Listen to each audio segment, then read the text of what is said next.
There we go.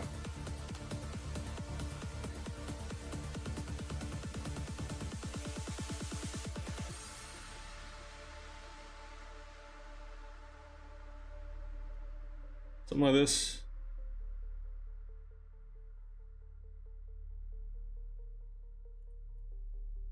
I don't need this dock. There you go. Yeah, that dock is not necessary.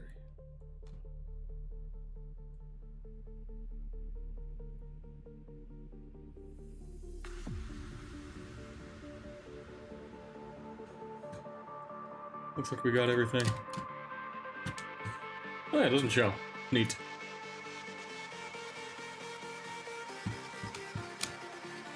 The best couple of 2026, Fumika and Greg. Yeah, that's my OTP. Obviously, that's my OTP. What's up, though, Fum? We got some good timing. We just started.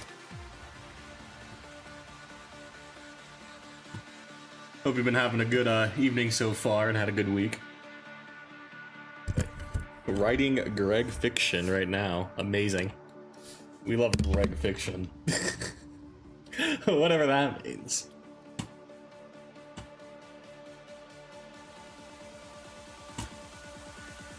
We're going down the list of media pings, though. Fanfic but Greg. Anything but Greg. Done it, done it, done it.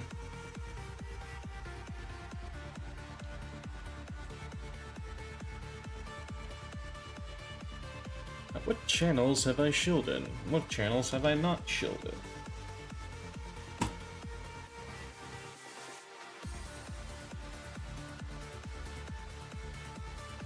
What do we got?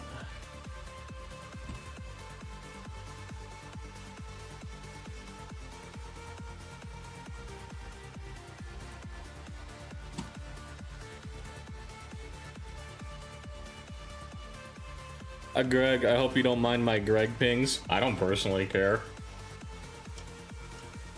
Go crazy with them. Do your thing, Foom. It's been years of pings at this point now. Gotta put it over here, then put it over here. And then self-promo over here. Alright, that's all the channels I'd want to shill in. Let me make sure, yeah, I've got the music queued up from that. It's gonna be a good night. Got some Celsius.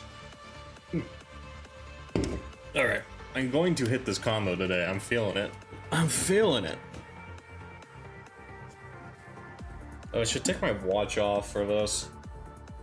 I usually take my watch off for this. Do I need to charge it? This face, yeah, we're good. 90. 90!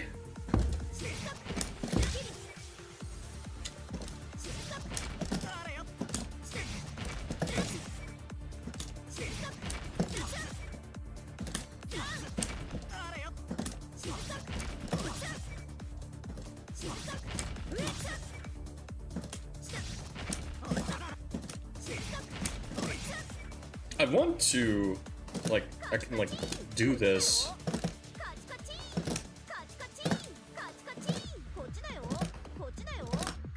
And, like, I can do this consistently on my own.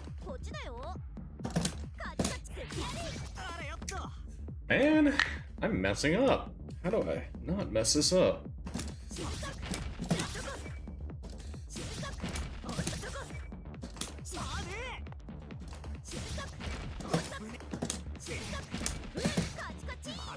Did a jump 4-2-1? Oh, come on. Okay, I did it. I did it.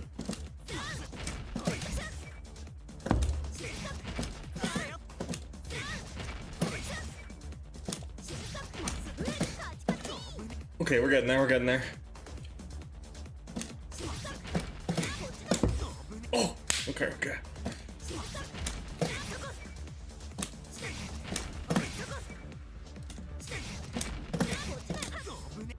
Okay, okay.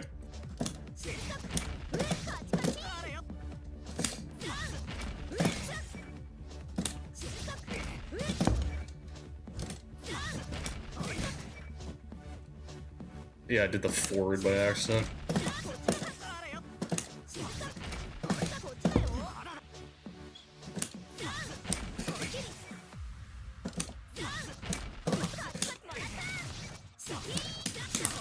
No! It was right there! Ah, okay. Okay, we got this though. Why am I?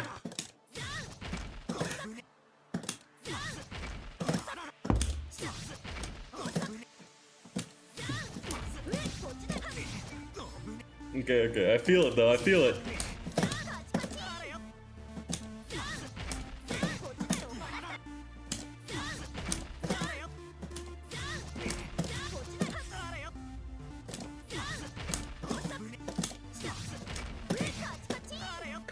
Oh, I'm thinking too hard about it now. Unironically, I'm thinking too hard. Okay, just need to calm down for a second. Alright, just calm down. Calm down for a second and we got it. I think we can do it, we can do it.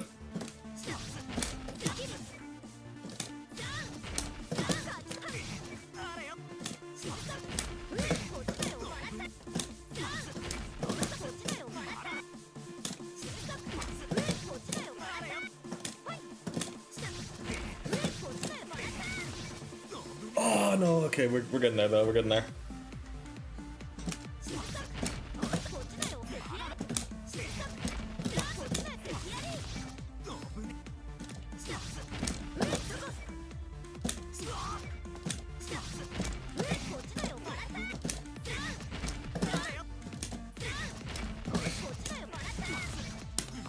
No.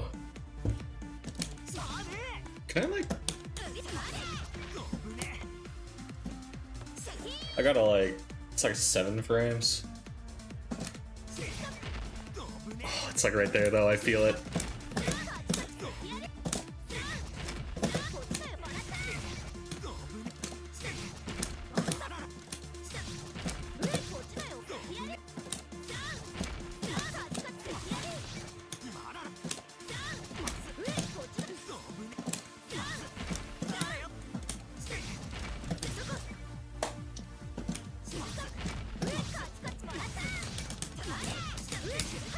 Oh no, I did B. Dang it.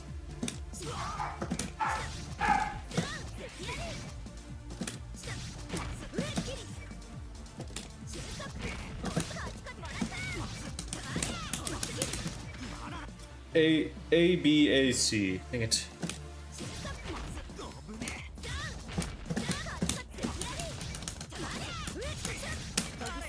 A B A C. A B A C. Dang it. We got it, I feel it.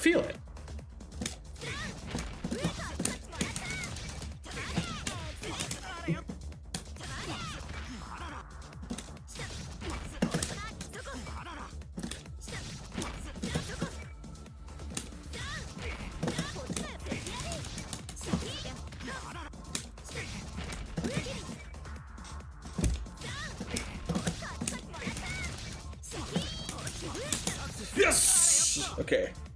Finally did this combo. Okay.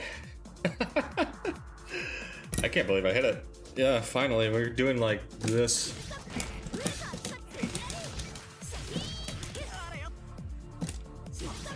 Some payoff, baby.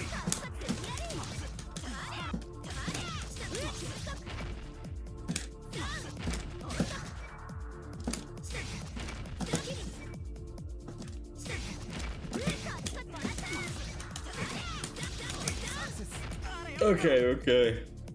We did it, man. We did it.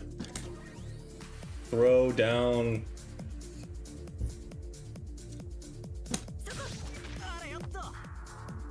So.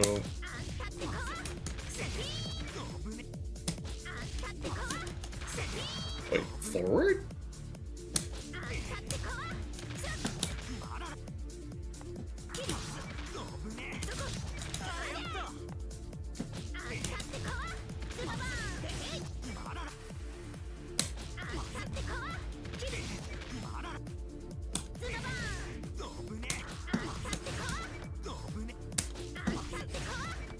So, down?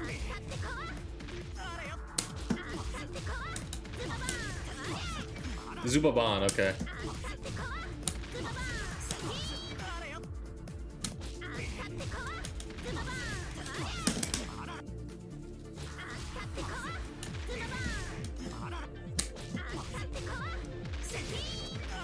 Zubaban.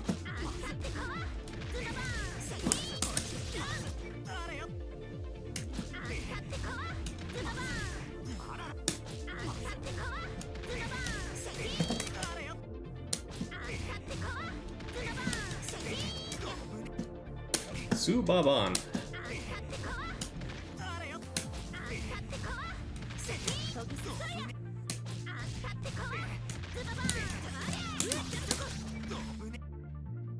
ABAC, ABAC.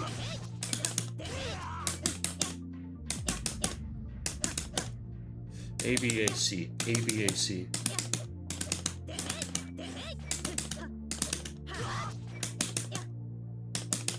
I need to have like the tempo and everything.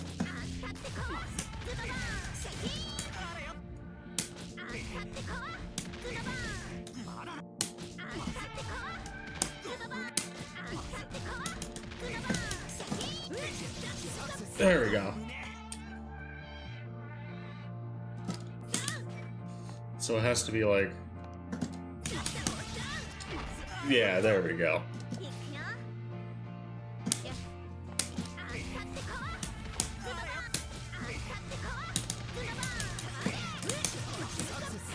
Nice, nice. Did it twice.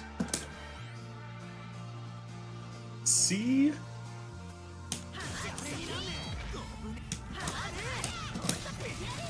Oh no, that's 214.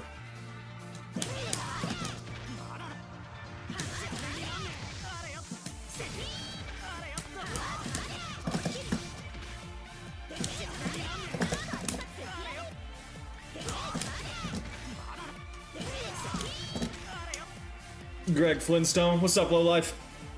We managed to hit the combo we were struggling on earlier. We hit that where is it? Not command list. Where is the return to challenge to the left screen? The 4-2. We hit the 4-2.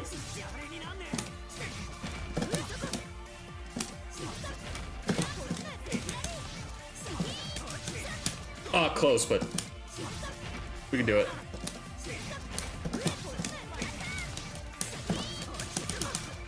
Dang it.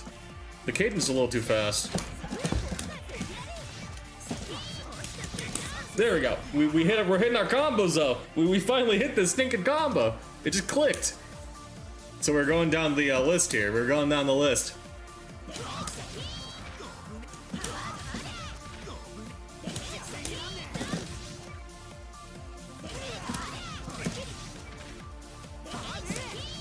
I hope you've been having a good evening yourself though. We're chilling today.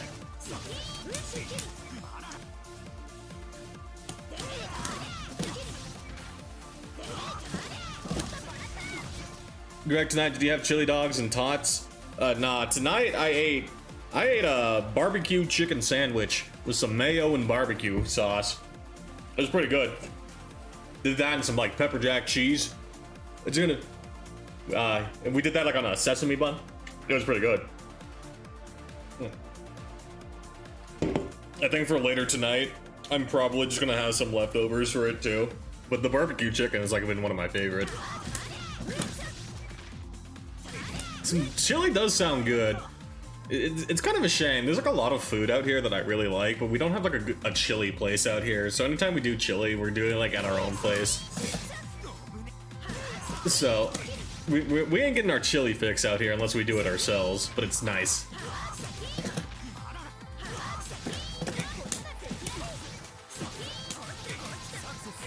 There we go. Assault aerial.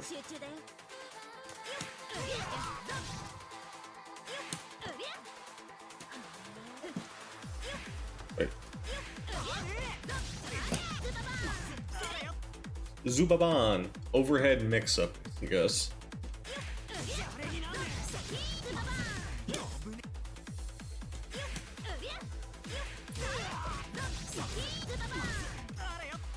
Jump cancel. Doesn't it need to be like a regular jump? It's not saying forward jump. Yeah, it's just a regular jump.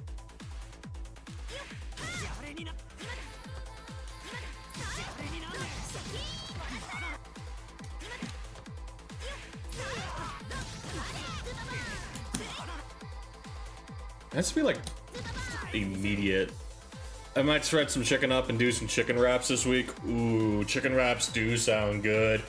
If you find like a, yeah, if you find yourself doing some like good, some like a whatchamacallit, a good like tortilla to use, chicken wraps are like one of my, like, are pretty good too. I like chicken wraps. And then you can like season it however you want, right? Like, if you want to get real fancy, you could season it for each day, right? But I usually like will do like half and half. I would do like a half of like one seasoning, half for another, and like maybe alternate if you want to like food plan it like that. And then it just tastes delicious that way. I don't mind doing leftovers for like multiple meals, but I like alternating, right? So if like I'm gonna do chicken, like a certain chicken this day, I'll have like another dish for the next day, sort of thing, right? Just so you're not eating the same thing 3 times in a row. I can usually eat something 2 times in a row, but usually by like the 3rd time, I let up a little. But it's fun to do that. I like prepping like that.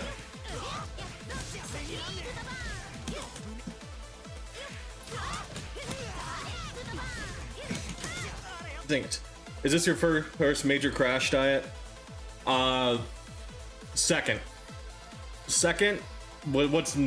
What's different this time around is that I'm fully sedentary in the sense of I'm not moving at all, frankly. Frankly, if I don't have to move, I don't move, for better or for worse right now. I work from home, my hobbies are at home. I'll occasionally go outside to like do something, right? But like for the most part, I'm an indoor cat, right? So the major change up is not even having that little movement. So outside of like the obvious of trying to get my steps in, which frankly I've been lazy on, I'm gonna be real, I need to get back into that habit. It's just been so stinking cold.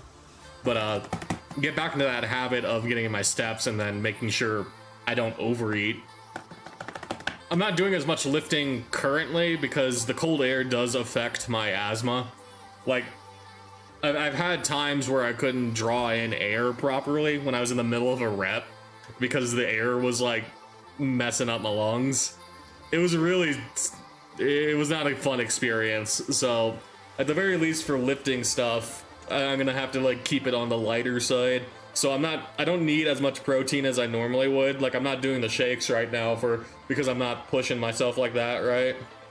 But otherwise, even filling the calories like properly with the protein goes a long way, right? I can go show you like the protein drinks I normally would drink. I can go grab one actually. It does sound good. I'll be right back. I'm gonna go grab one. But basically, it's like the Nuri drinks. I like the Nuris for the taste and the ratio. Let me go grab it. I'll be right back. Do I have a be right back? Yeah, I do. Okay, be right back.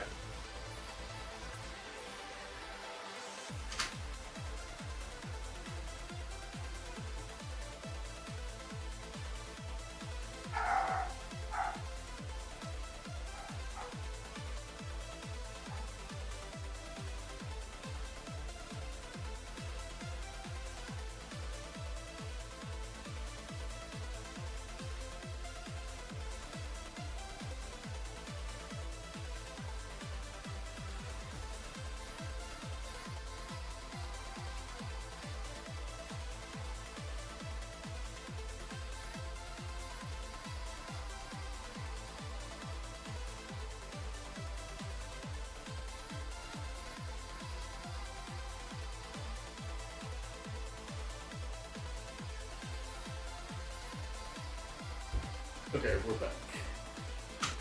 Yeah, you see, we can put this on. We got that, the Nuris, right? 30 grams. 30 grams protein, 150 calories. Pretty good ratio of protein to drink, right? But, like, usually, like, the protein shakes, like, you can go, like, the protein shakes if you want to be utterly efficient, right? If you want to be like 100% efficient, you definitely want to go the route of making your own shakes, because that's how you're gonna get like the best macros, right? But at the end of the day, getting the protein in, I should look for those. They started selling these at Costco, and that's why we like started getting them, right? It was funny. Like literally like a week before they started selling them in Costco, I ordered a pack to try them. And then like the next week we went Costco shopping, they were there. So it's like, oh, perfect.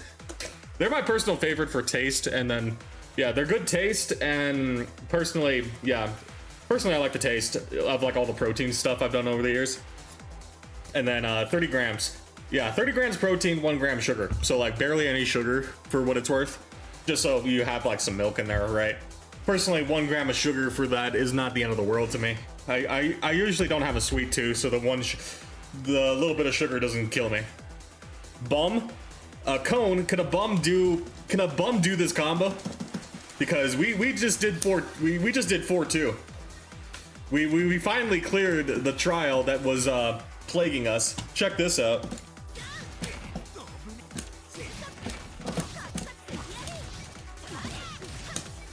Oh, we're getting it. Watch this.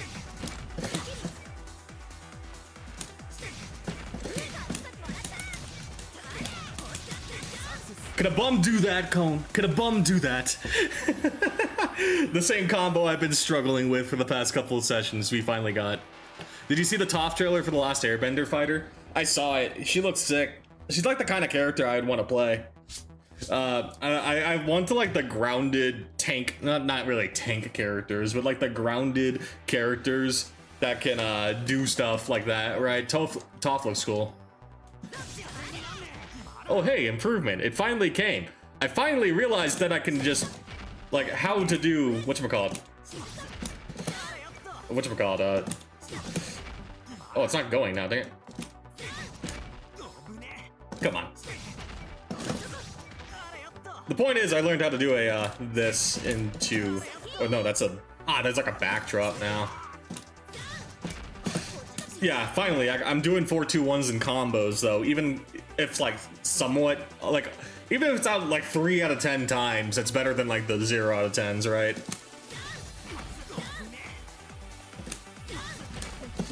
I think I figured out the trick. I just have to like trust that it, trust the piano, so to speak, right? I have to like, even if I get the wrong input, even trusting the piano goes a long way. Yeah, see, just trust the process. I have to trust the process. Even if I'm messing it up, just trust it at least. That sort of thing. This combo is thankfully super easy. I mean, yeah, I just did the throw combo after. I did the throw combo immediately after 4-2, and it was like simple. And then now we're doing it's like the same one, right? It really doesn't seem too bad. I just have to get the timing for whatchamacallit here.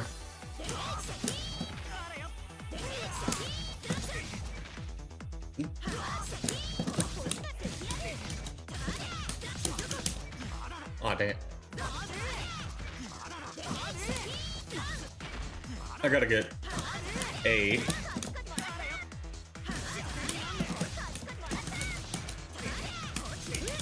There you go. Yeah.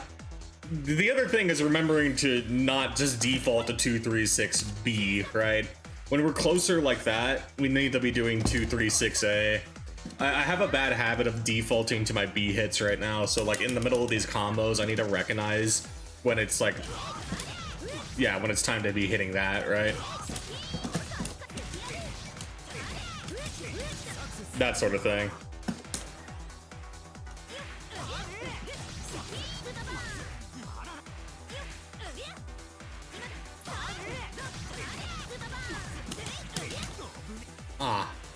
And then like here's the jump cancel into dash B again.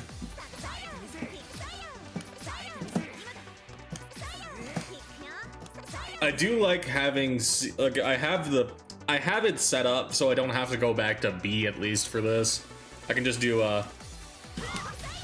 that. I have the issue of not returning to neutral during the slashes, so I won't get the strong ones.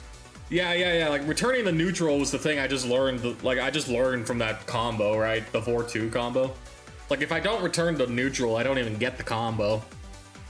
I definitely, like, that's part of like trusting the process, just being willing to go back to neutral to do like the proper input, right? Because I'd be doing like I would do this and then I would do it like this and still hold forward, right? Is what I noticed. So I need to trust the process. And then, yeah, be willing to go back to neutral. It does sound simple to say out loud, but it is the truth. Go back to neutral. It does make a difference, and I'm kind of glad that I'm putting in the effort to learn it now, because it seems like it's going to be worth that effort later, right? If you're not returning to neutral during the slashes, you're just not getting the strong options, right? And at least with Uni 2, it feels like it's worth getting those strong options, right? It's like a weird sense of trust in your fingers. That is why I kind of appreciate a character like Yuzu. Her game plan is not very hard to figure out on the macro scale, so I don't really need to focus too hard on that, right? Like her game is hit confirm into big cash out, right? The bigger thing to be worried about, outside of like, you know, opening in a turtley opponent, is just knowing how to hit confirm from a given space, right? And at that point, that's just muscle memory, right? It's unironically muscle memory. I know how to build muscle memory. I'm confident that I can build muscle memory. I just have to do it from scratch, right? Like, you do have to trust your fingers. It really is. But it's a fun process, because when you can trust your fingers and they pay off, you get like that cash out, right? That's what makes it interesting to me. Like, I can trust my fingers. It does help that I at least have experience in the genre, right? It's not like I'm learning at the same time. I can just give it completely over to the execution side of it, or at least like 90% on the execution side. It's a really nice feeling and almost helps you focus more on neutral. It's like the flow state of it, right? It's what I've discussed with like Rookie before, of like the flow state of things. And if you can get to that flow state where you're just like, oh, you're running your game plan and you're just like locked in on getting that confirm. Like, yeah, if you're just locked in on it, it's a nice feeling, right?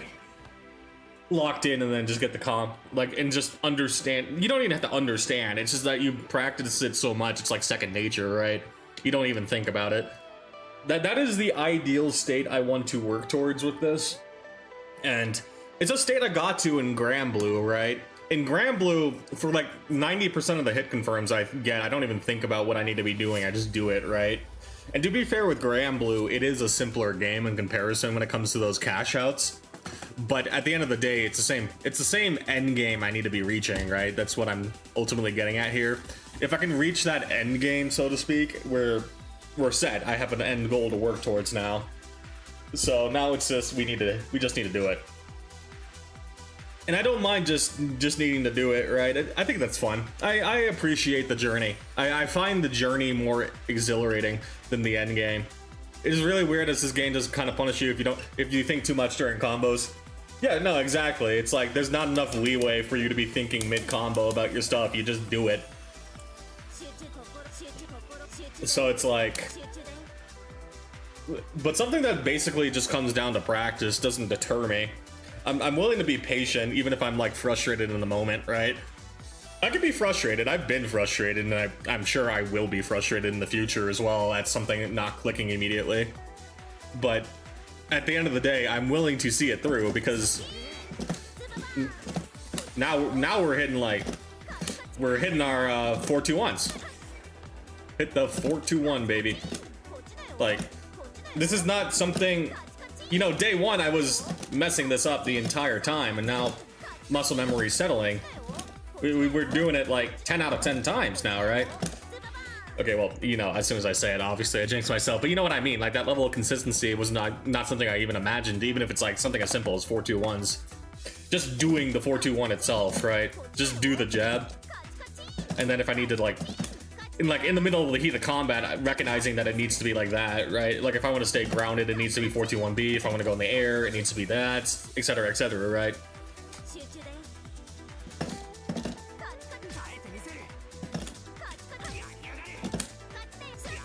Like, I have the idea of what I need to be working towards, right? I see the value of the tools. We'll just get there. We'll get there, right? I'm excited to get there now because I see the potential with Yuzu. She's gonna be fun. Yuzu is unironically gonna be incredibly fun.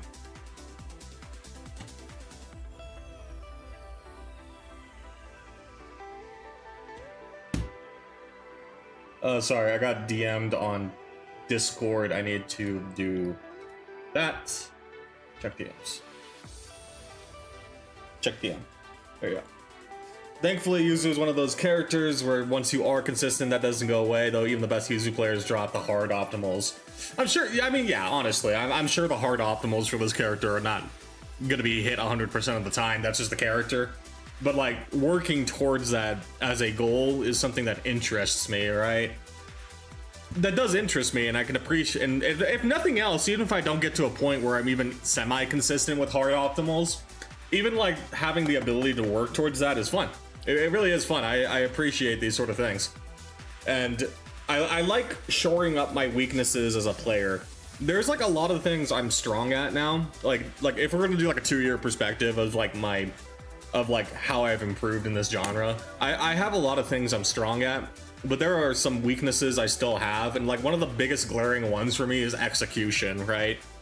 Part of it's just being in Grand Blue Land, where execution is maybe like a 236 at the best, right? That sort of thing, like, oh, execution, haha. But yeah, like, playing a character like Yuzu is forcing me to clean it up, right? One step at a time, but I'm seeing the improvement every time. And then sometimes it's a lot more obvious, right? Sometimes it's a lot more obvious. I can hit my 4-2-1s kind of now. Now to do this in, like, a real game is the next step as well. But, like, even just having it in the practice mode is pretty cool to see. This is why in this game I take a sense of pride being able to do her combos, of how easy her game plan is. If I can hit that execution even briefly, it feels like I'm in that flow state. It's a nice feeling, it really is. It's just like, okay, it's simple, but it doesn't matter that it's simple because I can just hit you for like 40% anyway, right? I can appreciate simple game plans. You know that I like my simple game plans coming from the Anila lands. It doesn't really matter, you're doing all this fancy stuff. I get the hit on you, I convert for 40, GG's Oki, right? Like, that sort of thing. That sort of thing is interesting, it really is. I need to watch more Yuzu gameplay. Like, I do want to watch some more. I haven't watched as much recently.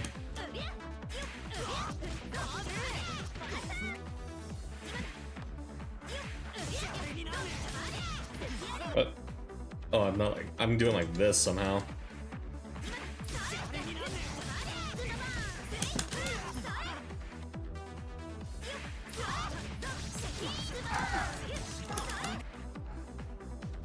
Don't hold it, I guess. Yuzu gameplay is also really fun to watch. Ads. Bro ain't. Modding. Oh, what the?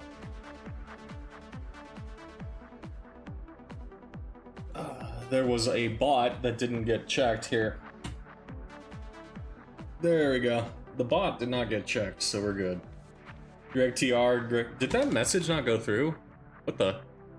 I missed Rice's thing. What?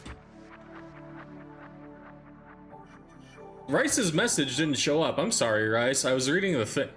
For whatever reason, your message didn't show up on my thing. Yeah, let me... Here. I'm sorry, Rice. It didn't show up on my thing. That's unfortunate. Dang it. I missed your little message. I'm sorry. I'm not trying to ignore you, I promise. It just didn't show up on my thing. See where your message would have been. My bad, homie. I didn't mean to ignore you. We just got owned there. Greg is super duper. You're...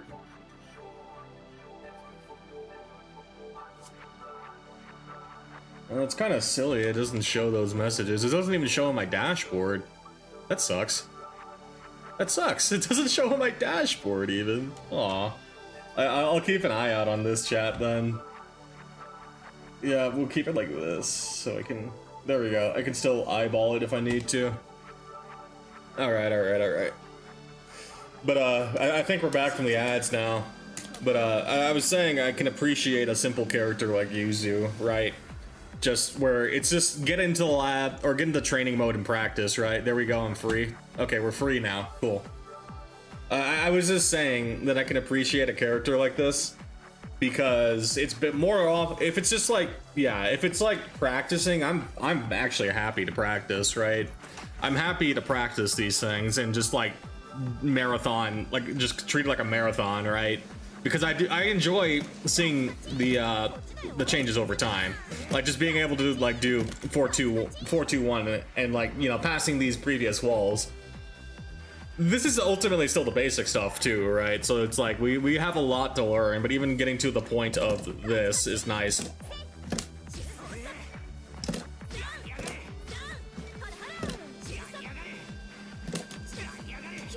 And then, yeah, like I gotta get the next step that I need to be taking is these holds, right? Holding on, like, holding stance is like the next step.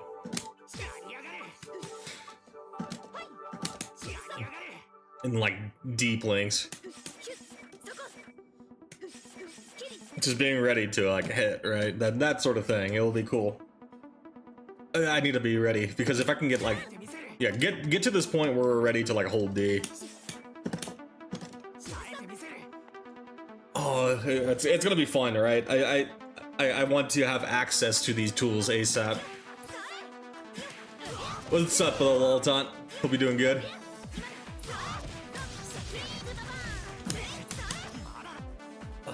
BCC.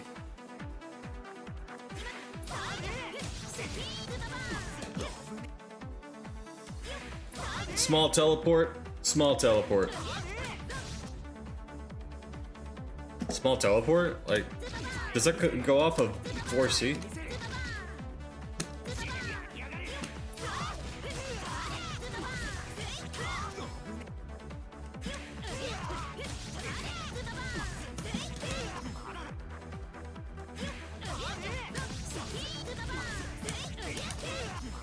And then that could be the dash B. Okay, I see.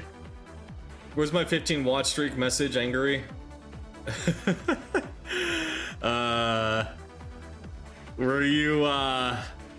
Were you here yesterday, lol taunt?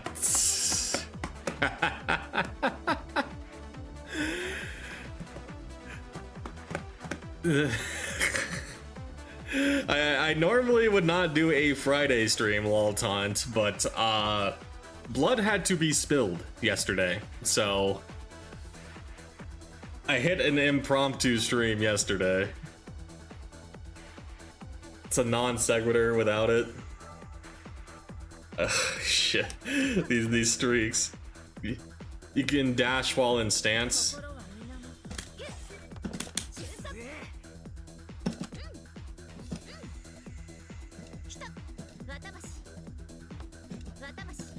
Oh.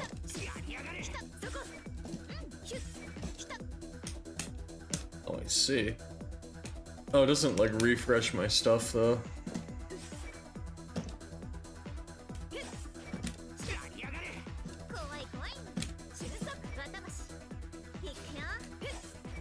Can I like go up?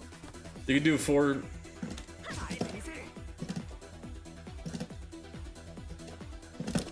Oh, I see. So like if I'm still holding it. I see. Interesting. Oh yeah, so that's another layer for the dashing. I did, or the stance, because I didn't even realize. Because yeah, I could still.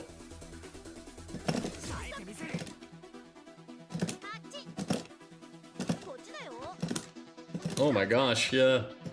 They do refresh, they just take a bit. This one, yeah, but like after like the first, okay, I see. The spot dodge brain rot. Oh yeah, the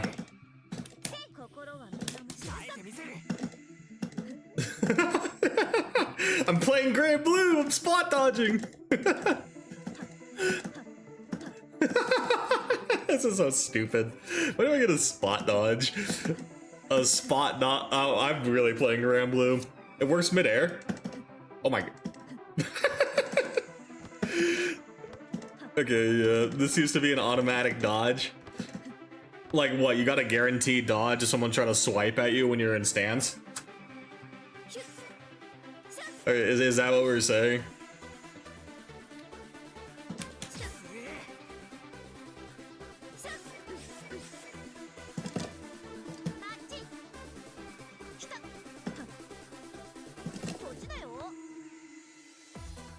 Like if they shot a projectile at you, she'd do it automatically. What the heck? So,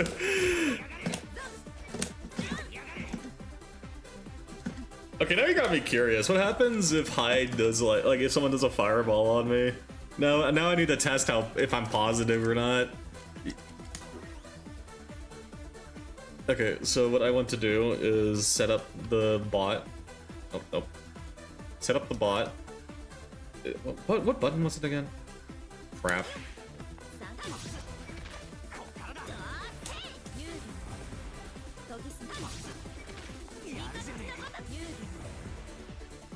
You could basically not zone Yuzu at all in stance. That's kind of funny.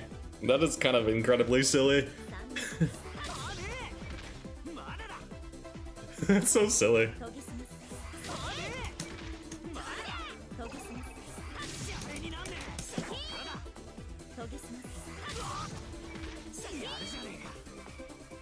Do you think a good pickup line is, hey, you're a cutie patootie? If you're like 70 years old, sure. Sure. If you're anything younger than 70, you're probably getting the cops called on you for that one.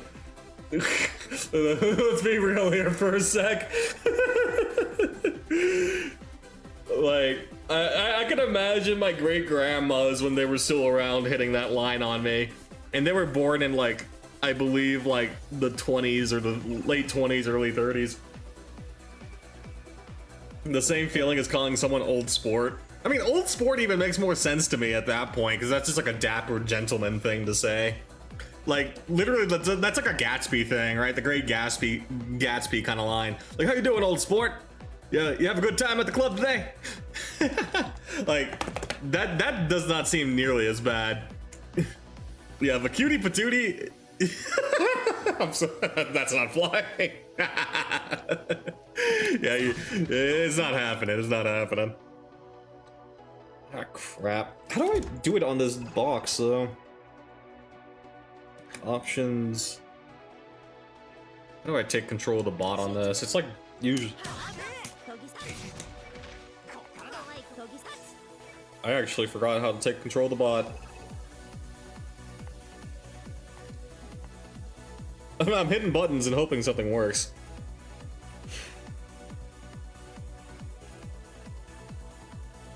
Well, clearly ain't that.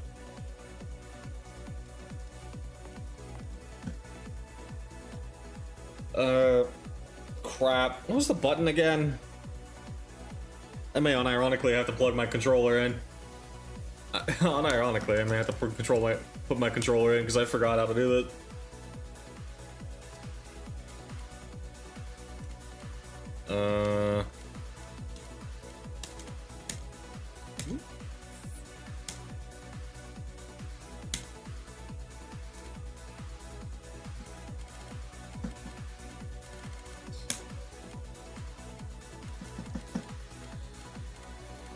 Shoot, how do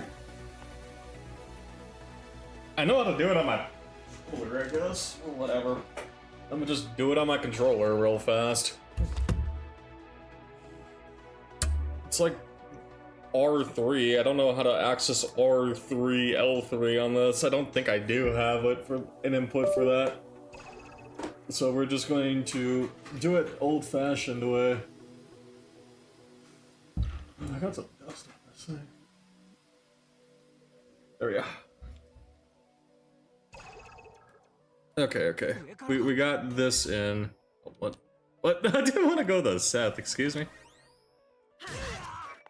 Okay, so yeah, R3. Okay.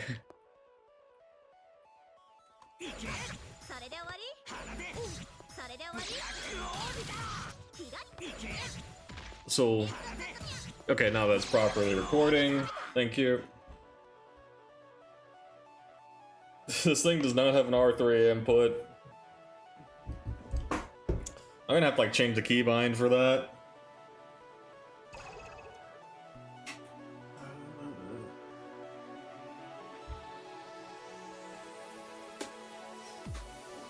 Classico case. There we go. Okay, so... Ah, crap, how do I make it play now? Stupid! Okay, and I don't have an extra port up here to play. You gotta be kidding me. Hold up. How do we make this work? This is my camera. I genuinely do not have an extra port for this.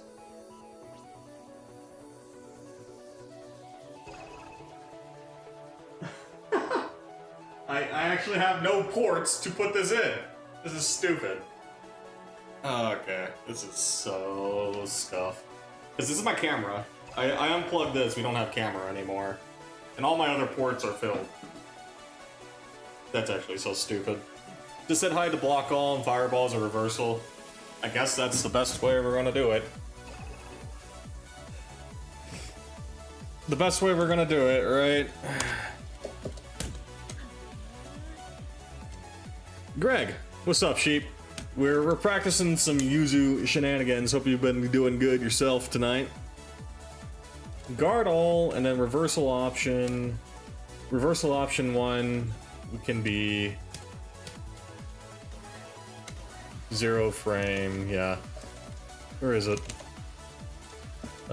Yeah, dummy slot 1. Okay, cool.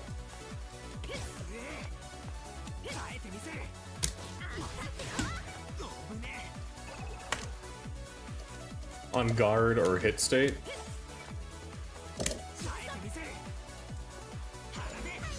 Okay, okay. I see, I see.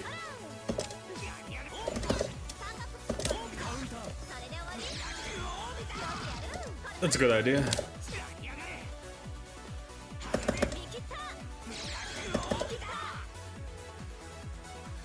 Ah, crap, I forgot to, like, release it, I guess.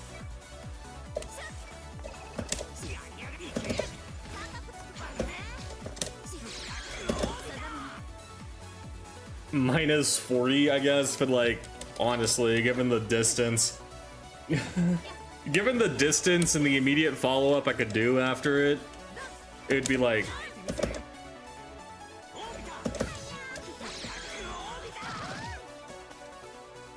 That's hard to say. Oh my god.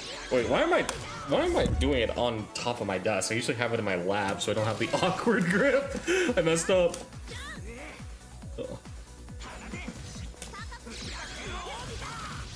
Oh, can I Zubaban through it? Oh. Oh. Hore. No, I think that was just throw protection. Hold up.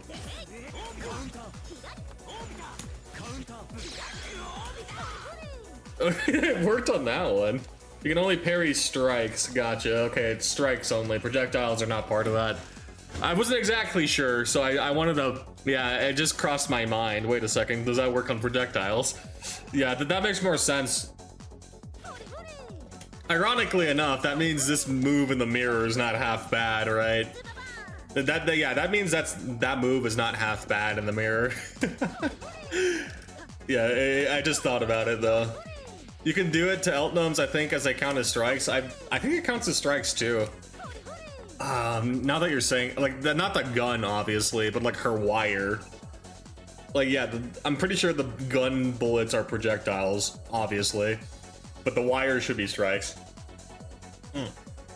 That's good to know. That's good to know.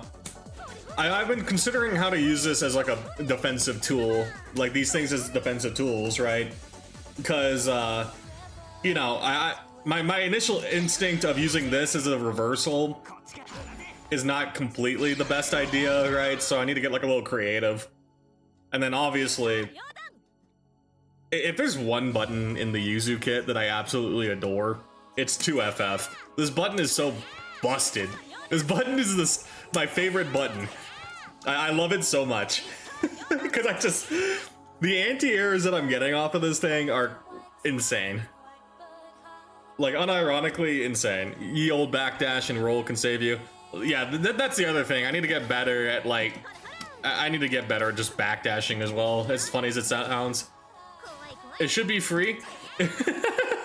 It should be free. For how anti-airs work in this game, even having access to it, I'll appreciate having it, right? Dang. Oh, God. Seriously, my carpet again. Hold up. There we go. Carpet scrunched on me. It should be free though. God. Yeah, Yuzu needs it. Honest top 10 character needs it. I don't even know where she figures in the meta, personally. Just go word of mouthing it, right? Oh yeah, she's strong. She does things. It's Mac Merkava's hand. Ooh. Wonder if I could do that on reaction.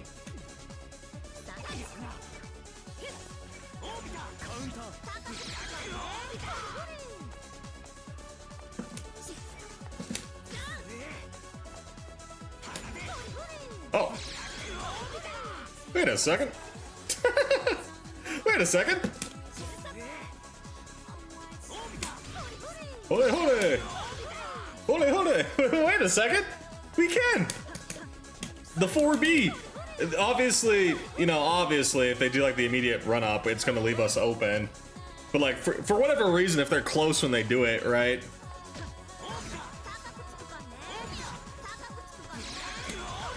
Like this hits, right? Yeah.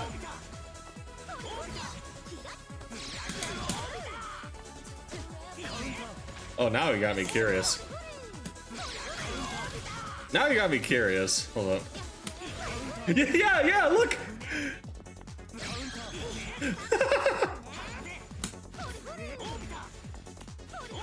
Oh, wait, excuse me?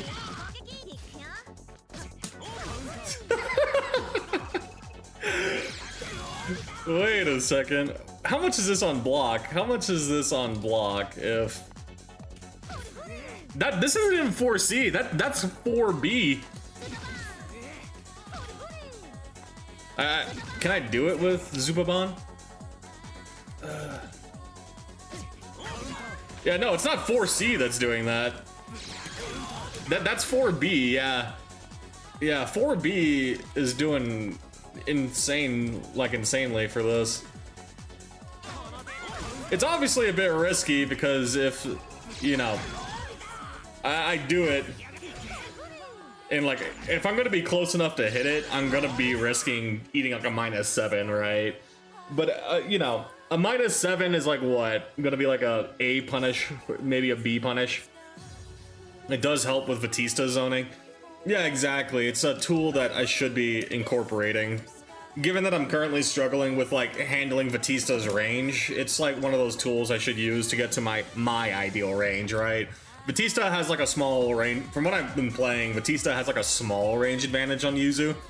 I know there are times where I'm not playing the matchup correctly, and that, you know, I'm not engaging at my optimal space.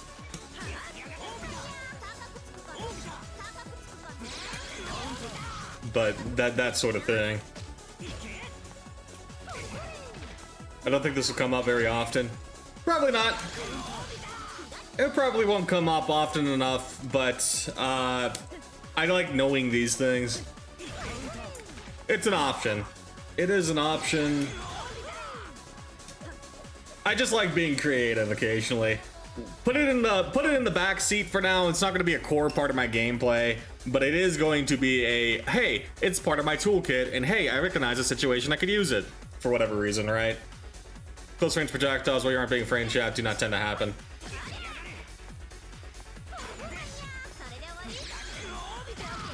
My most immediate thought is if the most immediate thought I can think of is that one Izumi move, like her EX special. That one Izumi EX special that makes them like plus a bajillion, right? Like plus 50 or whatever it is.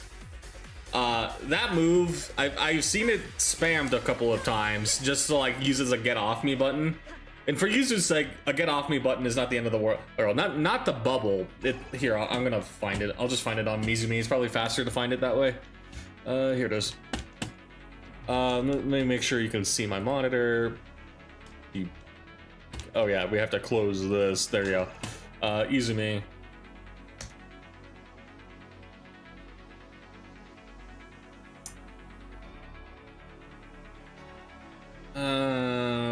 is it? I'm looking for it. No, I think it's this one. The 214s. Yeah, it's probably 214 BC here. The EX version of 214 AB. Yeah, something like this. This one, the 214 BC. This one that they like doing where they can, where they end up doing a, yeah, like the plus 25 move as a way to say get off me, or just like take their turn if you like do any. What I've noticed it's been used is it's like a delay. It's being used as like a delay call out sort of thing on pressure. So in that instance, if I wanted to call out the delay, this would, it makes me want to try it on this now, right? That sort of thing, like this sort of scenario. I'm pretty sure Bubble Scream is 2 actives for this.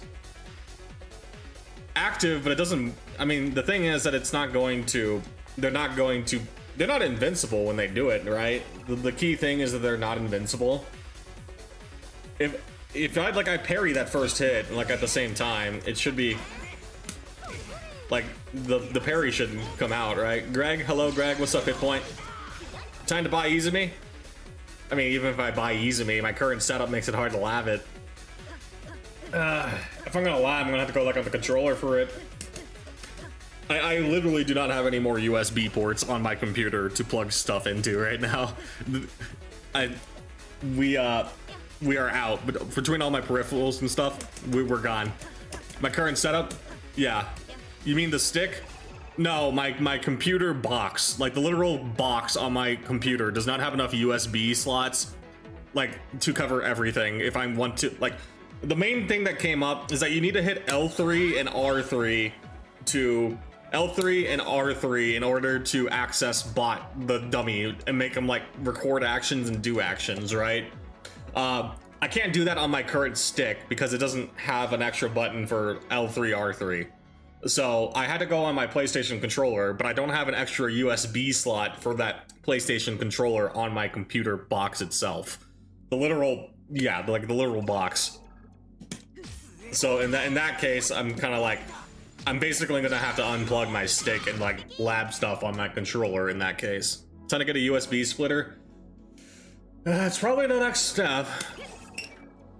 Oh hey, there aren't 14 people screaming over each other. The Grand Blue thing was out of the blue and spontaneous, guys. We're back to our normal schedule today. Yesterday's stream was the, you can use ye old keyboard. What is the R3 button on keyboard then? What is the R3 button on keyboard for this then? That was chaos? Intentionally chaos. Intentional chaos. How does...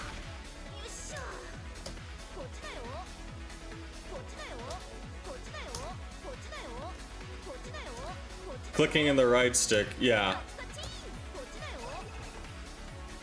I'm using my keyboard for this, not too bad. What's the, where am I? Is it, oh, I-O-K, wait. U-I-J-K. Oh yeah, I see.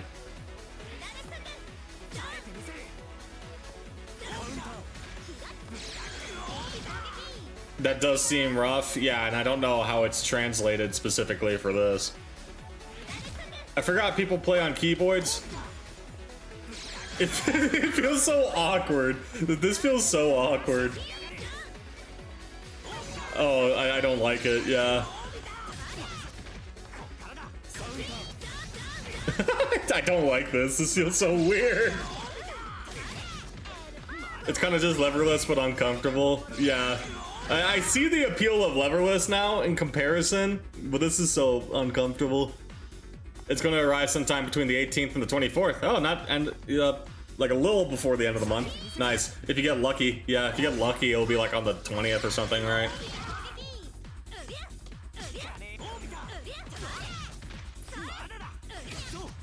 I like leverless a lot. If I didn't have muscle memory built on the keyboard already, I would definitely be down to try, because I'm already seeing the advantage of like doing it right now. But like unironically, this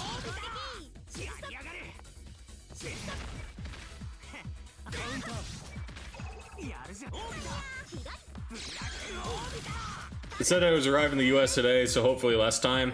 Just depends on bottlenecks it needs to go through. But like sometime this week, right? So like, honestly, if it's not there by like Friday, yeah, Yuzu on leverless is definitely easier on a thing like pad. I mean, yeah, doing like a 4-2-1 on leverless doesn't seem too bad. It's just like 1-2, 1+2. Could be worth trying. It's got me curious now, I'll say that much. It changed my life.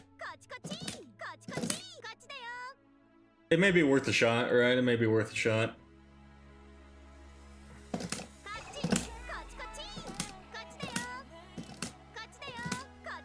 Because I see the value, like, just already for like a 4-2-1. For like doing a 4-2-1, I already see it's like, oh, wait a second, that's kind of busted. I got a liverless I don't use if you want me to just drop it off with you. If you don't use it and you don't want it, I will gladly take it, Chives. It'd probably just be best like the next time we meet up. Like, like what, next, if you go to like the next Spud Sport thing, we can like do it there. It's probably the easiest way, right? I'd imagine Spud Sport, Moo and them are gonna be hosting another Spud Sport thing, right? I know it hasn't been discussed, but I would be surprised. Just remind me. Yeah, I'll leave a note. I'll leave a note for myself, so if we both go for like uni again, I'd be down. As you don't need to worry about returning the neutral during your combos. Not nearly as much, but yeah. I get 20% of the money back if it's delayed past the 24th, and I get a full refund, and I gotta keep it if it does not show up on the 1st. I hope you hit your parlay then, hit point. Yeah, I'll be hoping that you hit your parlay. People were denouncing liverless for so long into the past year or two. I thought the main thing about leverless is that it was considered, quote, cheating. Like, people called it cheatsy. That was like the main controversy. Yo, what's up, Sheep? What's up, Sunday? Hope you've been doing good. We back on our we back on our Uni 2 grind. The cheat box, yeah. The cheat box is pretty funny. That I remember hearing that term too, right? For like hitting these hitbox. Hitbox is cheating, yeah. Like, I don't know. You know who else got cheated on? My mom. But the Melee community calls it cheating. If anything, the Melee, I've learned the thing about the Melee community is that if they denounce something, then it is obviously good and right. Like unironically, if you use them as like a compass to go in the opposite direction, like 99 out of 100 times, you're gonna be set.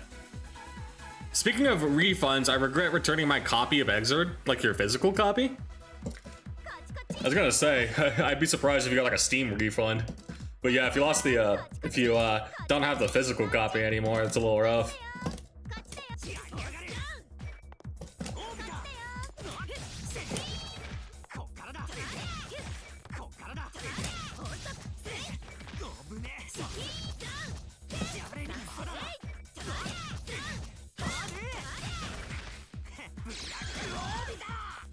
I should have given the game a chance, now I have to buy it on Steam. Why is Greg's YouTube stream mobile squished? So I could vertical stream it.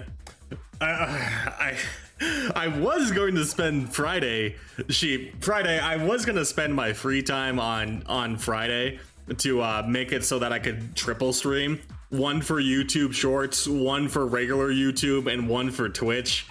But given that we suddenly had to host something on Friday, that took up my time that I would spend on that.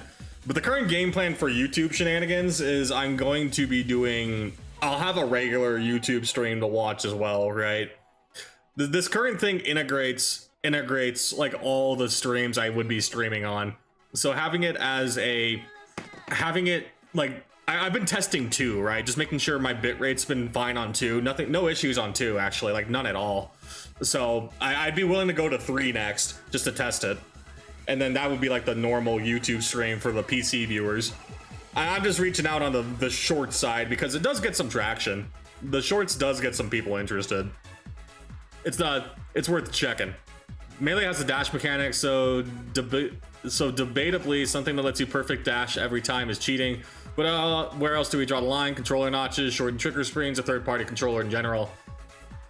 Yeah, exactly. It's like I'm not very concerned about the state of balance in the game, like in the 20-year-old game, more so as I'm concerned about my current game, right? And at which point we have so many stuff that's already like, you already have so many stuff that's customizable in that sense too, right? Aren't leverless contraptions supposed to be SOCD cleaned as it pertains to the tournament rules?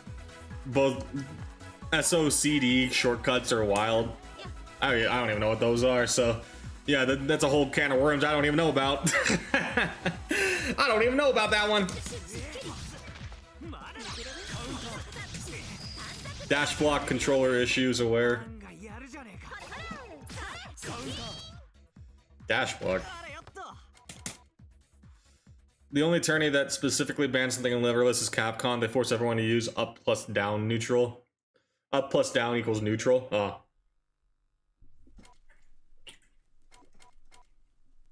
I see. Shout out the controller that had multiple mirror X inputs.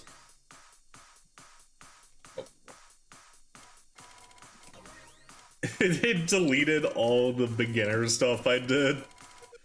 The Steam Cloud actually screwed me.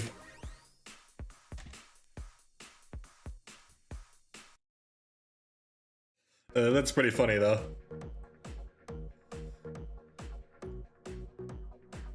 I think a lot of people take Melee seriously. I thought it was just a party game.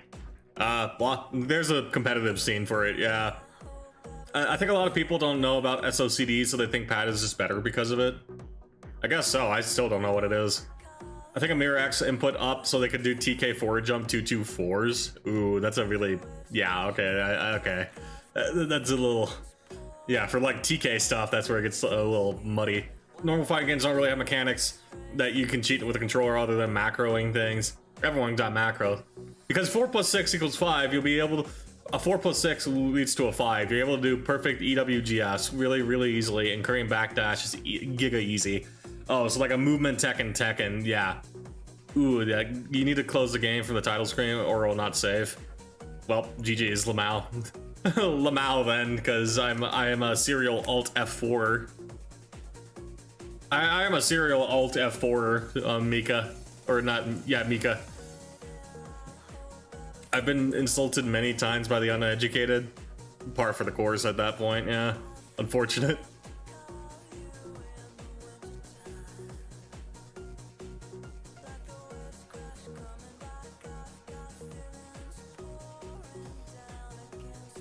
It's not Steam Cloud. Uni doesn't update your missions till you go to the main menu.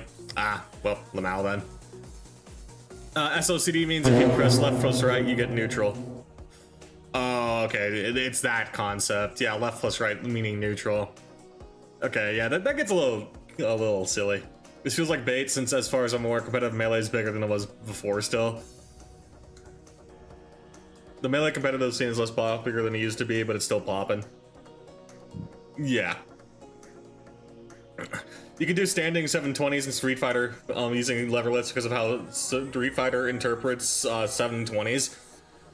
Standing 720 against like a Zangief then? I'm presuming Zangief would get like the biggest value out of that. Unless there's like another grappler that I'm not aware of. But like, yeah, Zangief moment. SOCD means simultaneous opposite cardinal direction. Without the cleaning, you could block and go forward at the same time in some older games. Ooh, block and go forward. Without it being like specifically like a dash block. That's a little busted. I'm in a country where mobile games rule everything. Yeah, if you're in a country where mobile games are king, Melee is probably just not on that thing. At least for like the US, I'll tell you right now. Yeah, the US, like if you're looking at like the West Coast and East Coast sides, there's a decent amount of people. There's a decent scene for competitive Melee stuff. They have like a specific rule set on it to make it like competitively viable, as far as I'm aware. It's not like just they throw items at each other, but it's like certain stages and no items sort of rule set. Zangief is the only real 720er. Okay, so yeah, Zangief gets the edge off of that.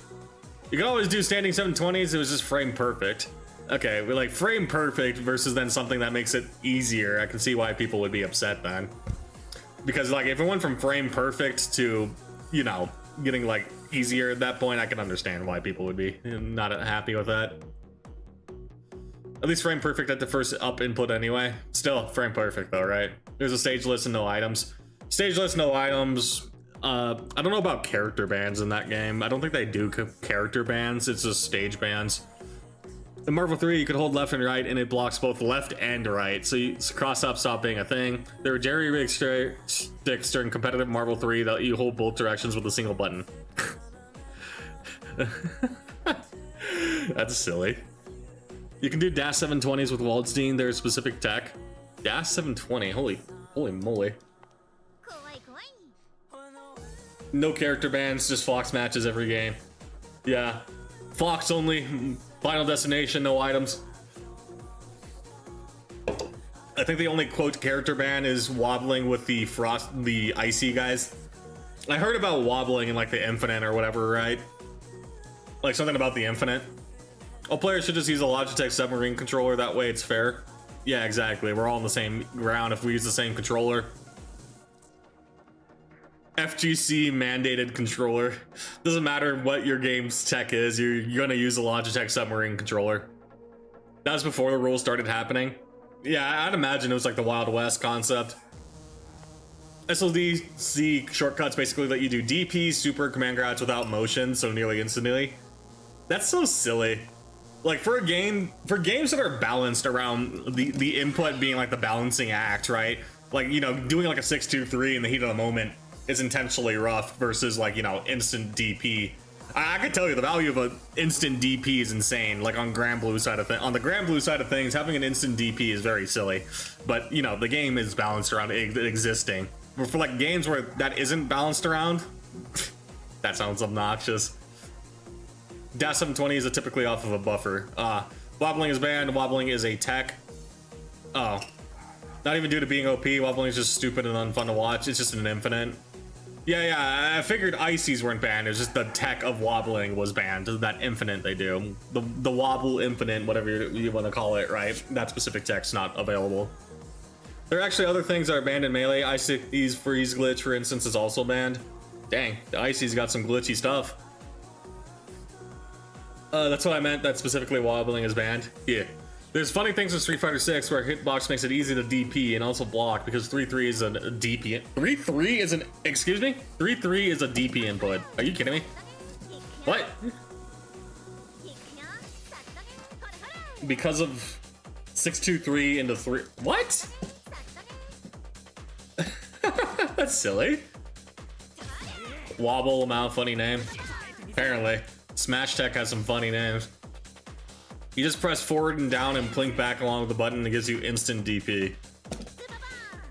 So, like forward, down, and plink back with a button, basically. It's like almost like a flash kick in that sense, but the charge time is like negligible. Or, that's silly. Character bans in a game where there are like 4 characters that are top tier and the rest of the cast is dog shit. Apparently. Yeah, it's not the characters that do that stuff. Oh, what's up, Mika? Optimal Potemkin hitbox. Optimal Potemkin hitbox. Let's look it up. Here.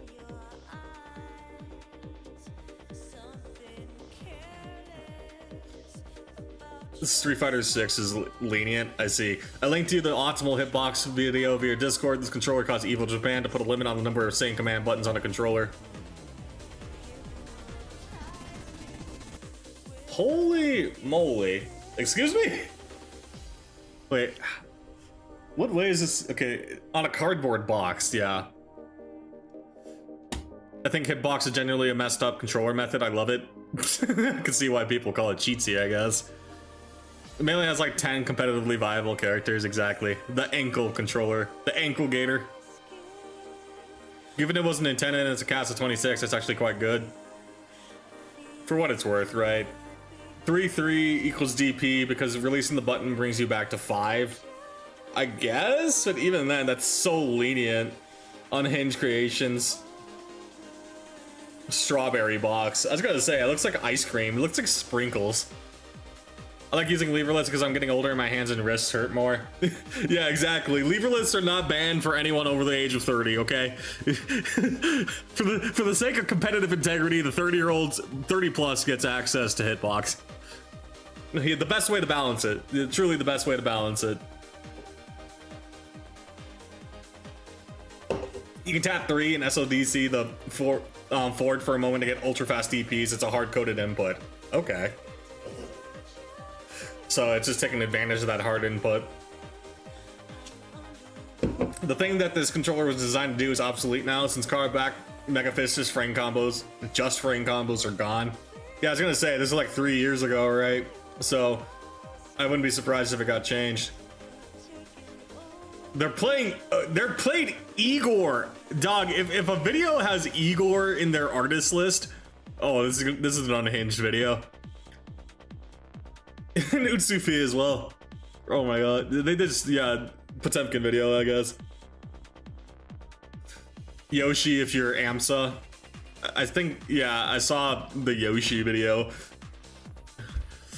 636 also works in Street Fighter 6. That's so silly. That is incredibly silly. My honest 636 inputs. Marth, Spaceys, Falcons, Puff, Peach, Sheik, Pikachu, Axe, Yoshi, Amsa, Ices, kind of. Alright, Sheik, debatably Falcon. I don't know about Falcon, he's good, but against most of the other top tiers, just make a row of buttons for each command, then you only need to slide each one. You just made a row for each command and you just slid it. So it's like, yeah, you're just going down the list. Like, if I wanted to like show it, it'd be like go forward a bit. You'll see the layout. Where is it? Oh.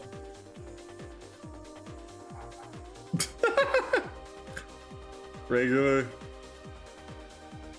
Yeah, the menu buttons, extra right button.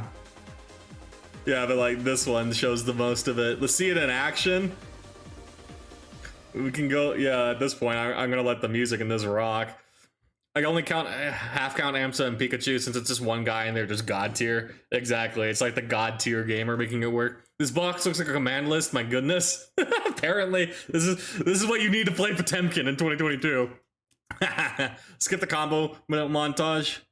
What do we got? Most combo montage. Okay, I found it.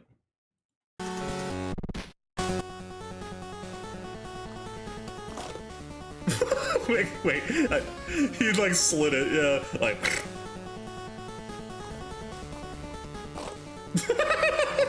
It's like. We're literally like slide. I'm sorry, but like look what he did. He just put his hand over it. No way.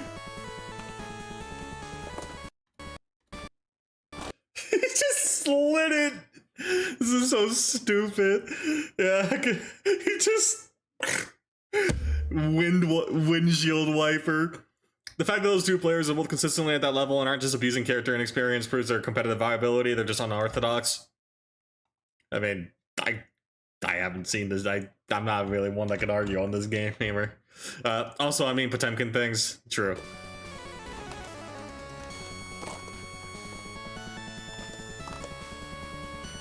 Slide that shit. Slide it. I mean, the payoff is worth it. Look at these, like, look at the damage, man. Like 70, 80%, depending on the combo.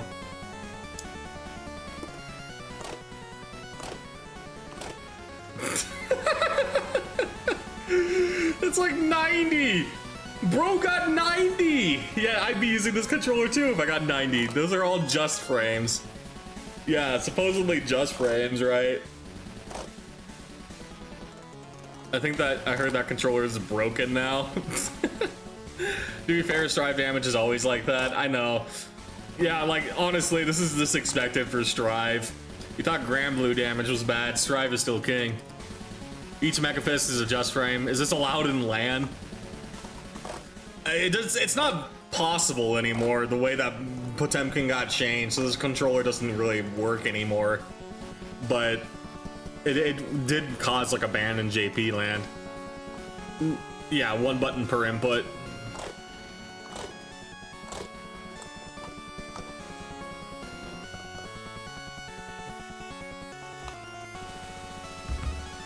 Insane.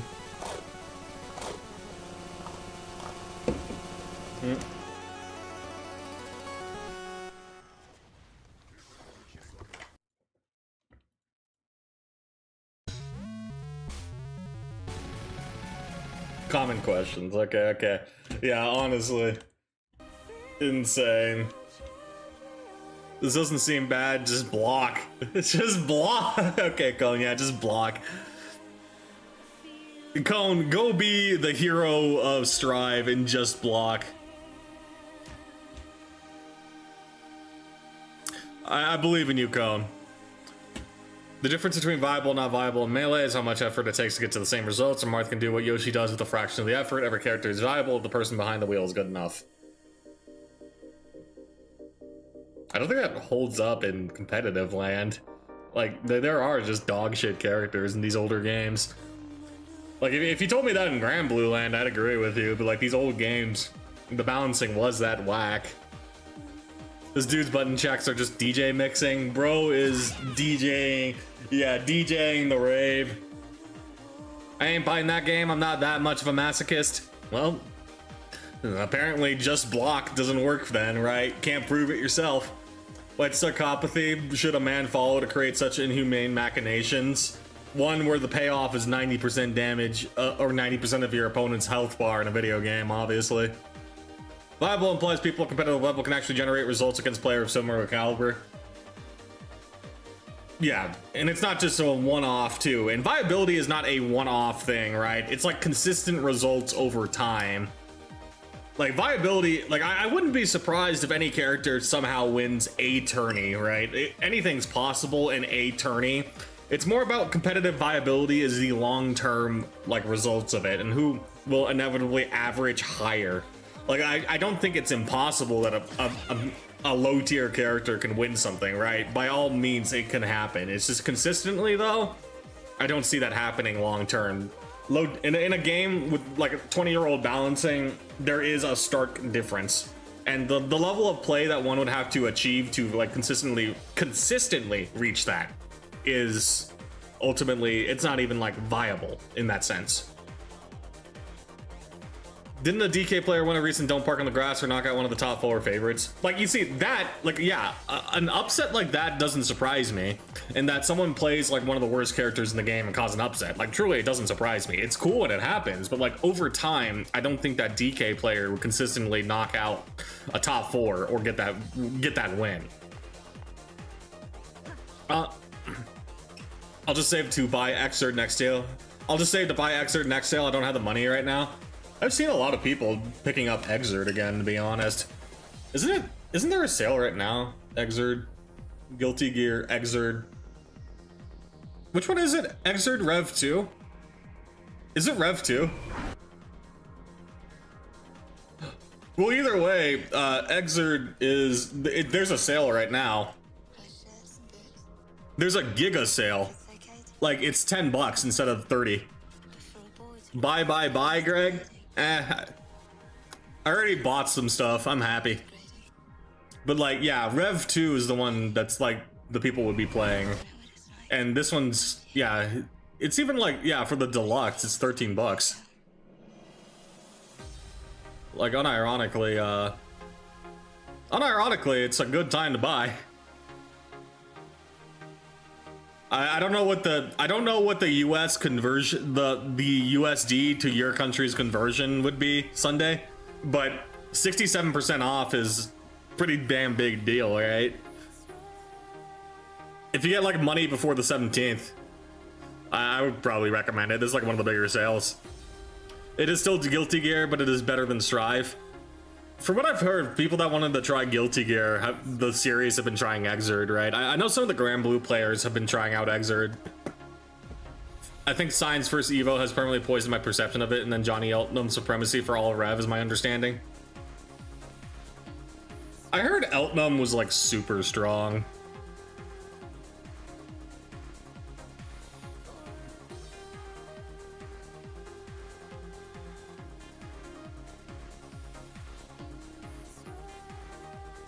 Yeah, I already own it. Yeah, I bought it on sale at some point too. Like $250. I see. I think Strive and Exurb and ACPR are all fine. They're just different games. Yeah, I heard like XX is like its own thing too. Exurb's kind of tied for most popular with AC2. Is it like? I'm presuming this isn't including Strive, because I'm pretty sure Strive holds like the #1 spot in terms of like players, right? As like non-Strive games, though, Exurb is tied for AC2. Guilty Gear AC2. Accent Core, right? Yeah, plus yeah, this one.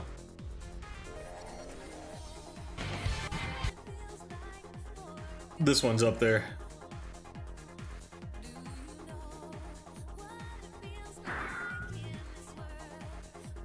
Like non-Strive Guilty Gear, it's tied, right? I know people make some distinctions with like pre and post Strive right now, and I can kind of see why. This like playing Exurb and then playing Strive, they definitely feel like two different games. To be fair, as far as I know, the rest of the Evos for Rev and Rev 2 didn't have anything that bad. It just takes one. It just takes one to mess up your perception, though, right? Maybe a max of 2 or 3 Eltnums or Johnny. I don't know. I just know those characters are considered strong. And for like yeah, seeing like the same 2 or 3 characters in a game that has like 25 characters, it can be a little off-putting, right? Johnny, Jacko, Jam, Koom, Raven, and Dizzy.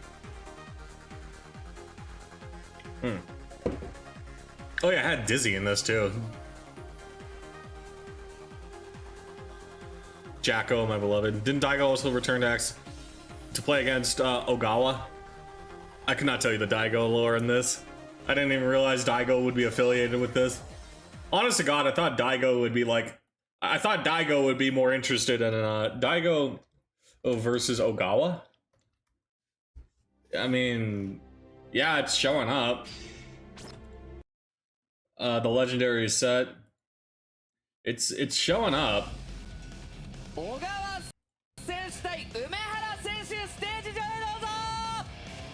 Battle 10. They did duke it out. Do we count Strive players as people? There are some casual Strive players, let's be fair here.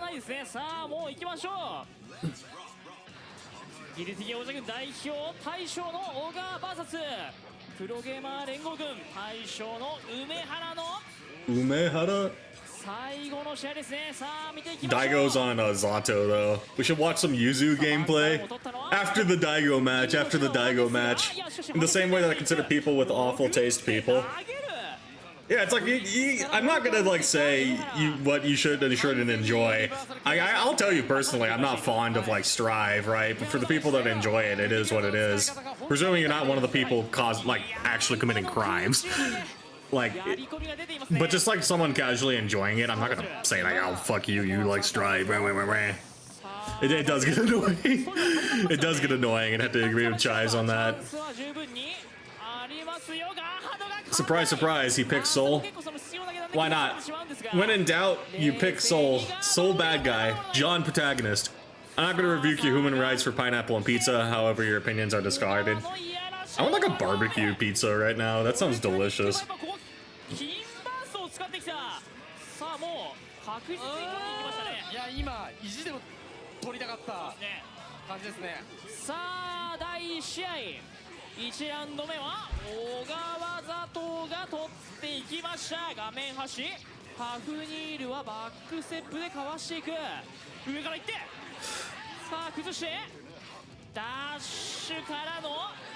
Dash.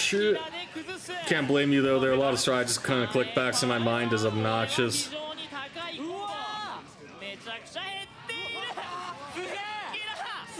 Like, for what it's worth, Strive is like a high damage game, is kind of insane. The Ume Shoryu is also applicable in GG, just let it rip, baby. Why not? Just let it rip. So also did kind of put me off of the John protagonist characters.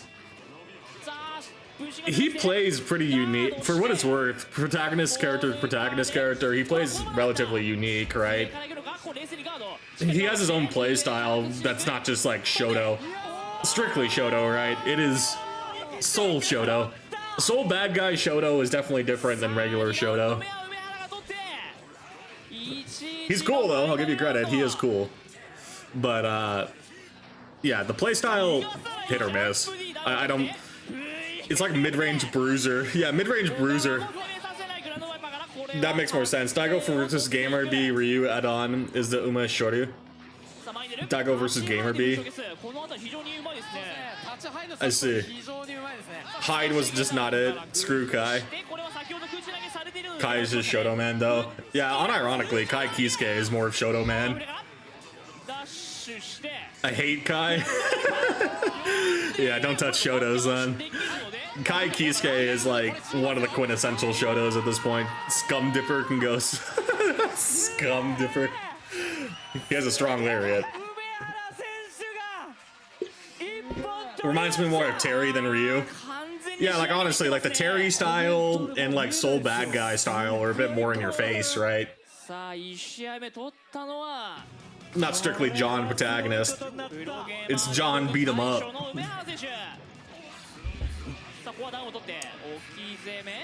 Okizeme. Hit point hates Kyle.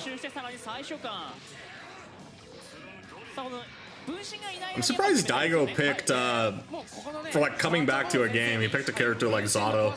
Must be like really, he must be like really, what's it called? Really confident on Zato. He had some good pressure, right? Just Soul Bad Guy did Soul Bad Guy, I think, so far.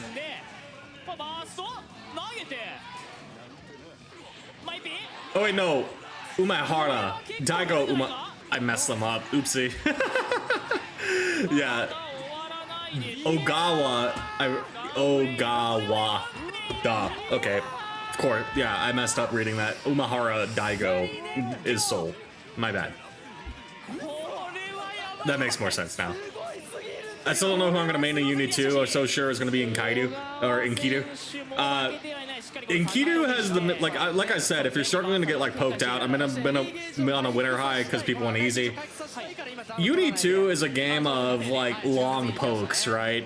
It really is long pokes. The average character does not need to run into you to like do stuff, right?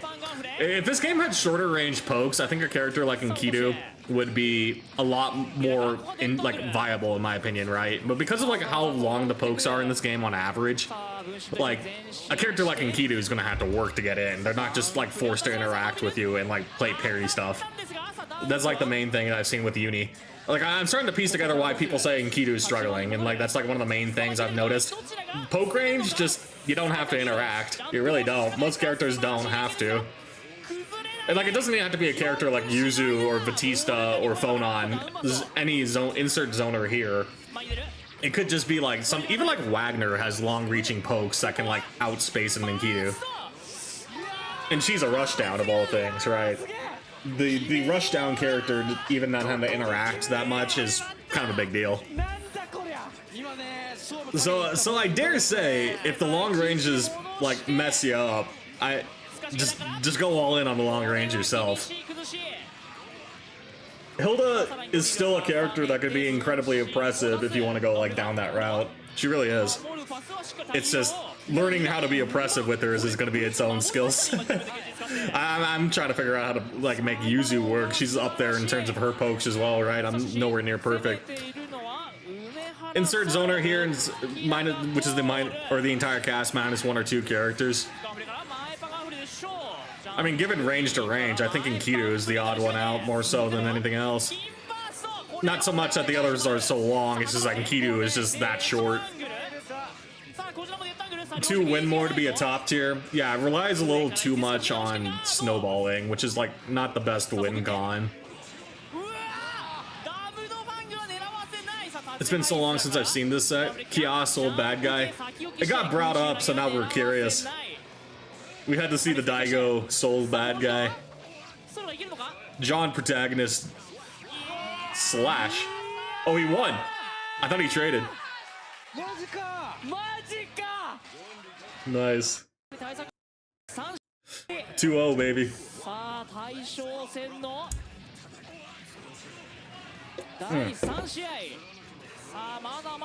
Mada.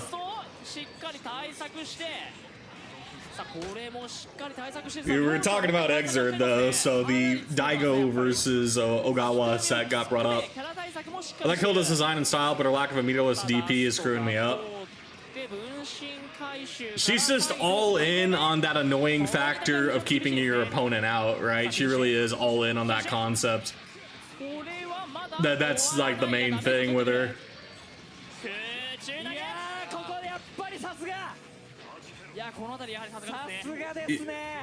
If she had a meterless DP, GG's. If she had any DP, GG's, to be honest.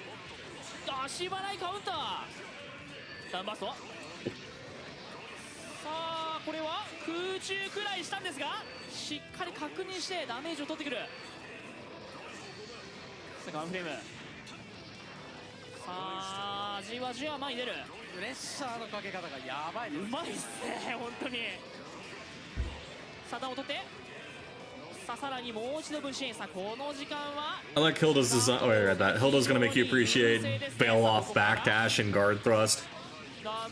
Like, if I could figure out how to use her telly and just keep people at screen lengths, I feel like I'd like her more. I think, unironically, if you want to go down the Hilda path, you should be, when you get your levelist, just put a lot of effort into pressure, like learning how her pokes all work together and how to pressure people. Not even like necessarily hit confirming for now and like getting damage, just kind of like understanding how to keep people out, right? Because I don't know, there has been like Hildas in this lobby, right? You can see the end game of Hilda. Let me write this down. Sure, tell me when you get like a notepad or whatever. I think it's a good thing to practice because it really is just like I can give you access to like the main core resources as well, right? Or I can even just like find the Hilda guide myself. I feel like the first step genuinely is just how to keep people off of you. Exert's more gorgeous than Strive. I'll gladly die in this hill. You don't even need to die in this hill. I think that's pretty objective. I think the art style in this game is infinitely better. Like, truly, it is like... if there's one thing I'll say about Strive, they lost their, like, art style, and it shows. Strive style does not look nearly as cool. It really doesn't. Okay, notepad ready. Notepad, I was just saying, when you get your leverless, focus more on pressure. How all of Hilda's moves work in tandem to keep an opponent out, right? And I think this is, like, I can find the resources for you for this, and maybe there's, like, some stuff on the Hilda specifics. But, like, the main thing is, if she's all in on keeping your opponent out, I would dare say just you're gonna have to practice a lot, right? I think you can like just go all in on practicing on keeping people out, right? Like, and then just you should be able to in theory keep people out enough where her not having a DP is not that big of a deal. That should be like your end goal, right? Like, obviously, working on your defense will need to come at some point, but for the longest time, if you're playing a character like Hilda, you can unironically just focus, like, all on your offense. Be, like, the offense machine. Like, it's gonna take time to develop that skill, and it's gonna take, you know, effort, obviously, but I think it's a good return on investment sort of thing, and that if you're willing to, like, just go all in on your offense for now, you'll get, like, probably, like, 70% of the character, right? 70% of the character, not necessarily just like TP shenanigans, but just straight up keeping people out with your pokes alone for now, right? As like a good point. TPing can be incorporated at some point, but like just focusing on how you can like keep your opponent at bay, and then punishing, you know, people trying to make a move on it, right? Because if Hilda is played properly, she's definitely like the type of character that can like easily like force a mistake, right? If a lot of people are gonna get impatient and just jump in at some point, and if you're able to handle that, get to like a point where you can handle like the impatient people, you handle like probably like 70% of the like player base, unironically. So that would be like the first goal I would get with Hilda, even if it's like a medium-term goal where it's like for like next month or two you're focusing on that. It's still a reasonable goal in my opinion, where you'll get the most value, like the most bang for your buck from like focusing on that. At some point you'll want to work on your defense and like, you know, holding it together, learning bail off, backdash, shenanigans, etc, etc. But like, unironically, Hilda is the glass cannon all-in offense character. You learn how to offense with her, you learn the majority of the character. It's not even leverless, he's on a stick with cheater buttons. Have you seen 2GB's Uni leverless? I have to look at it now, but it's a leverless. It's a leverless on a stick with cheater buttons somehow. Okay, I gotta remember, don't click the link in the chat, click it over here. Here, we'll finish the set and then I'll look at it. I have it on the side now. It's just a stick. It's just a stick outright. The reset, the A plus D, the D-pad, 80, AB, ACD. Not too bad, not too bad. Analog. Not bad. Yeah. So what I have is learn to apply pressure, keep opponent out, learn defense later, learn offense now, learn to capitalize on impatient people. I think that pretty much sums it up, yes. Wait, who won? Dang it. Ogawa got it. You didn't look at the MX buttons? Oh, I don't know what MX means. I don't know what MX means here. MX plus down. Analog stick. Neutral jump. You lost me. MX mirrors his X-axis. Mirror X-axis. Okay. So that's the cheater button. Mirror up, mirror. Okay.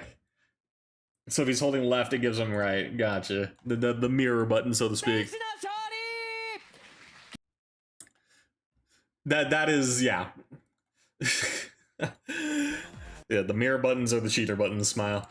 But yeah, hit point, I think that is pretty much, if you're worried about your not having a good defense, and you're playing a character that doesn't have a good defense, for a long while, you'll be able to get away with just going crazy on your offense. You really will. Like, especially in a game like Uni, being aggressive and running your own game plan is the core of the game. So if you can get to a point where you can bully people out, learn the attributes of all of our moves or buttons.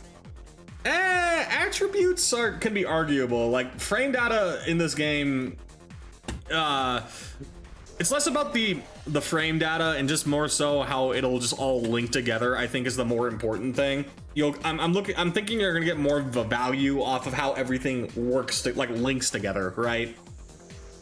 And then like understanding like the concept of like a rebeat, I guess, is like the more important thing, where you can like cancel. Like, let's say you do a move that has like, that will have like a long recovery on normally. Links together, how it all like works together. Like here, like to give an example of like pressure for Yuzu. The pressure for Yuzu, if I want to like consistently pressure someone, is like, it links together in this sense of like keep out. I'm gonna do, oh, okay, hold up. Like of how it, yeah, what combos into each other. Not even combos, right? Combos are like part of like getting a hit confirmed, or like when you actually have the hit. But like on block, how it like you see how this is still on block, but I can just hit it like immediately after, that sort of thing. That link, so to speak. This is where you can like immediately like do it. Like here, a common one is 2A, 2B, 2C, special cancel typically, right? That sort of thing. Where like if they mashed at any point on that point, like during that combo that I was doing, they would get hit, that sort of thing. And like that's what I mean by like pressure. How are you like, what are your moves that you can do together to consistently keep someone off of you? This sort of thing. Like, it's a little unique for Yuzu. We can try and look at Hilda, see what happens, right? Oh, she's right there. But like, even like basic stuff, like these sort of things where you're like just constantly like get off, get off, get off, get off, sort of thing. Like how that all works together. And then the important thing is, you see how on the advantage over here, how this says +10. For the most part, this basically, if you're ending on something like this, that means you can just keep your turn going, right? Things that push people back on block, just you don't need that much for Hilda's actual offense when people sit still. It's just like JC, MTJC 2A. Like I'm not a Hilda player by any means, but like just like constantly just understanding like this button has this sort of range, it has this follow-up that you can do, this follow-up, and then like maybe like looking into like how these like, what does empty mean? It doesn't land on block. Empty is like this doesn't, like this wouldn't land on block. That's an quote empty, like anything, right? Charge the move, but now it's to where it doesn't come out, or yeah, like yeah, you see it like I'm if I do it right, like it starts trying to charge it, but if I time it right, I'll be able to like bait it. I'm like messing up the timing. Dang it. Yeah, like that. You see like it starts to do like the white orb charge up, but it doesn't come out. That sort of thing. It's a bit easier. Yeah. But the point is, if your opponent knows like to block high because you're doing a jump attack, the point of a quote empty JC is that you make them twitch react. And like a good thing that can happen is like people try and like use a shield to block a jump attack. If they like shield your jump attack, you basically open yourself up to getting hit in the face. But the trade-off is that if they shield and you bait it out, so to speak, like you bait it out and like make it so that the move doesn't hit. Like if you make it so that the move doesn't hit, or hold up. Oh my god. Like in that sense, you make them twitch and they try and like shield it. Of how our JC air stalls is a true 50-50. Okay, it's even better. So it's a force to guess scenario. Like in the end, like I'm not even doing it perfectly, right? But apparently the end game of this is that you get a 50-50 force them to guess. And if you make them guess and they guess wrong, you get like a full combo, right? You should be getting like a full combo depending on like how fast you are. That sort of thing. So it's a very potent state-like thing to be doing. The problem is that it's slow and they need to sit still. Yeah, getting them to sit still is like the other issue, right? But like if you're ever gonna have them sit still, it's probably gonna be like in the corner, right?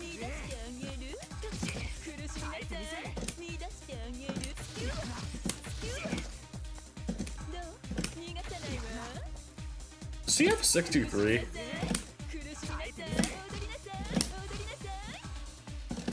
So just learn what I can do when. Yeah, pretty much. It's like just understanding what ranges your moves will happen and what you can be doing to like keep your opponent locked in. Like here's a good example. This move is plus that in that if it lands like on their block, you can just keep hitting buttons, right? But yeah, like you see how like it takes like half a second to start up? The trade-off for this move is that they can use that gap to try and like run you down. So if you notice that someone's being really like jumpy and just wants to jump in on you, you can just keep your pressure simple and like just do moves that don't leave a gap, right? And like you just like force them, like you don't necessarily force them. If they're being impatient, at some point they're just gonna overextend, and that's the point where you get your hit confirm and then you just do your combo, right? That sort of thing. And like in the general game plan, it's like you're not trying to get into this point, you're just sitting back here doing your thing. Like this sort of thing. Like, there are some things that you probably want to learn. Like, yeah, like this 3C looks like a good move. Like, looks like it's going to be a good move for anti-airing people jumping in. So you definitely want to learn that. Was that a... And then, yeah, this is like a 1C, so it can go down. You also want to alternate skewer and pins. The counterplay is a duck under skewer, but you need a react has to pin. Yeah, that's like the next step, right? But like for someone like Hit Point that's like new, just yeah, like the next step is like alternating stuff. It really will be. She has negative edge for pin. What's the input? What is the input? Negative edge. I'm not good at negative edging. I'm just gonna go on the Mizumi. Hold up. There it is, and then I guess. Do you know the input? Is it like to hold ABC for X frame? Oh, hold ABC? Right, negative edging is that. What the fuck?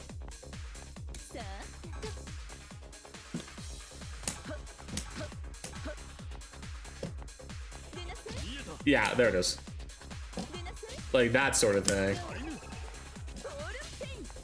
Yeah, the pins.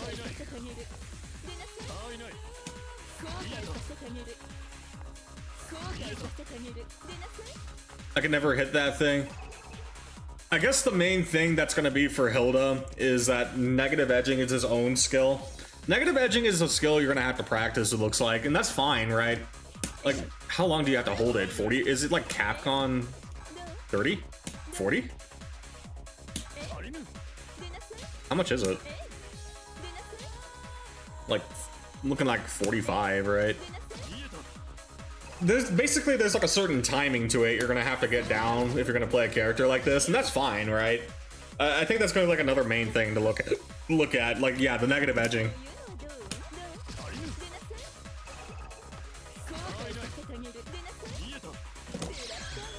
I don't know, it's minimum off the top of my head, but it grows much bigger the longer you hold it.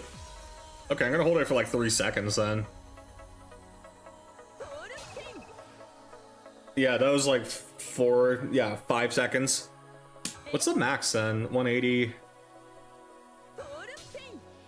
Yeah. I want to say there's 3 versions, minimum, bigger, and 3 at once. Interesting. Can I like hold this then and like, okay, no, it resets it if I do a move. Yeah, it resets the pin if I hold it. That is huge. Yeah, exactly, right? And if basically that could honestly be a bait where like they're looking for like a gap. Like, let's say you're like running your pressure and you're just like hitting buttons, right? This sort of thing. And they're like looking for a gap. If you're like charging this and like you quote give them the gap, that's where you can like drop the hammer, so to speak. Like, all these things like working in tandem. I'm not the best at like explaining it, but like just trying to like see how they work in tandem, and maybe like, and then like double checking with like the Hilda guide stuff that I'm sure I could find real fast for you. Wait, where is it? Like, yeah, if we go to like the main chord, look in Hilda pins. What do they have? Hilda wiki, that Hilda information. It's over here. Hilda wiki. This seems like, okay, yeah, this has like a lot of information. Okay, here, this looks like a good directory. I would recommend this then, yeah. Roomba Oki, the changes. There's a lot of information here, it looks like, but it looks like it's gonna be worth it, right? The game, the way that Uni's changed over the years, I don't think that like Hilda's gonna be one of those characters that's changed dramatically, right? It definitely would not have changed dramatically. So this looks like a good repository in general. And then like Roomba Oki, Uni changes, the combo doc. I guess it's worth looking at this combo doc. And like literally, like literal worst case scenario, we can just go into like mission mode, like we said. Go into mission mode and like just look at how her stuff works for a bit. For Hilda specifically, it may be worth asking around for like updated stuff, but like she doesn't look like a character that's changed much.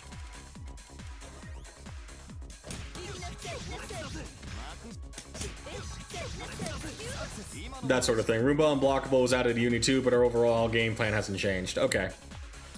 I did a decent amount of mission mode for her. Okay, if you don't like the mission stuff already, then I think like the next thing to look at is probably like this combo doc then. If her overall game plan hasn't changed, then something like this combo doc should still be relevant.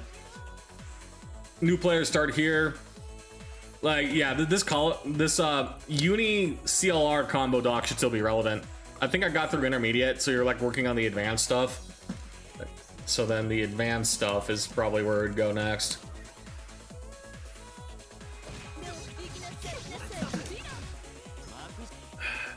Plinking A. I was told not to start advance. This doesn't seem too bad, right? That was the basic tutorial. Okay, you've done the basics. Yeah, for like day one stuff, I think that was fine to like just not worry about it too hard. But I think unironically, when you get into your level list and you're like actually like gonna try and play this, I think I'm in the middle of intermediate. somewhere in there. Yeah, I mean, the immediate thing that I'm noticing is like Plink, yeah, Plink, B. So it's like holding it after. She keeps you locked down with a threat of frame 25, 24 overhead. Then once they sit down, you can start getting truly aggressive. I got hit with a wall. Yeah, the wall probably hits you, and you're probably gonna hit it again if you're adjusting to being on a leverless, to be real with you. When I swapped the stick, it took me a second to readjust too. So it's probably worth redoing it from like intermediate, right? Like the beginner stuff is very straightforward.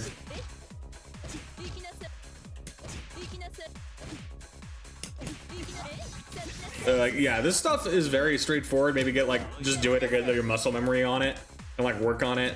But like, if you're like working through the intermediate stuff, I think the, yeah, like unironically, it's gonna be like,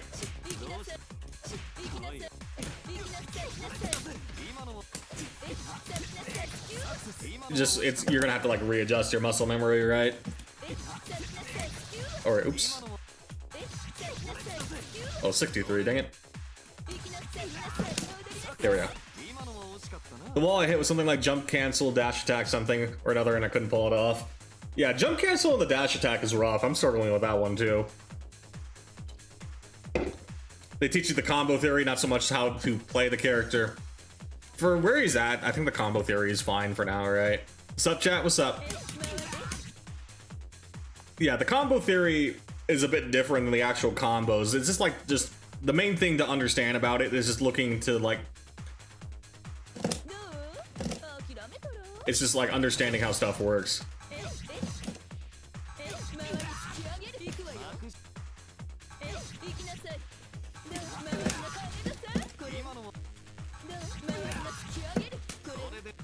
Okay.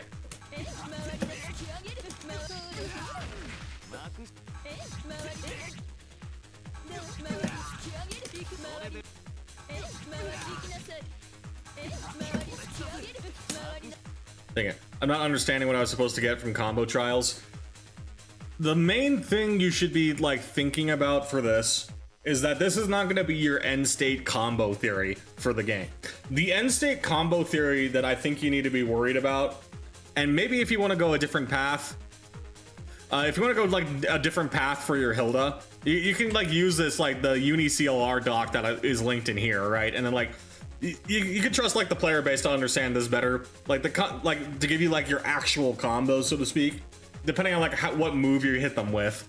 Like if you want to just like go straight to the like the bread and butter, yeah. I have that doc you sent bookmark now, yeah, and like this is just like a doc within that doc at this point. Day 5 Yuzu, yo, that ain't Zubaba. We're helping Hit Point get accustomed to Hilda. Like, give him an idea of what he needs to be working on to improve his Hilda. I'm still on the Yuzu. Yeah, Melon, actually, if you want my Yuzu progress, Melon, my 4-2 combo that I was struggling with, I hit it pretty consistently now. I was doing the 4-2-1s in my combo. We made some progress on the Yuzu front. We're just helping Hit Point right now. Combo trials teach you what rewards you get from successfully landing a move. They don't teach you how you're supposed to do things like structure offense and play neutral. There's a very small section of missions that teach you what neutral buttons to press and what to do on block, but it's incredibly shallow. Yeah, honestly, it's like what to do in neutral, where you're like not getting hits and like it's just anything goes sort of state, where like you're both just doing your own thing, is easier said than done. And that's like, that's just getting familiar with your buttons and how it all works. Like, okay, like A buttons are usually like short and stubby but fast. B buttons are like your medium buttons where they have a decent blend of range and speed, and then like your heavy buttons are like you're gonna stand back here because they're like giga heavy. I might have missed that section. I mean, it was probably like a general section, to be fair with you. It's at the beginning. A is your jab, B is your slash, C is your heavy slash. We don't have a kick. Yeah, like whatever gets that idea across for you, right? Yeah, it's like A, B, C, D, and then like A, B, C, C. And then just, yeah, for not Yuzu, for specifically Hilda, she has like these follow-ups that are worth mentioning, right? Like understanding these follow-ups. D is like a modifier button. Yeah, it's a unique button. It doesn't just modify, it has its own stuff. It's like general stuff. It has general stuff. But like, it's not, yeah, the follow-ups. The follow-ups are cool. Like, yeah, you get like that follow-up on block.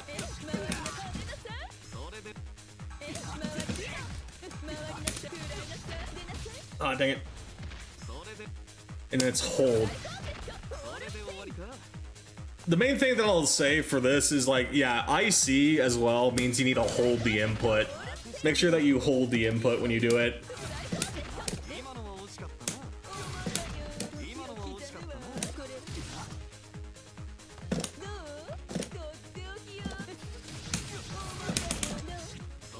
I thought X was hold. No. X. IC is, it's like a weird translation. No, IC is the hold.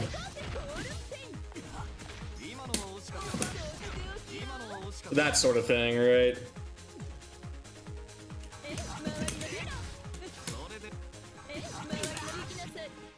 And then, like, for a leverless, doing your dash input should be very simple, to be honest, because it's just gonna be like double tapping the forward, right? Just the main thing about dash is that you tap forward twice, right? IC is increase. Yeah, increase, I guess. It's a really weird transition. Just the way the way that you should think about it, though, is you see IC, you just hold that, like, those buttons when you do it. Like, if I don't hold it, it just does that. But if I hold it, you see how it took an extra, like, half second, basically? That sort of thing. That's, like, the main thing. I thought it was input charge. No, you see, we're like the amount of translations we're getting here. It's a really poor translation in my opinion, but you'll get used to it.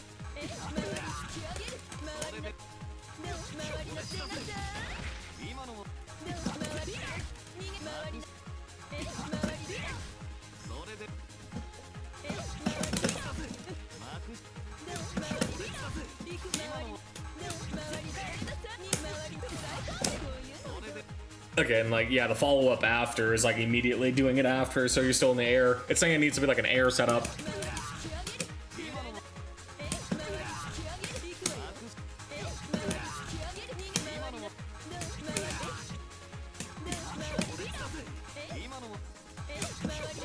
You can TK it after, I believe.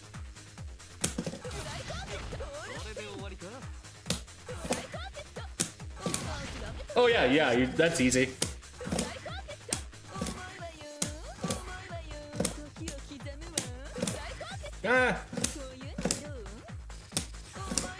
Maybe on hit, hold up.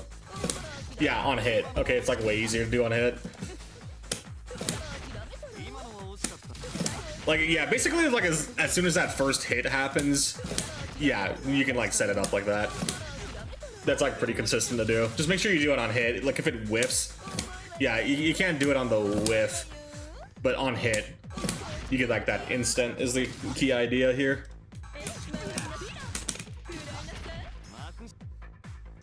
Increase no in Japanese, which translates to increase. Yeah, I'm just saying increase as a word. The increase, yeah, the way they did that, they just put it in hiragana. They just put the word increase in hiragana, which is still like not the best translation. Or katakana rather, yeah. Katakana, yeah. The one that they specifically use to like translate like foreign words that don't have like a direct translation sort of thing, right? They just have it basically pronounced out. Increase. Increase. That sort of thing. My N5% efficiency coming in clutch. I forget, I always like mix match hiragana and katakana.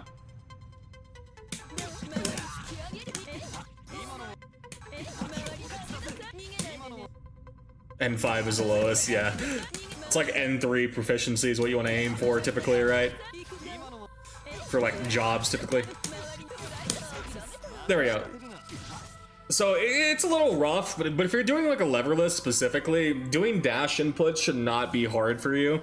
Just the main thing to remember for dash is that you hit the button twice, right? And when you hit like the button forward on the second time is when you'd want to hit like that dash B, right? Yeah, N4 is required for jobs, N3 is preferred. I mean, so basically N3, maybe even N2.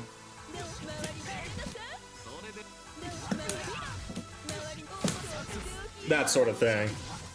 So the dash input will be easier for you to do on a, once you get it down on the leverless, I think it's easier to do because it's like literally just tapping the forward twice. Just remember on the second forward tap that when you want to initiate the attack is when you would do the button. N2 is if you want to teach advanced topics. Ah. I'm just thinking in my head from the business POV. Oh, N3 is preferred, so obviously N3 is the standard, and then the one step beyond that is the actual preferred. I just translated that to corporate in my head. from the suits that don't know better, they're gonna say, oh, obviously we want the N3 as a minimum, and then the N2 is an actual star player. Which is, you know, doesn't translate to the actual proficiencies here, but, you know, 70-year-old CEO moment. Fortunately, no. Thank God. Okay, it's like, yeah, this isn't too bad when you, this isn't too bad.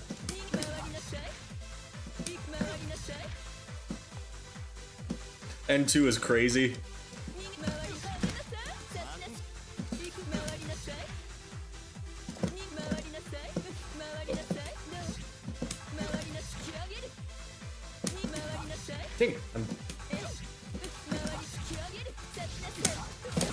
Like that, there we go. 10 years average if I'm not mistaken. Brutal. Yeah, I'm good.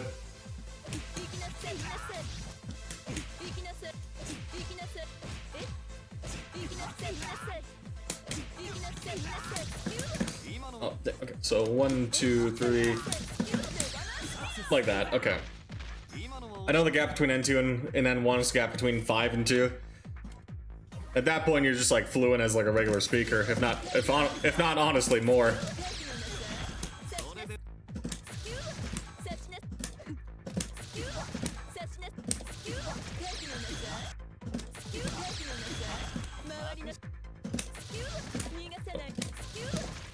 Wait, hold up, there's no delay on this.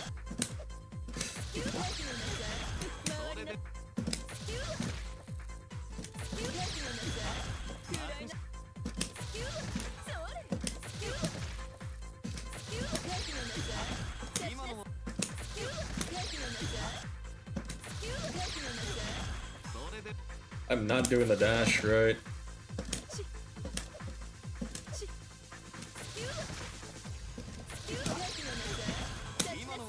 Okay, well the point is I'm not gonna get too deep into the Hilda combos personally, but yeah, honestly, it's just like not noting some of these notations and then just what your goal is with this is the key takeaway.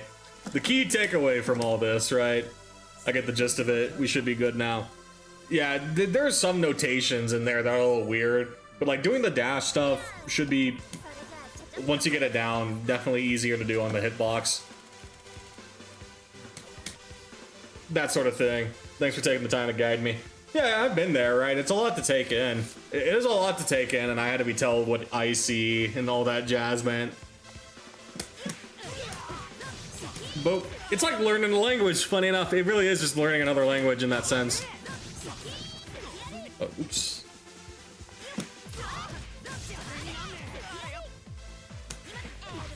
Elbow!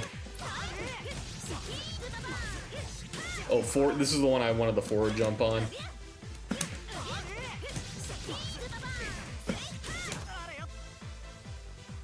Finally, a return to Zubaba. Exactly. But if we're talking about our own practice now, if we're talking about our own progress, I passed the 4-2 barrier here.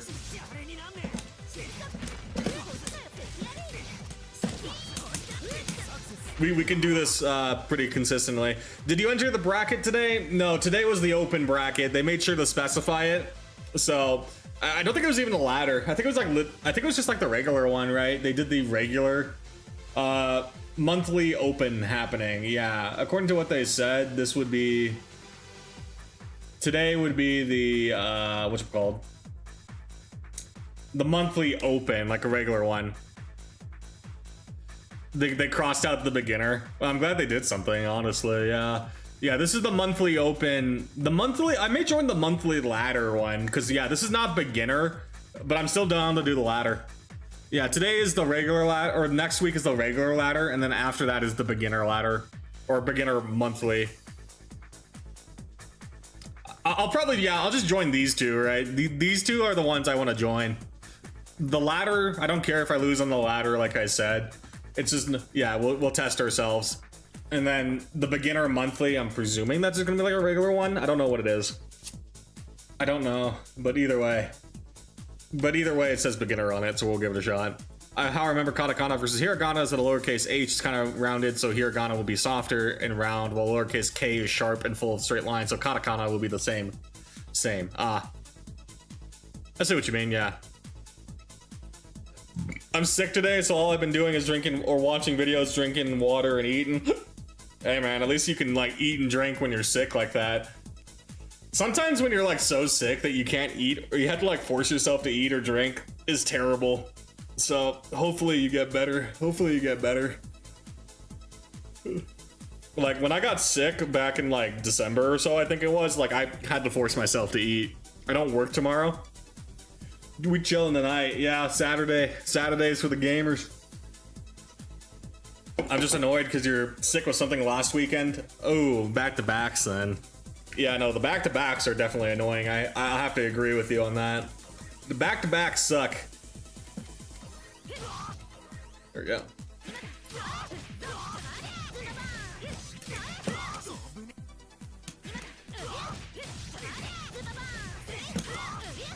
Oh, I got hit the other way.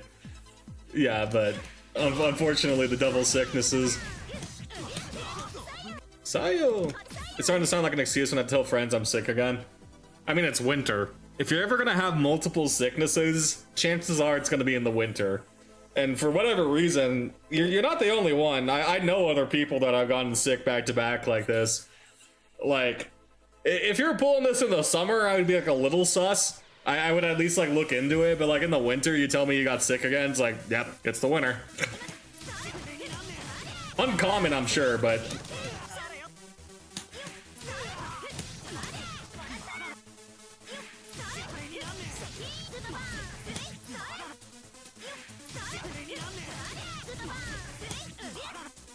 I need to be faster on this follow-up. I'm like hesitating. I need to be faster. I just need to trust it. Remember, what failed us before is not trusting the process. Just trust the system. There's no delays on this. I don't have to delay. The main thing about this is that I actually need to be fast. There's no delays.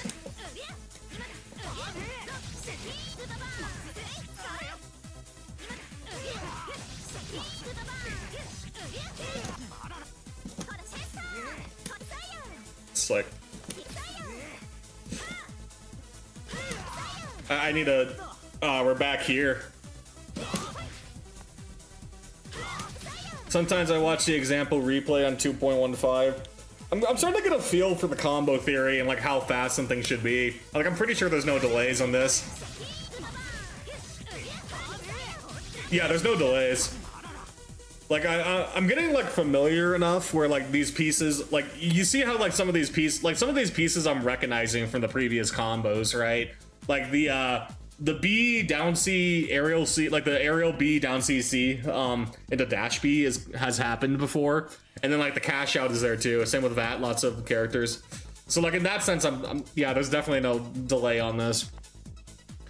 You know, another thing that I think that's tripped me up is that I'm not actually used to playing games with buffers since RTS doesn't use a buffer system. It is going to take a second for you to get used to it, hit point. The only thing that I can say is that it's going to be frustrating in the moment, but you have to trust the process. Like, you've been around, like you've been around these streams long enough. You've seen me struggle with this combo, right? Like, my stream, like the way I've started like the past week and a half of streams was like struggling to like even hit this like this, right? Like that's what I was struggling with for like the longest time, but like, you know, I kept putting in the effort, and now we can do like we could start doing like the 4-2-1 a lot more consistently, right? Like, I'm not perfect at it, but like, yeah, you see, like this combo that I was struggling with at one point is now me getting a lot more cleaner. But like the only reason why I can even like say that is because of like practice. It's just practice. I've been frustrated too, right? I used to when I mash the button, it does not try to cue those inputs. Yeah, exactly. It's just the point that I'm trying to tell you is that it's practice. You'll get used to it. I can understand being like in a new system. It's going to take time to adjust. the key point that I'm saying is that even with that inexperience, trust the process. You trust your hands, all right? Just truly trust your hands. Trust your hands and your ability to build muscle memory. And that even when you're frustrated practicing something, when you're practicing something like this where you're not used to it, it's frustrating to do because you're just not landing it. The key thing to think is about tomorrow, right? What you do today affects you tomorrow in that sense. In that sense that all the effort and frustration that you put into today will pay off if you show up tomorrow. I can look at it like the shift button is always held down, which is what lets you queue actions. I don't know exactly the RTS translation for you, to be honest. Like, that's just the sort of thing. Like, in the same way that you had to, like, learn keybind, like, before you got into RTSing, like, the concept of, like, keybinding your actions, the APM of your moves, your ability to understand, like, the macro game was not nearly as fluent, right? At some point, you were not as fluent as you are now because of your experience. That's, like, the key point I'm trying to tell you, right? But with your genre experience in the genre now, you're definitely better than your day one. Even if you weren't used to those systems when you started out, one way or another. It's the same process. I don't remember, but it makes a sense that is what it was like. It's just remembering that perspective, especially if it's like a genre you grew up on and now you're like way older. It's easy to forget that you were in this, like the current state that you are struggling with now, trying to pick up a fighting game, is the same struggles you went through as a child. Yeah, you see, I can relate. Like FPS feels so natural to me. It really does. Because I picked it up as a kid, and you don't even think about it now, but you just have to remember that your experience is compounded over an entire lifetime. Not even FPS, okay, just in your case, RTS, right? You've had an entire lifetime of experience. You underestimate your level of, like, the level of comfort you are at with RTS comes from that level of experience. So restarting is jarring, right? It's jarring. There's a lot that you're gonna have to adjust to, but that's fine. You did it before already. The first like jump from like something you're not used to doing is very scary, right? But you can do it. You've done it before. I don't think just because you're like someone is in their 20s or 30s that they're suddenly incapable of learning something. You just have to understand the mechanisms behind your learning. As a child, you probably picked it up reasonably fast, right? Because children learn really fast. That like relatively to like how fast you learn as a child is gonna feel grating. But if you're willing to put in that time now, you can surprise yourself. Maybe this tilts because it's been so long since I learned a new genre. It's humbling. It is humbling in the sense that it is very tempting to go back to what you do know and what you're comfortable with. I struggled with, and the reason why I can nail this is because I struggled with this too. I genuinely struggled, and I was playing Grand Blue. Grand Blue, in hindsight and currently, is a very simple game when it comes to its execution, right? You don't need to do the same level of execution for Grand Blue to be at a decent state, but like it's still learning all the basics. It's still learning like all the basics of the fighting game genre. It is learning how character matchups work, how your own character interacts, etc., etc. It's all new. It's all new. Grand Blue taught me I can actually learn a new skill. Yeah, exactly. I don't remember when I played a new skill-based genre. There's a lot to learn, and you kind of realize how much there is to learn when you like get into a new genre, right? There is a lot that you basically take for granted from like that level of experience. It is impossible to learn fighting games without getting your ass whooped. This is how the genre works. Yeah, like because it's like a 1v1, you're gonna get whooped. But I mean, I just mean this in general. You're gonna get whooped. It's not even fighting games. I'm gonna be real with you. It's not even fighting games. It is any competitive genre. Drink water. I got you. I got you, Rice. Thank you. Any competitive genre that you're going to suddenly get into when you're already used to something else is going to get your ass whooped no matter what, okay? That is not water. Energy drink. Here, you want actual water. I put it in my flask. There you go.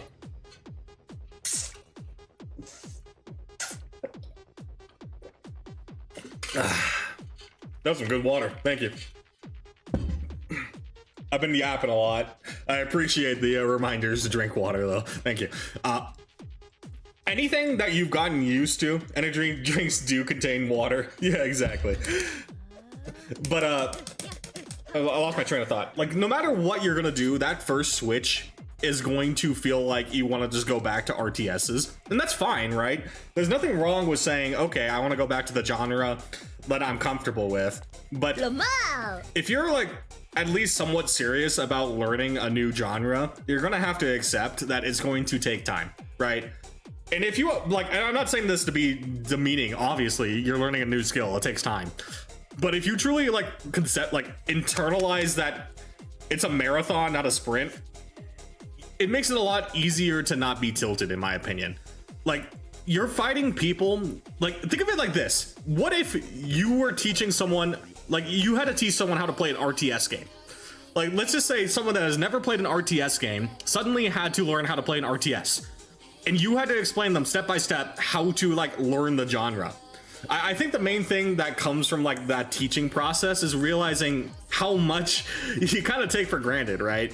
There's a lot of knowledge in your brain about how to play an RTS that is just so like imprinted that it's just like automatic, right?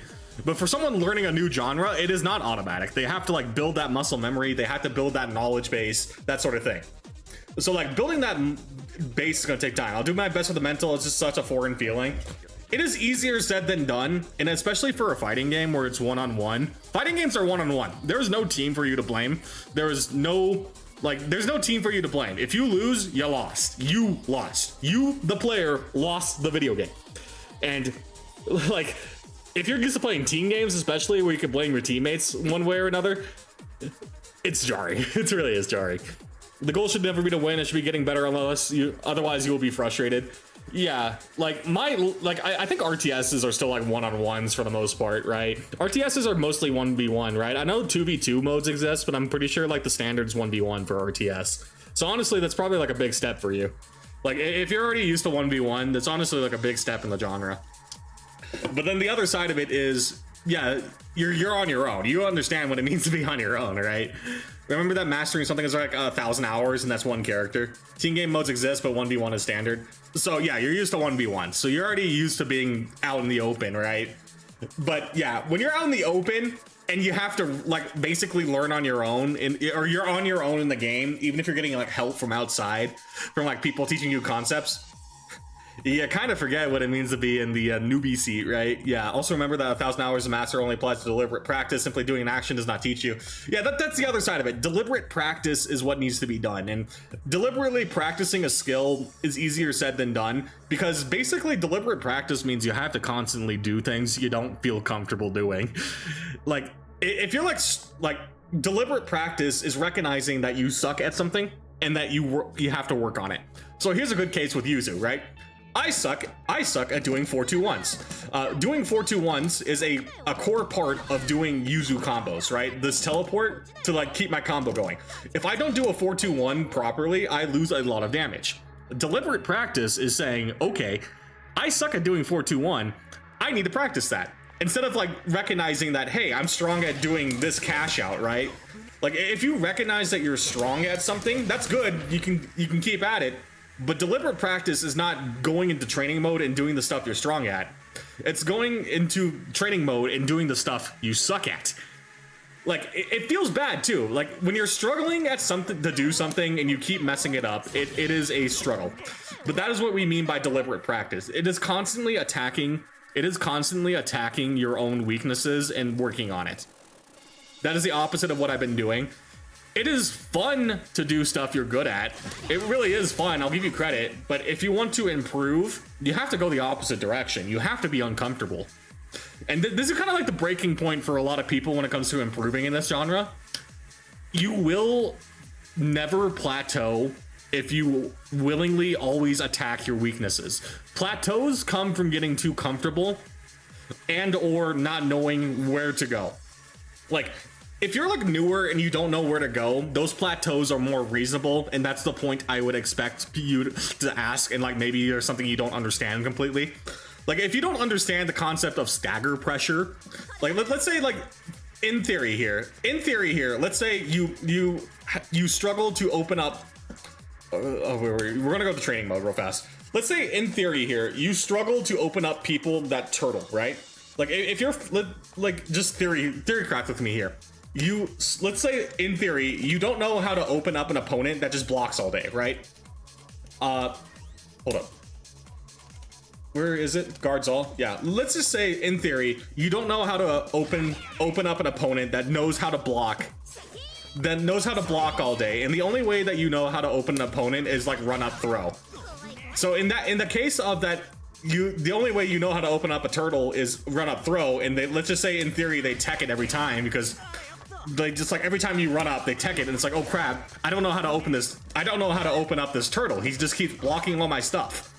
If you don't know the concept of like stagger pressure to intentionally like leaving gaps for them to mash on or like try and do something, yeah, I would not be surprised if you don't understand how to open someone up, right? That is, I wouldn't say that is an issue of like lack of practice. That is an issue of not understanding a certain concept, right?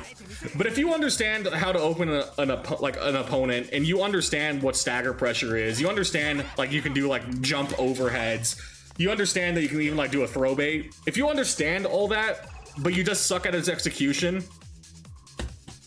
like you just suck at its execution, then at that point you're not challenging yourself, right?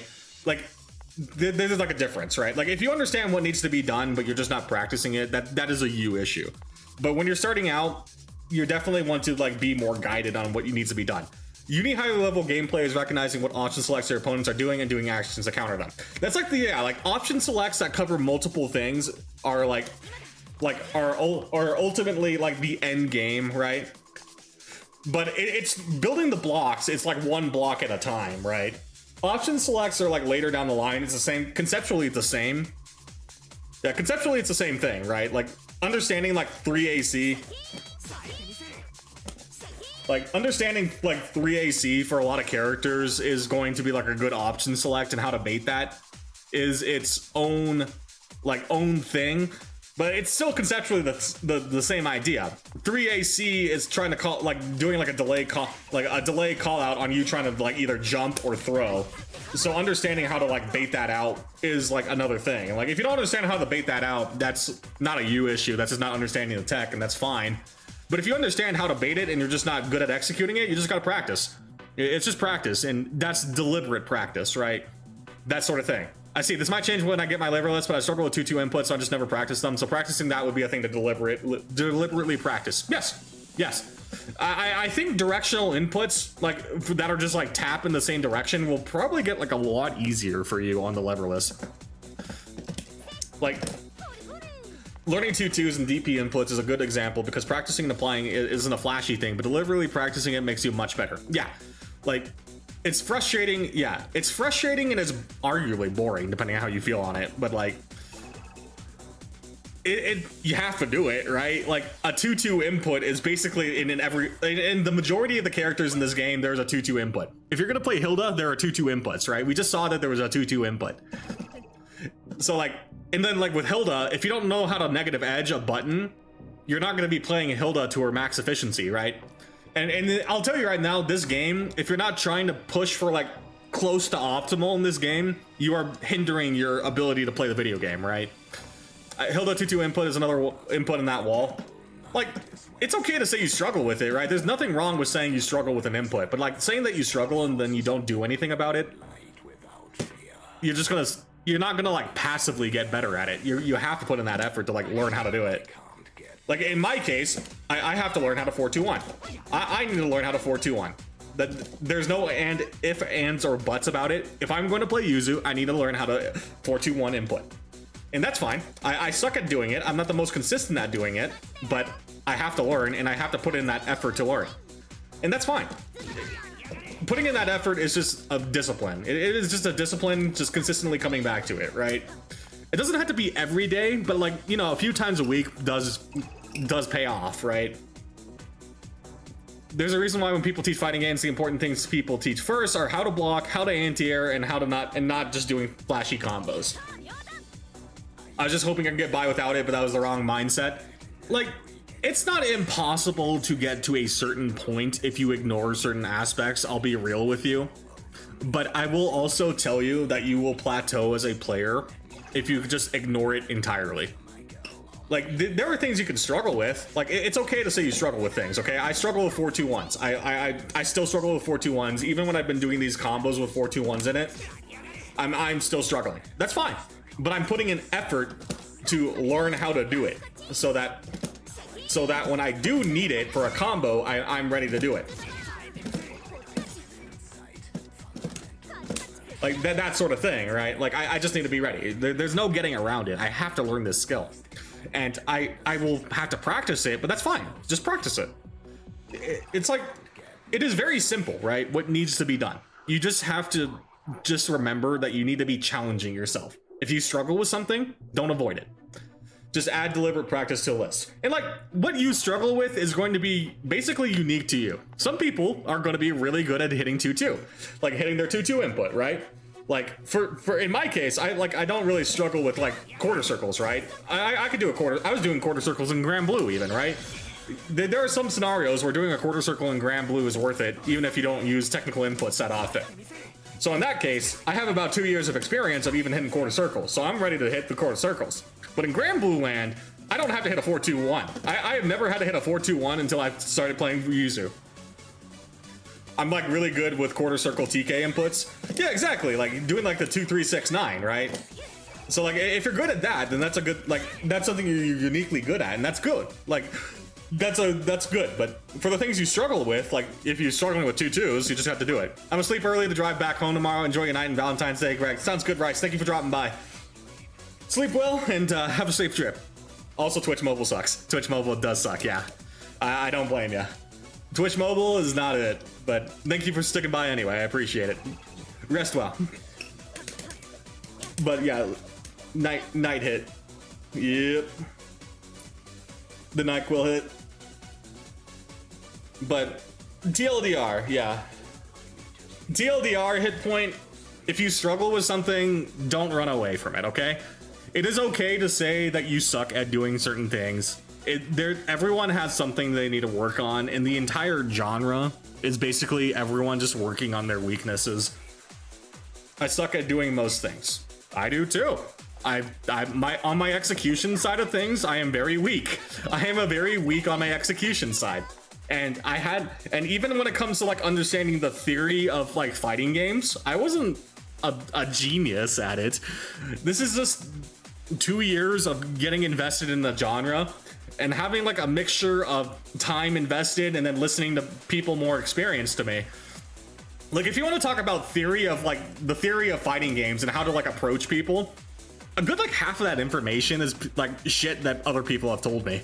Like it's stuff that you can inevitably learn on your own, like understanding how to like space people out, understanding like if someone's like just sending out moves in neutral that you can try and like whiff punish it or counter poke. Like these sort of things were not in my head from the get-go, and not things I even considered for like a long while, that sort of thing. Admitting that is not the hard part, addressing fixing it is the hard part. Yeah, exactly. Like saying, oh, I suck, woe is me is very easy. Like, oh, I suck at doing this. Like, I don't know, I suck at doing 2-2s. So, yeah, okay. Hey, but you're gonna have to learn how to 2-2, especially if you're gonna play like Hilda, right? Like, I suck at doing, I'm sucking at doing the dash. Like in a combo, I'm sucking at doing like the dash right now, right? Like I'm not good at doing the dash in a combo where I need to like do that, right? Like I'm not consistent at all on this follow-up. I've had to practice it and I've gotten better about it, but like even like when I'm doing it like this, there's like a certain timing. I have to be fast enough to actually get the hit, right? Like 2-hit. If I do it too early, it doesn't work. That sort of thing. And if I do like this move too high, I don't think I get the combo easy. Or I could potentially like mess up the JC. Like, yeah, you see in that case where it's like one hit and a one hit, that wasn't a true combo sort of thing, right?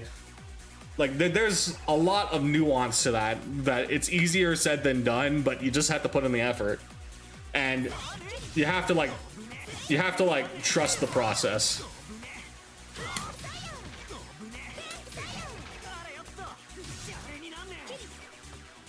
And I can't hold forward either preemptively. If I hold forward on my jump attack, it comes out as like that move instead of the move I need. So it has to be like very precisely neutral sort of thing. Like there's like a lot of little things you're gonna find out when you're doing it, right? And it's like, oh, I didn't even realize that was a part of it. I need to practice it, but that's fine. That's completely fine. Just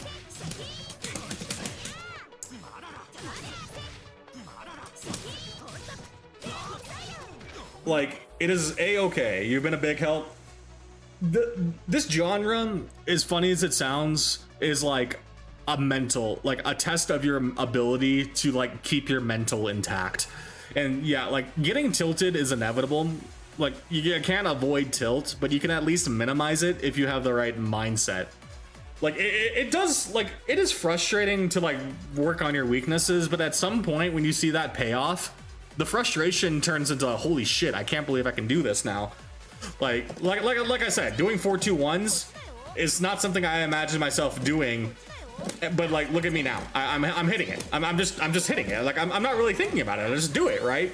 But you saw me the last couple of times where I was struggling with it, right? Like I'm like in the middle of a match. I promise you, I'm gonna mess this up in the middle of a match too, right? Like I'm definitely gonna mess this up in a match. Like I just messed it up right there because of the spacing.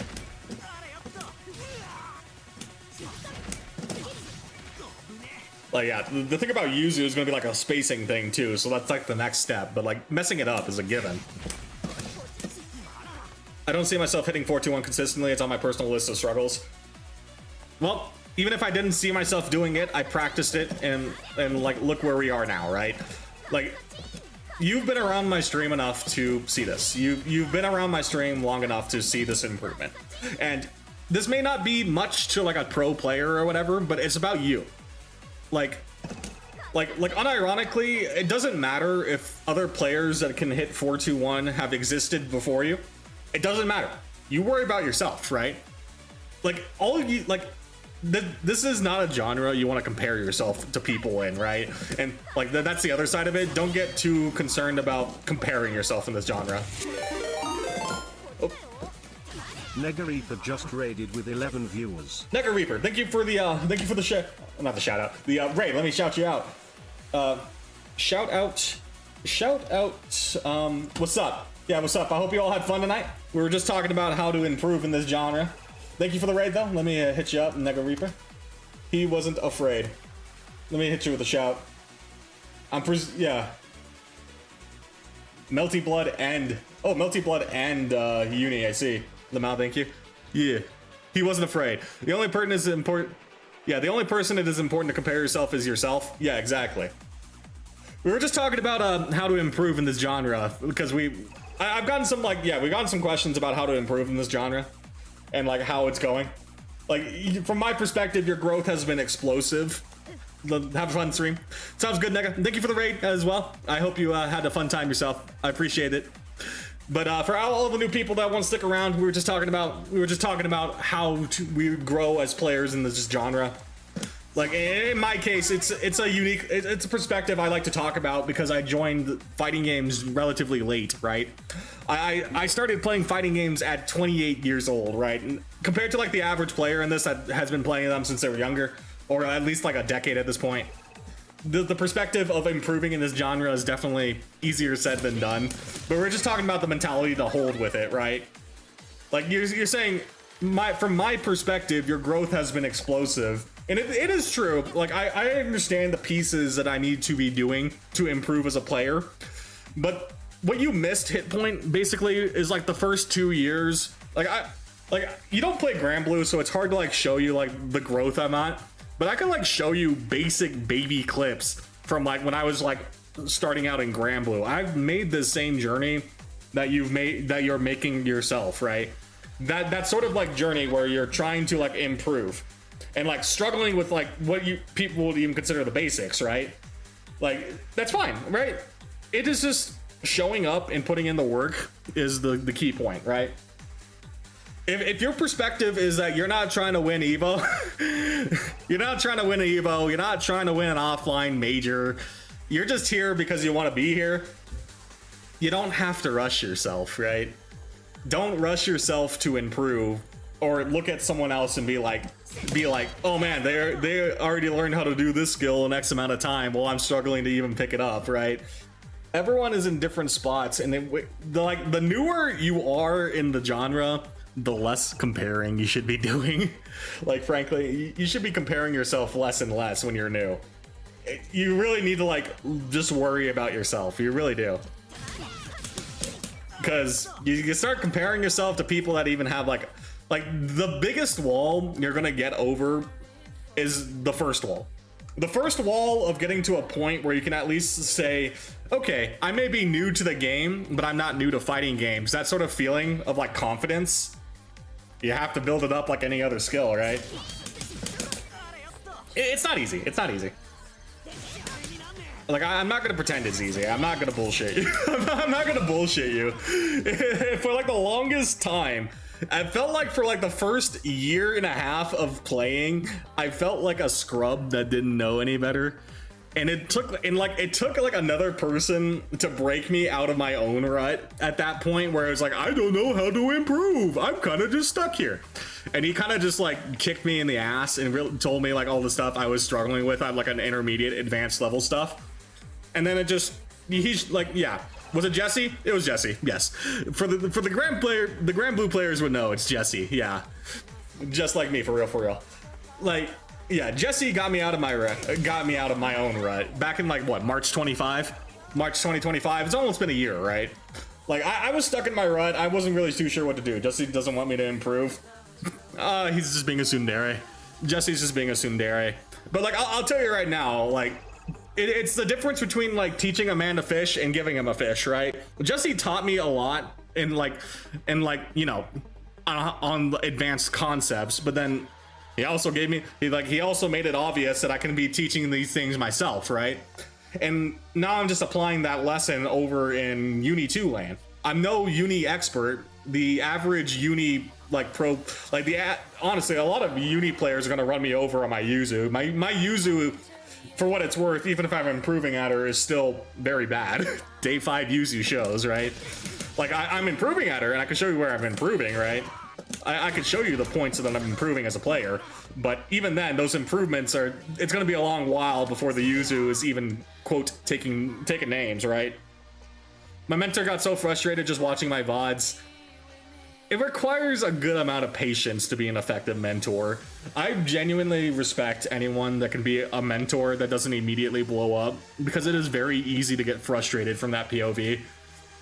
Because, like I said, when you understand something that it's, like, basically, like, muscle memory, you don't even think about it, it is easy to underestimate how much time you put into learning that skill, where it feels like your student is a dumbass for not getting it, right? Like let's say, like, you're trying to help someone that is struggling with 4-2-1 inputs, and you've played Yuzu for 10 years of your life. If you played Yuzu for 10 years of your life, doing a 4-2-1 should be like breathing, like, as easy as breathing. You don't even think about it, right? You don't think about breathing. You don't think about, like, these sort of things, right? Like, so, like, if you have that level of experience where you don't even think about 4-2-1s and you're trying to teach someone Yuzu, it's like, oh yeah, you need to do a 4-2-1. 2-2-X. 2-2-X just means X is, you can put in, like, any inputs. 2-2-X is just, like, insert ABC, like, basically, right? It's like a math formula. You know how, like, you'll put it, like, as a variable? Just, like, any of, like, the 2-2 inputs, whether it's A, B, or C, would, like, work in that scenario. Yeah. Except in Grand Blue Land, it's LMHU, but still, same idea. Any of the 2-2 inputs. This mentor didn't see a problem with release Beatrix, by the way. He said you can just throw it on reaction. Okay, yeah, Beatrix apologists. Release Beatrix apologism. Yeah, GG's. Your mentor was not all the way up there. That's the thing about being a mentor as well, right? Honestly. Like, you don't have to be an expert to teach skills either, but, like, noticing these, like, these gaps in knowledge are pretty good. PKS, or yeah, punch kick / heavy / D, dust. Yeah, if you want to use like the guilty gear, it's the same concept, right? You could plug, like, any of those and it would work in the 2-2-X scenario. In that case, well, you know, different game, but the idea, right? He's a really good player, no glaze. Like, even good players have these, like, you know, gaps in knowledge, right? Like, it's just like, it's hard to like talk about when you're like learning, right? These sort of like things. But anyway, it's just all practice. It's just all practice and not really comparing yourself. You just always address the things, you suck at, really. Like, if you recognize, and like, it doesn't even have to necessarily be sucking, right? It could just be like, at some point when you get the basics down, it's less about like understanding basic skills, and it gets like a lot more specific, right? Like specific interactions. And this is where we start building out like character matchup knowledge, right? If you have like a solid basis of knowledge, if you have like a solid basis of knowledge in that you understand your character and what needs to be done, for the most part, you're not really struggling with it. And you're not struggling with like the core mechanics of the game either. That is where like the next step is where it gets like a lot more intricate in dealing with character specifics, right? Character specifics are like the step after, but it's the same concept, just a lot more unique once you like get used to your character. Like character specific interactions will happen because are like the next focus, and I'm not too worried about character specifics outside of like some of the more obvious ones when I'm learning a character like that. It's like, it's a big jump. It's kind of a big problem I have with Guilty Gear as a whole. Its button system and Gatling's extremely unintuitive relative to others in its genre.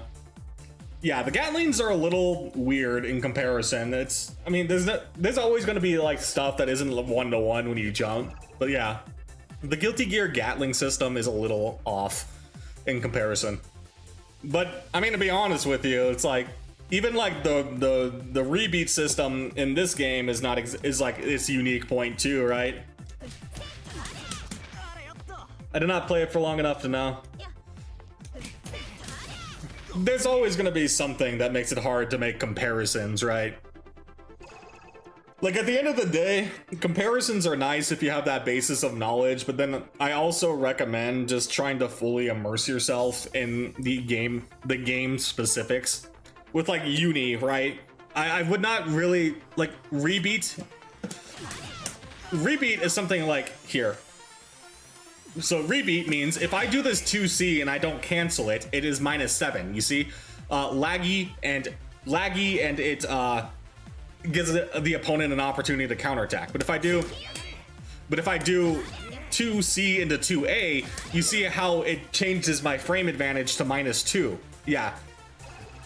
Like that's sort of like, instead of going A, B, C, you go CA sort of thing, right? Or a BC. Or CB. The tutorial says something like that.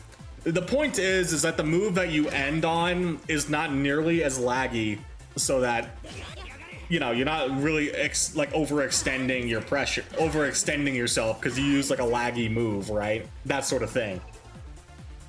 But like rebeats are one of the unique systems of like Uni and Melty Blood, I believe, right?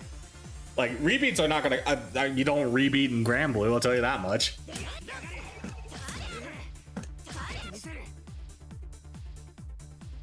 Yeah, but like it's important to know rebeating so that you don't just immediately like give your opponent an easy way to like take their turn. And that's like, this is getting into like structuring offense sort of thing. And yeah, this is a skill. This is something I recently just learned myself, right? That sort of thing. And then, you know, with Yuzu, Yuzu has some specific stuff that she has too, right? That like stance shenanigans with Yuzu, but like in general, it's usually like a C move into like an A move. C moves are heavy and long hit lasting, but they're typically like slow. So like just immediately doing the follow-up like that is like how one would make it more safe. I think the example is hitting a B unblocked and you input 2A to have like less negative frames. It could be B, it could be C, you could do C into B. Like you just go down. Like if the general structure is A, B, C, rebeating is just going the opposite way. C, B, C, A. You could do B, A as well if you want. Like it depends. Like yeah, some characters like rebeats are like Wagner's rebeat with 5A is really good. Wagner's 5A is really good for rebeats because it goes so far in comparison. Like here, I'll go to Wagner real fast to show you. Yeah, Yuzu's 5A is really stubby. It hits low, so it's nice in that case. But like you're not really using it to rebeat so much as like the 2A. But Wagner 5A, ooh buddy. Like Wagner 5A over here. Like, oh, this range that it can hit, like right there, and then like, if you want to try and contest it, that sort of thing. The game is very deep. This is getting to a point where it's a lot more in depth, and like, this is the stuff to give you perspective, this is the stuff I'm chewing on, right? Like, I'm chewing on getting into this. It's not easy. I'm not an expert at doing this at any means, right? But like, that idea of it is, yeah, I will wait to chew on it. Just the main thing to worry about for now of rebeat is just doing C move into A move or B move into A move to you know, worry to basically cancel out the not cancel negative frames, but make there be less negative frames sort of idea. And the idea behind it is that if you do this into this, it makes it like if the opponent recognizes that you're ending at this point, they're going to recognize that that's their time to take the turn. So if you're doing the rebeat after, that window for them to do something is much smaller, right? It looks simple, but this makes your corner pressure that much more oppressive, right? Like, just the idea, like, and then don't even get me like started on stagger timing, right? The concept of like staggering these moves as well, so it's not the same timing every time, and the fact that this staggers into itself, right? Oh, if I like that staggers into itself. Technically, that's a window big enough for you to mash on, but it has to be like immediately mashing. And if I know you're immediately mashing, I'm just gonna do my normal combo sort of idea, right? What up, Goon Squad? What's up, Pojo? We just talking about some stuff. We're just talking about rebeats and talking about different ideas. But is your rebeat that little small slash after a 5A? Okay, this I will specifically say what moves I'm doing to give you the idea. To give you the idea of what I mean. This move right here is my 5C. This is the 5C move for Wagner. This slash that I'm doing is the 5A. Yes, this is 5C, this is 5A. 5C, 5A. Cancel. It's 5C, 5A. 5C, 5A. And I'm doing it like immediately after. 5C, 5A. And that's what I mean, right? Because I'm doing this, this is not the same as doing 5C into 5A. This is like a cancel. Like in the same way, do you understand like A, B, C, right? That sort of idea where you build, like your combos are going A, B, C. You cancel into it, right? You're not like waiting the full time. Yeah, you're not doing like the full like move every time, then B, then C. You're doing A, B, C. So in that same way, you're doing C, A. And that, like the C, if you just let it ride, you see how much time there is if I don't cancel. But if I do 5C, 5A, I cancel much faster, right? That's the idea. And that's like the main idea of pressure. 5C, 5A. 5C, 5A. And like I'm not just lingering on the 5C. 5C, 5A. That sort of idea. And even like if I want to space it out, like the idea of like even if it's like spaced out, you still would do something like this because you're still in your optimal range. Getting higher level a little for a moment. Rebeating is also used to scout shields and option selects. Is deliberately entering pressure versus taking a turn back and reveal some of your opponent's habits. Yeah, exactly. Like this is like a good scouting move, so to speak, too, right? Yeah, like understanding like if they're trying to like do a shield at a certain timing. You have to understand that if someone shields, they're like locked into the animation for 30 frames or like half a second. So it's very committal, right? If you can scout someone's timing, like doing this move, that's also very powerful because then the next time you have that interaction, you can try and bait it out, right? So that is high level stuff, and that's like something to consider. But just, yeah, main takeaway, it makes the advantage of your moves way less negative frames. -8 versus -1 or -2, I guess. Yeah, honestly, yeah, -1 at this point.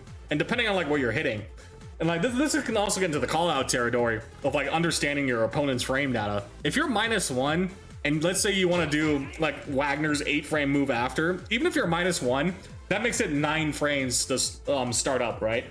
If your opponent is doing like mashing something after you do 5A to try and like counter poke, that is 10 frames or slower, that is like a perfect point to like try and like counter poke, right? That sort of idea. That sort of idea, right? So it's just a good position. It's like it is a low risk position to put yourself into that lets you scout information. That sort of idea. Some moves blend together if you press it quickly and cancel animations.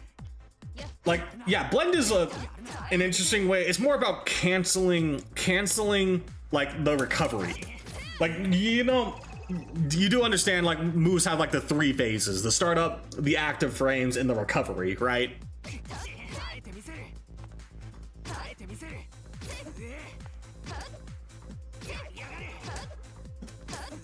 There's also a good chunk of characters can get combos off of things like 2C rebeat, 2C rebeat to a whiff into buttons. Yeah, like even like this is like a good way to like bait for like a good amount of characters. It like baits like them into mashing because they see the whiff. They see that this move whiffs, so they try and like attack you for it, that sort of thing. Kinda, I've heard the terms and I know that every move had these windows. Basically, the way to think of it is like that third window, which like basically leaves you open to getting counterattacked, gets shortened. Or even like negligent. Like technically this move has recovery.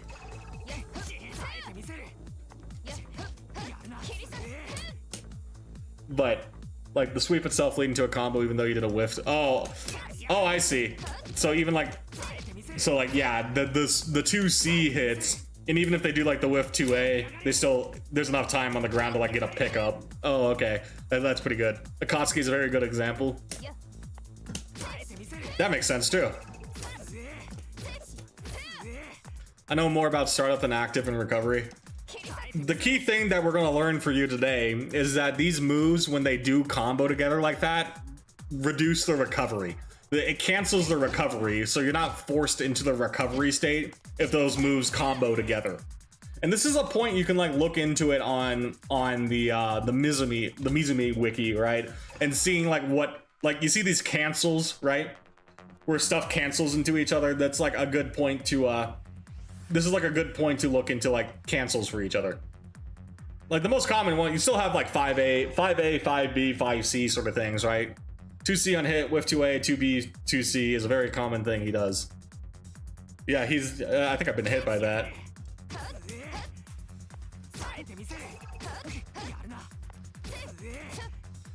Yeah, his moves are fast enough. Akatsuki is probably like one of the better ones to do it. He has like such good frame data if he gets in, right?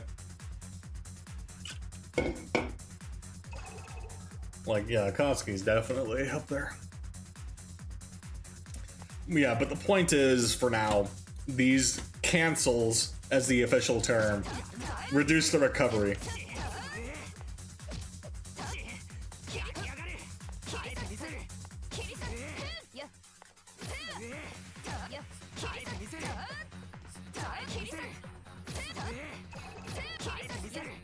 Just in general, right?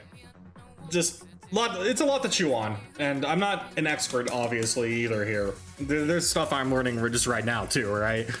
But, like, just general idea for now is that it cancels, it shortens or even cancels the recovery on moves, so it leaves you in a generally better position. It's the idea for now. That is where you want to... Oh, Mika. I don't want to do Mika. It is a ton. That is a uni-specific thing. Yeah, this is getting into uni-specific stuff. And I'm not going to pretend this is stuff I'm learning, right? I'm no expert. I'm certainly got my stuff to learn on it too, but it's what I'm chewing through myself. And as it stands, you can learn about it at the same time, right? I just wouldn't go too hard on the theory stuff for now, right? I can go a bit harder on theory because I have the basis of playing fighting games, right? Like, I understand the general idea of how a fighting game match should progress, I understand what my win con is and how to approach it. My execution towards that win con is currently lacking because I'm learning the character, but at the very least, I understand what I need to do to win. That sort of thing. And then if I have a struggle with my execution, I know how to pinpoint what I'm struggling with. Like I said, in my case, we're working on our 4-2-1s into like having these cash outs, and then just understanding how to cash stuff out is its own thing too. And then, you know, on the flip side of it, it's just like also like learning. It's also like just learning what moves I have access to, and then remembering what I have access to in the moment, and then being cognizant of the spacing, right? Like one of the things I'm consistently learning here is spacing, and that what move is good for handling these situations, right? And like I have a theory of what will work well, but then sometimes a player will just like run at me, right, when I'm doing like the jump, and I just like take advantage of that gap, that sort of thing, right? Like you can learn that from, that's like the experience side of things, where it's recommended you don't spend all of your time in training mode. This is like the theory of mind, where you want to actually get your ass kicked to like understand what opponents are doing to you, that sort of thing. But like even when you're like struggling in the match, if you notice, hey, I wanted to try and anti-air someone because they kept jumping at me, I don't know how to anti-air them, let's go learn an anti-air combo. That sort of logic, right? Like Yuzu's is very simple. I one of the main reasons why I like Yuzu is that she has access to an anti-air button that I can down back into. The best way to learn a block string is to get hit by every move. Like an enemy's block string, yeah.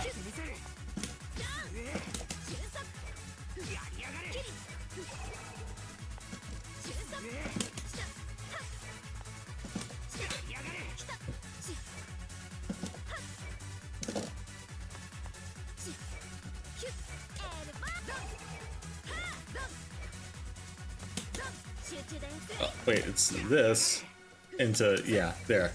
Like, there's so much stuff I can be doing with Yuzu that I'm just not executing on, right? Like, 4-2-1s and combos are what I'm thinking, but then I also need to be ready. Like, the general thing I need to be working on here is, like, making sure that I hold a button properly for stance, and then understanding what moves I have access to at any given moment. Understanding when I need a drop stance, understanding that I have a spot dodge, understanding that I can teleport. Like, there's a lot that I can overwhelm myself if I really wanted to, right? But the main one I'm looking at it just for now is I'm struggling to even remember to hold stance. And then when I do hold stance, I need to hold the proper button. I need to hold D for it. Like, D is the end goal that I want to be holding. There are some scenarios where I don't want to like hold it, like from what I understand, but even then that's like getting into advanced combo theory for Yuzu that I'm not there on yet. That sort of idea. What does the D button do? I don't notice it doesn't give you a slash. It lets me hold, right? I can hold any button. Like, let's say I do like 2, 3, 6 and to hold B. You see on the side how I'm holding B, but I'm still in the stance? That means, yeah, like it's showing like on the top too. Like here, I'll put my mouse. You see how like this is glowing? It's glowing because I'm holding, yeah, I'm holding, whatchamacallit? I'm holding the B button. So I can also like hold, I can hold D now, and you see how I'm holding D? Like it shows over here, but like in the match, it'll show that I'm holding D as well. And then holding that stance lets me do this, and if I release it, it gets me out of the stance too. But while I'm in stance and I'm holding this, like this holding the stance is very powerful because it gives me options to like the normal slashes that they do eventually come back if you like wait a second.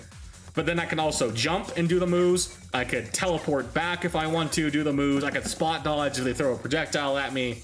And if I need to, for whatever reason, exit stance, I just release D. So like that is the importance of D for what I understand right now. There's some plinking stuff I can eventually do as well, but that's advanced combo theory, so I'm not worried about it right now. Plinking is not impossible. What made you interested in learning Yuzu? Number one, her playstyle is already, yeah, simplicity in her game plan is simple, yes. The complexity of Yuzu is that understanding what her pokes are and how to hit confirm. That level of complexity is fine by me. I'm not very concerned in complexity of understanding 5 million different setups, right? Like, I'm not gonna play a character like Kag or Byakuya where you have different setups, so force different states. I like the concept, the very simple game plan of I hit confirm, I kill you. The complexity it's just understanding how to hit confirm in like different spacings and different moves. Like understanding how to confirm off of 236A is going to be different than understanding how to confirm off of like a dash B, that sort of thing, right? Like a dash B is going to be like a little different in that case. But it's already like, I also value the idea of spacing. Spacing is something I think a lot about already on like on Anila, right? Understanding like that subtle spacing of how to like bait out certain moves because of like the difference in like the reach of my moves, right? Anila is not like as extreme as, it's obviously not as extreme. She is obviously not as extreme as Anila or as Yuzu in terms of like the spacing she can hit. This is like a unique quirk, to be honest with you, but it's conceptually in my head it is the same, and then I'm playing the spacing and basically forcing the opponents on my terms to like approach. Wagner's too rushed down for playing the spacing game properly. A proper Wagner endgame is not playing the spacing that I played, and even when I played her, I was not really thinking about, like, Wagner's whole shtick is pressure resets, right? Where if you space out your pressure correctly, you get like plus frames. You get plus frames, and then it's like it's an infinite pressure sort of idea, right? And then you just want to keep like the pressure on. Like the entire thing about Wagner is that she's consistently pressuring you, right? Everything is looking for like trying to crack you like open like one way or another like this, and then if you're trying to like be, and then also having access to like, you know, shield buff and sword buff, so you're like, it's consistent pressure. You're not playing like this where like you're trying to play the spacing trap. No, Wagner is going ham. Even like doing like these sort of things where she wants to keep the pressure up. She has good frame data at this range where if she does 214A, she's gonna abuse, like her having like a 7 frame 5B is very important, right? Where if we're gonna get into like a 5A war, so be it. But like if we like space this out properly where it's like +2 into a 7 frame, into like a, yeah, if I get like this +2 frame or +3 spacing, you get like, basically you just call out any match in this game, right? That sort of idea, like the +2 +3 spacing is the ideal one needs to be hitting, and then it's just consistent pressure. Yeah, +2 and like just constantly pressure resetting, and then also you have access to like insane staggers, and then you know El Clasico this, where you have access to like, you know, if they don't like stand up for this, it's an overhead. You can't mash it because it has guard point if you do this. Like everything points to consistent pressure. It plays like a Charlotta in that sense, right? Like Wagner is what Charlotta players wish they could be, to be honest. Like Wagner is basically like the optimal state of what Charlotta players want to be, and that's fine. I just don't got that dog in me. Besides the jumps, outside of like jumping, right? But even then, this isn't like a jump, but you still can do stuff in the air. And then they also have frankly, Wagner 3C and DP, like her anti-air options in comparison to Charlotta are pretty good. Like this is an incredibly vertical DP, so like it still has some horizontal on it, but like it goes so vertical, it's insane, right? On both sides. This is both sides. And then yeah, like the most obvious thing is having like this jump. Like, let's say like someone's like notices you're jumping and they try and like swat you out. Having like a way to contest that safely is insane. Like just like this sort of thing. Like, okay, I'm gonna anti-air you because I know you're jumping, haha, and then I call you out like that and just like blow you off, right? So you're forced to like respect that sort of thing. I'm not. This is like the thing I was working on before I stopped playing Wagner, but like there's options. But everything that Wagner wants to do is like going ham. I don't got that dog in me to go ham consistently. I hesitate and it shows, right? There's that little bit of hesitation because I want to play the slower game. I ain't got that dog in me to like just keep boom, boom, boom, boom. Like, yeah, boom 5A until I keep going. Or, you know, like at some point, like just do something risky. Quote risky. Like even like you even have stuff like that, right? Like, that's not a true 50-50. It is like a timing on that, but still, it is something that she has to keep the pressure going. And even if you like block it, it's -2, right? -2 is not the end of the world to try and force like a high-low. That sort of thing. And then like the sword buff enables some like insane like, yeah, these sort of things as well, where you can like Well, if I had the sword buff, and then I have chain shift. Like, that's still a high-low in that you can fuzzy guard it, but still, in the heat of the moment, you're not hitting every fuzzy guard in the world, right? That sort of thing. That's the thing about Wagner. Like, quote, the end game of Wagner is not exactly what I consider my end game as a player. But then I looked at some of the Yuzu stuff, like, Cone recommended I look into it, and then like what she wants to do, like she can still put up the pressure in her own way, but it's not like going ham pressure. It's like playing that spacing pressure. Playing the spacing pressure makes a lot more sense in my head, right? Like this is more so, this isn't even like experience in the genre. This kind of just gravitates to what I would consider my natural play style. Playing like a bit more out of range. Not really, like I can go ham if I need to, right? I have the ability to go ham. It's just, it's not my default. Going ham is not my default sort of thing. Like, going in aggressively is the exception, or like calculated in my opinion, right? But like my default is always like playing back here. Like you can go watch my Grand Blue, watch my Grand Blue stuff in comparison, right? Like here, I can go to the replay theater and show you my Grand Blue stuff in comparison, right? Like, just look at like how I approach things on Grand Blue, like how I play a Neela, and you'll see what I mean. Let me just pull up the replay theater real fast. I got you. It was like, yeah, this Claude match, I'm pretty sure. Well, just for everyone else, right? Oh, wait, hold up. Let me put it on the screen like this, there.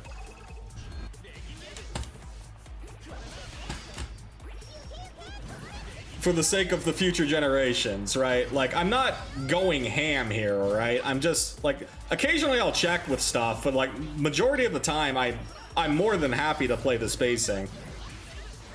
This idea, like, I know Yuzu's not, like, a little different, but, like, I'm more than willing to let people overextend into me. And like, sure, I can like do the Oki, but like at some point, I promise you, I'm just gonna back up, right? Like, okay, go crazy. You see, I backed up. Go do your thing. I'm gonna play the spacing. It's a little harder to do in Grand Blue because, you know, 6XL is a 6XL, but that sort of idea. But you see, I recognize that they're at chip. I'm not gonna engage willingly with you. It's Grand. Grand's gonna like one-tap me from this range if I engage with him. Like, you see, he's backing up, trying to do his far heavy. This playstyle is ingrained into me, right? Like, if I had that rush down heart, this Grand or me would already be dead. Yeah, I messed up. Bad DP call, right? But like, just in general, that's what I mean, right? This playstyle is more akin to what I want to do. Like, yeah, this playstyle is more akin to... I rushed in already. Yeah, like a good chunk of people already rushed in and got that kill, right? You can make the argument that if I rushed in, I got the kill too. Like, I just made a bad read, to be honest with you. Like, that was just a bad DP read, and I eventually win that set because I realized the way he was playing. What's up, Merkaba? How you doing? But that's what I mean. To translate that over into Uni, like, I've seen how the Yuzus play. While they can be oppressive with their pressure, it's not necessarily going ham all the time, right? There are times where they'll do like the run-up shenanigans, right, to like do some throws. Like, yeah, they're like running up to do throws. That's fine. Oh, hold it. But yeah, this playstyle is basically already ingrained into me. Wait, I have a great I have a good example with the Slamunga match too. I just saw the replay theater thing. But case in point, this is my playstyle. Yuzu, I'm gonna have to get over the execution barrier of playing Yuzu. Like, yeah, the execution barrier, I feel like this Akatsuki is gonna plug. Akatsuki plugging. I feel like if there was ever going to be a plugger character in this game, it would be Akatsuki, wouldn't it? It would be Akatsuki. I'd imagine playing Akatsuki is like very tilting. I gotta give credit to Akatsuki players in this game. I feel like they gotta go through like a lot of bullshit. They really have to go through like a lot of stuff.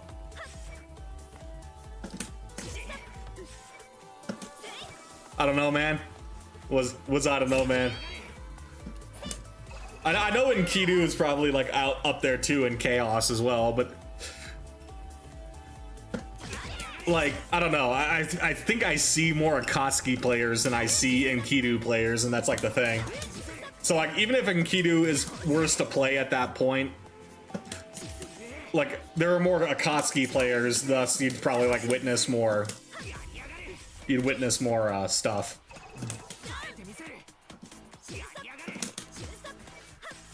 That sort of idea.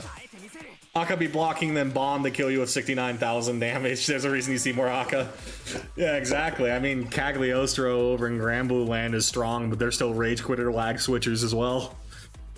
Like, Cagliostro is a top 10 character, and they still have that stereotype on their names. So, character strength is important in the argument, but even then, sometimes the character stereotypes are real.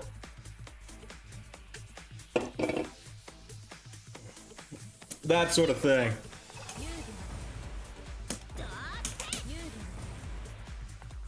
Yugen.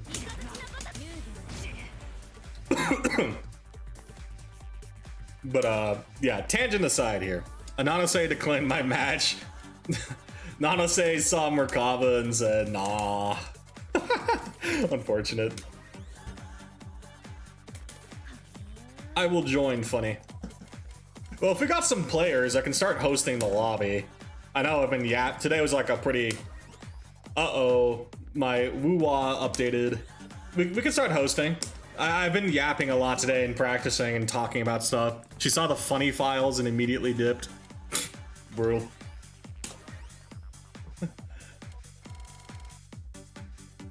Okay, we got that. Let me set up the pin now. Keyword is Greg doing.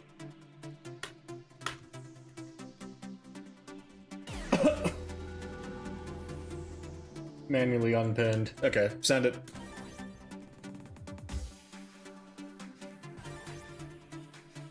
Dun, dun, dun, dun, dun, dun, dun, dun.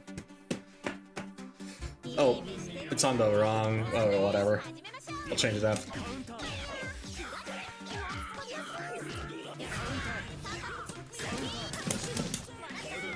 Oh. Yeah. In the heat of the moment, we're dropping the 4-2-1s. Yeah, don't worry.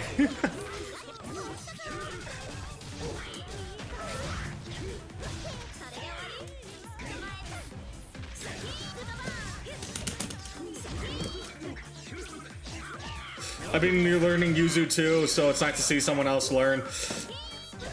And I think the main thing to like learning these characters is not getting overwhelmed with how much to learn, right? There's so much to learn.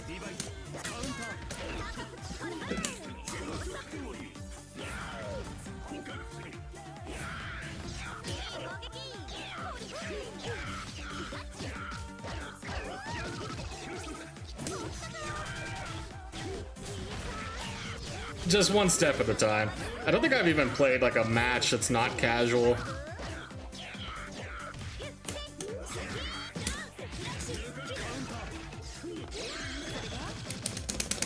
Oh.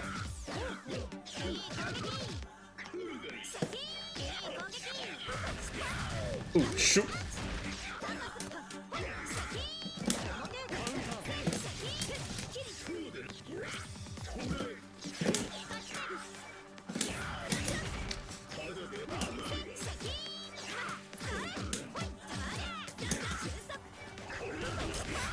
Ah, shit. Ah, goodbye.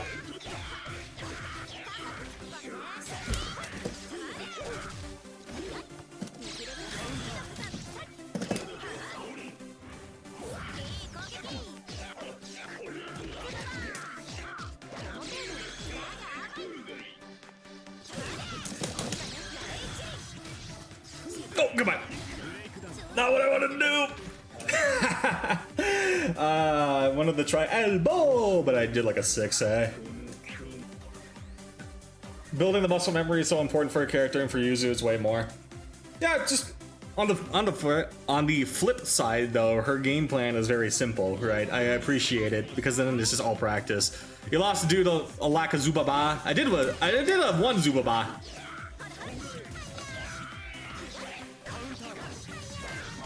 I'm not forcing Zubaba in this.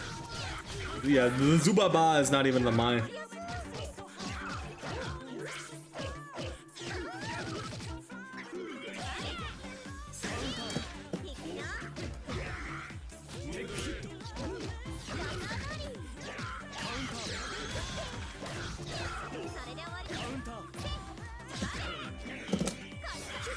Oh, goodbye. I need a 4-2-1-B in this case. I'm getting too confident 4-2-1-C.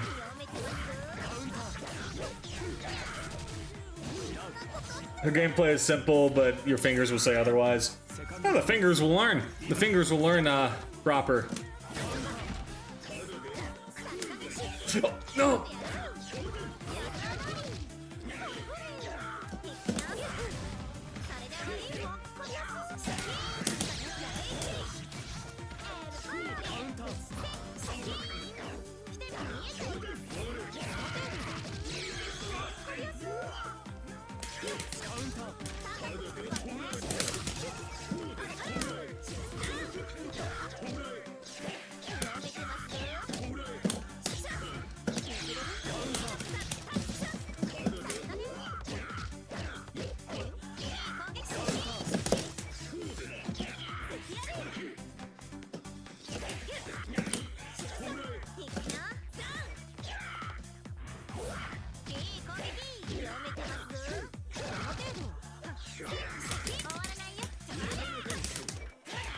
Oh, come on.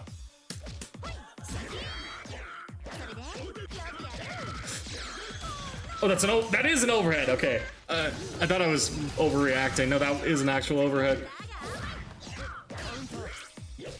Ah.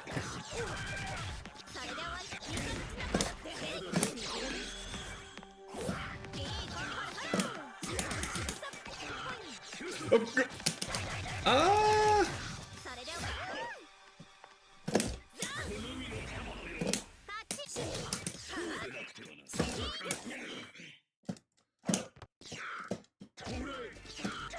Ah, yeah, I wasn't too sure how I was supposed to approach that. I have a better idea what I need to be doing. Oh, it's wait. It's Yuzu Day, baby. Many Yuzus today? Apparently it's Yuzu Day. There's 3 Yuzus that ult whiff. I mean, that was a good call out. If I did the teleport there, I was screwed, right? That was like a good teleport timing call out. I just got lucky. I got lucky that was the one point I wanted to bait it. But it's Yuzu, baby. It's Yuzu. We love Yuzu. Oh.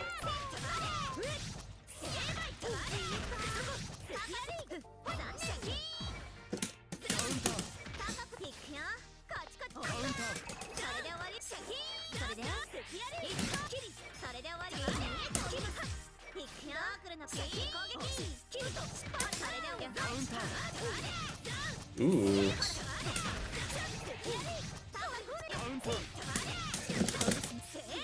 Ah.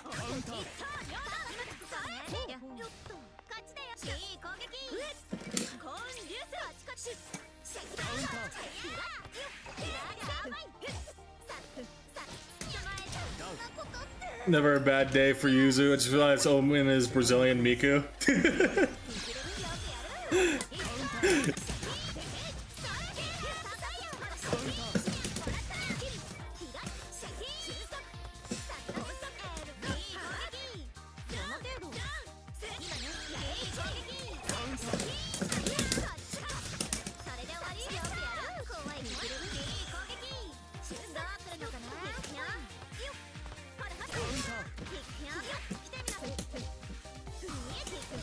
Oh, I messed up.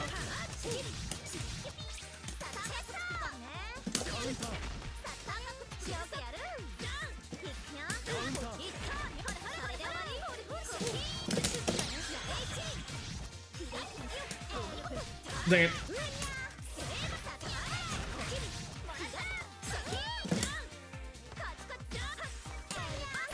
Oh, you get the elbow cancel from that? Okay. I actually didn't know I get an elbow cancel. I guess if I should just 2FF. I was looking for like the grounded hit. The Grand Blue memory came in for the grounded hit. Dun, dun, dun, dun.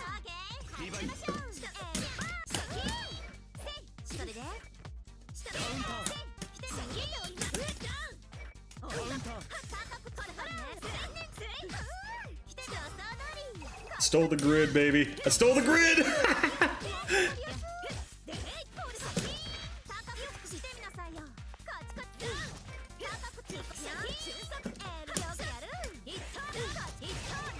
Right idea, bad spacing. If I did like a 6A, I think it's like a 6A.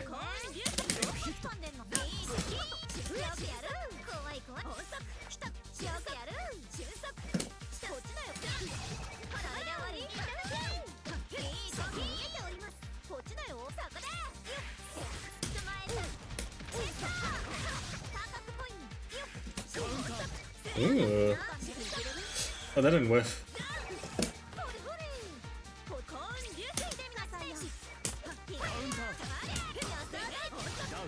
That didn't whiff. You need to battle for the grid. Something like that.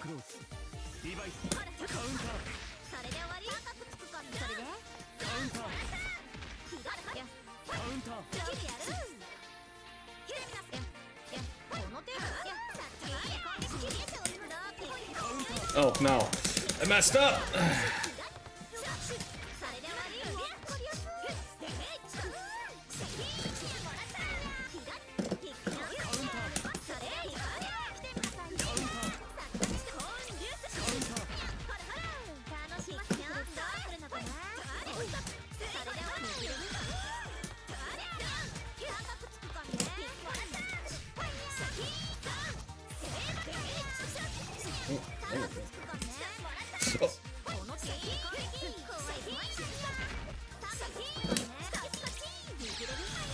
Ooh.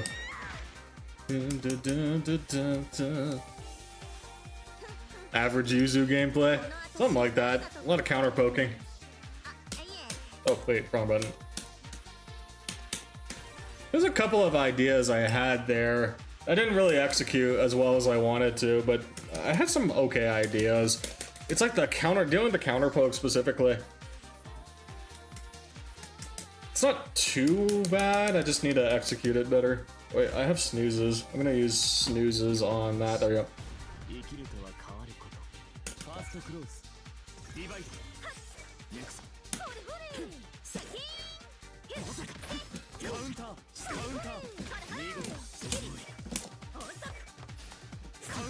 Ah.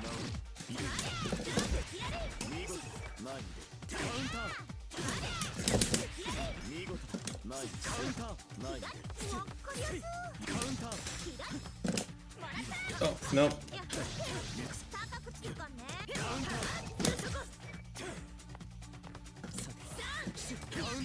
What? Ah.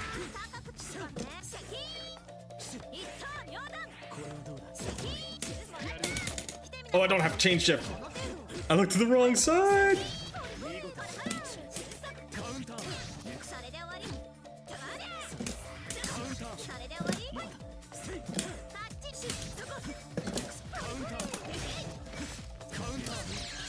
I didn't meet that properly.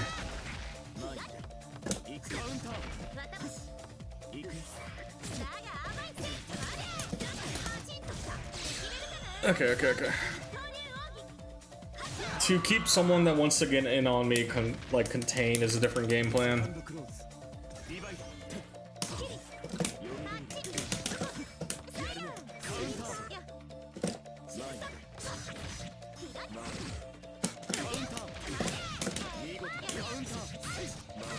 Dang it, right idea, but bad meaty.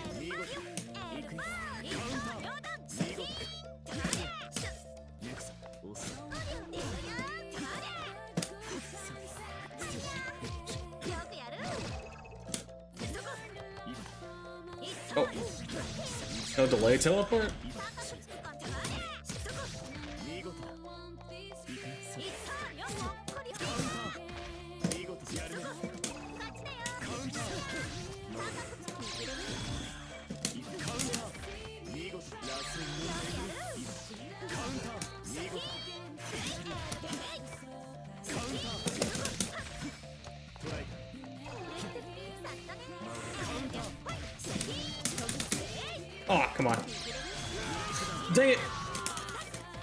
Yeah, I'm biffing my combos when they get in my face. It's not good.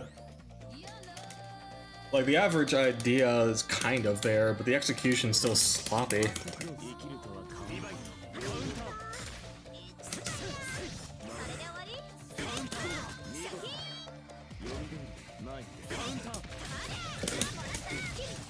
Oh no! Ah, because I messed.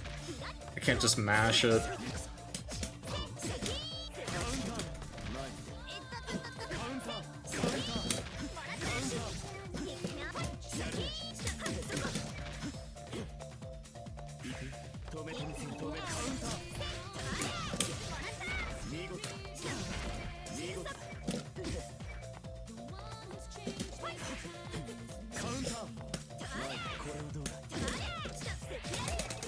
Where's my change chip? Oh, I just changed grid.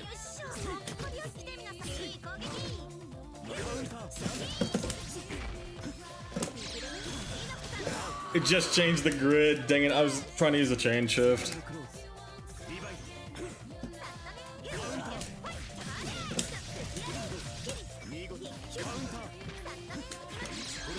What the? Okay. Well, that was meant to be a wake up DP, I bet.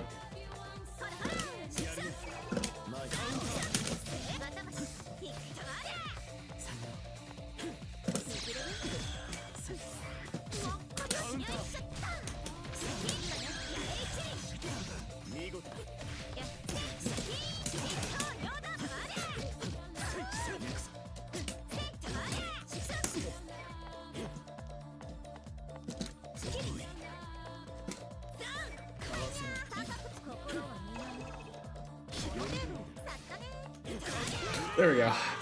Don't overextend when I have the advantage, that sort of thing. My hand was so ready to chain shift though. I'm so glad I was thinking about chain shift. I was looking for like I was looking for like a teleport or something just to confirm a chain shift on.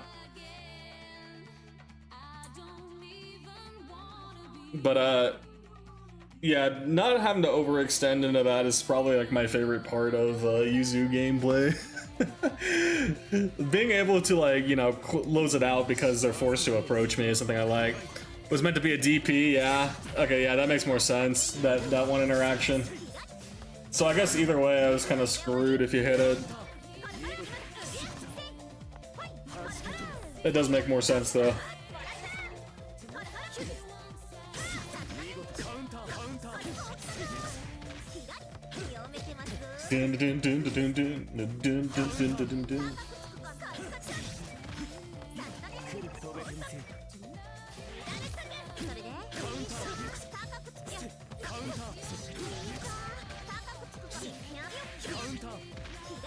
Alright.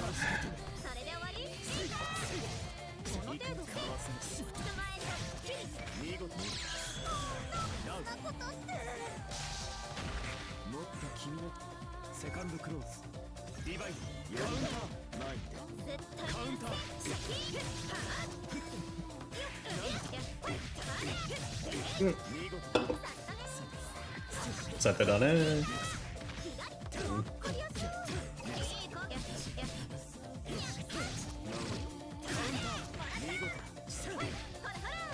Hold on. Oh. I saw the 214 attempt.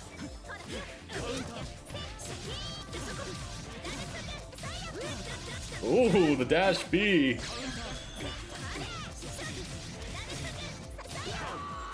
Those are some hot dash Bs.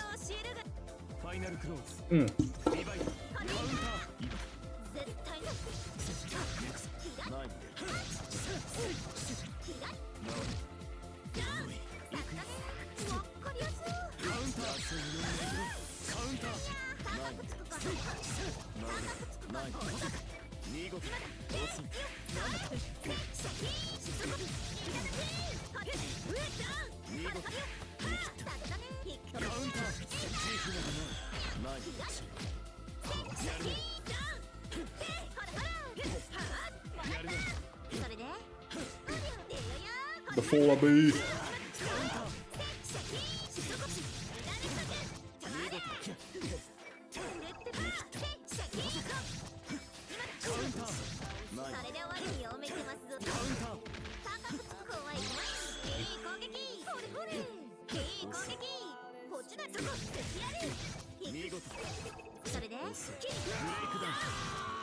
Break down.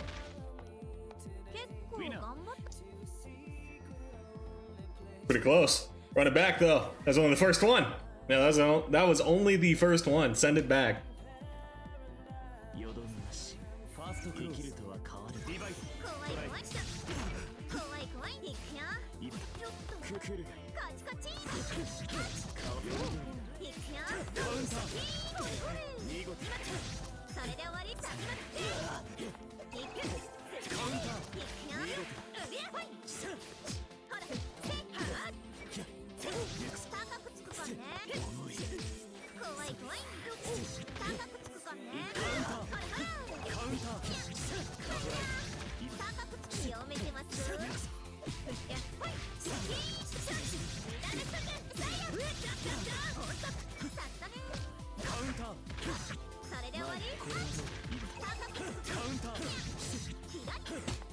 Alright.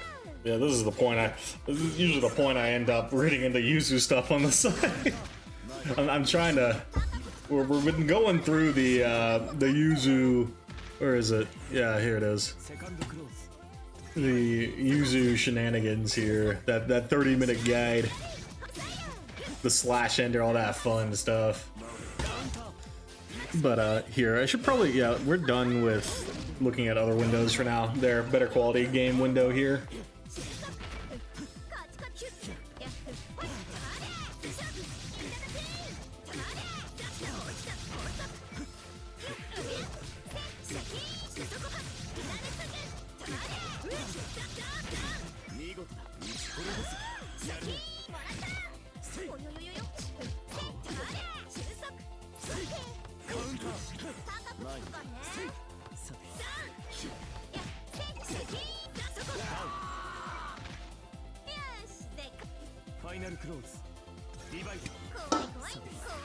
Got to work on the D cancels next. D canceling is the next step, it seems.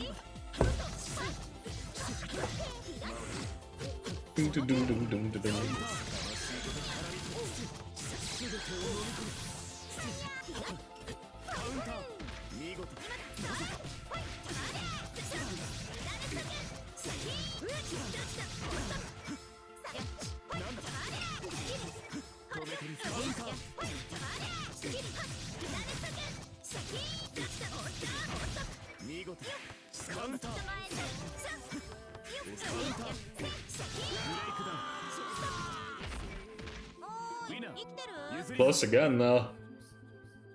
Good stuff.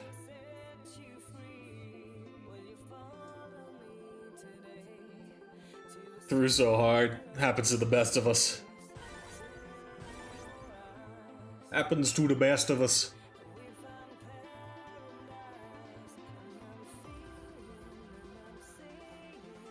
I choked. Yeah. Happens, it happens. I'm still in Grand Blue mode. I tried the 6XL. I wasn't gonna say anything, but I think I saw the 6XL attempt, yeah. I'm gonna be real with you, Dragoon. I 6XL occasionally still too. When I'm playing Uni, getting out of the 6XL mindset is actually rough. Like, I've gotten better about it from playing Yuzu, because like, I kind of get punished from doing it in Uni land from like trying it with Yuzu. But I know exactly what you mean. How did my wire get that stuck? Are you kidding me? You gotta be. My wire is actually this stuck on my chair. I cannot believe it. How did you get that janked up on the thing back here? There we go. Shush! Thought I felt a tug. There we go. I was just playing Ilsa for like 3 hours and swapped over. I kept buffering 2142. Oh yeah, the 2-on-4 buffers. Not the best. Yeah, it's good. It's good for Ilsa because of the Rekkas. Yeah, those Rekkas are a bit different, but not over here. User 214 buffer. Oof. Yeah, you're basically getting screwed here.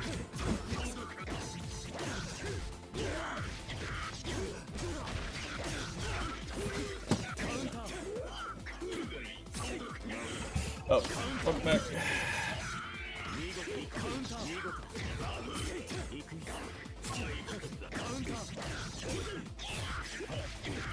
Sorry, I got texted. There we go.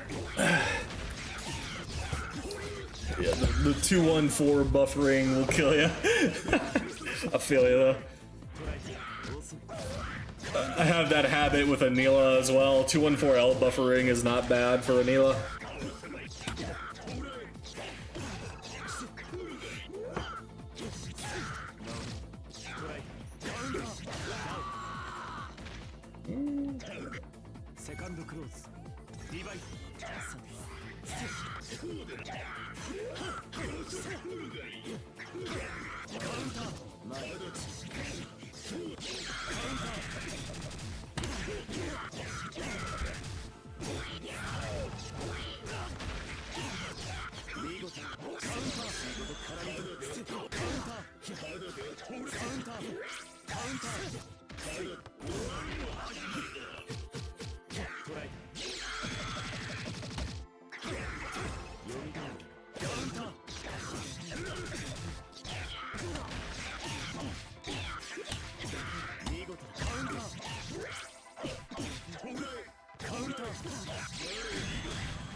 There we go.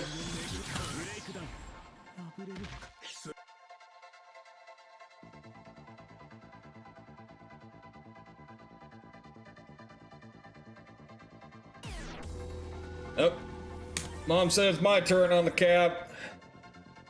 Round 2 with Brazilian Miku.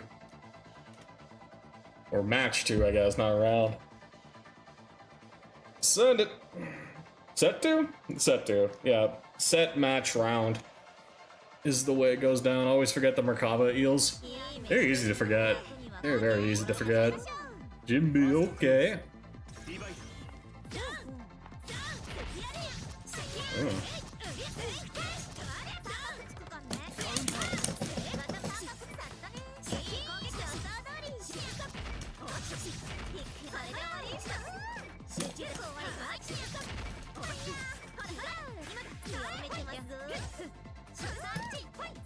Oh, I didn't.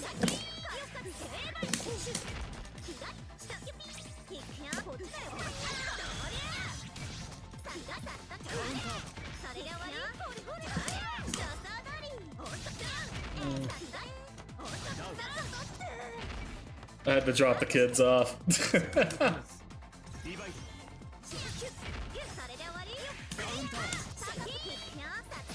That's the dash B.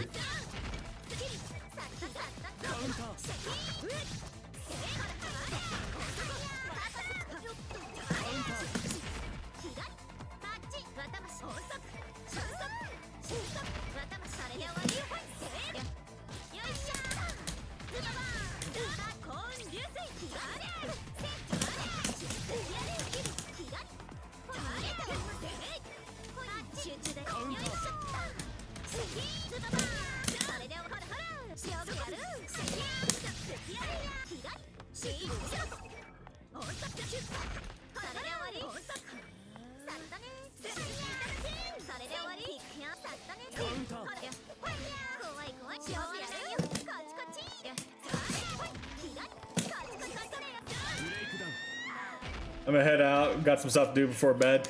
Sounds good, Melon. Thank you for dropping by. Thank you for the matches. You have yourself a good night. Doom, doom, doom, doom.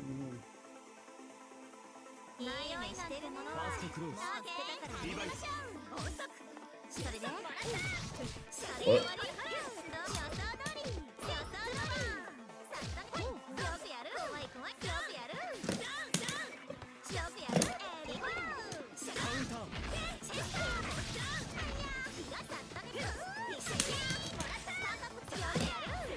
Oh, I don't have a...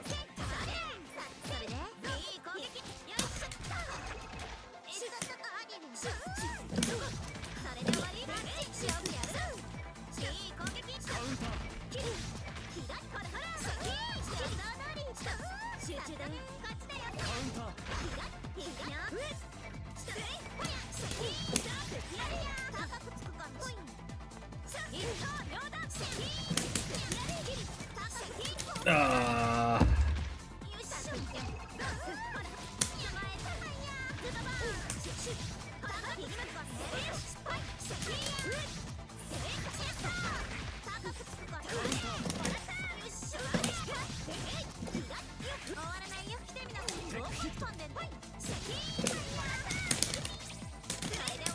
Ah, maybe it was like a 2FF or something.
Oh. That works as a follow-up. Makes sense. Cancel.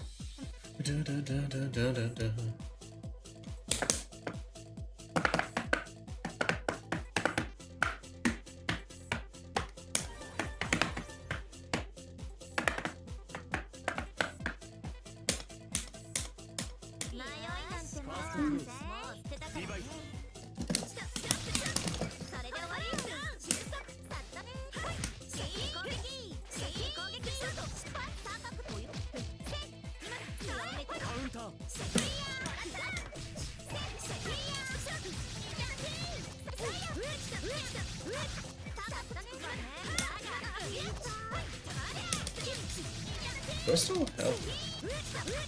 What's up? Oh, I didn't get the chain shift. Dang it. I did the 40.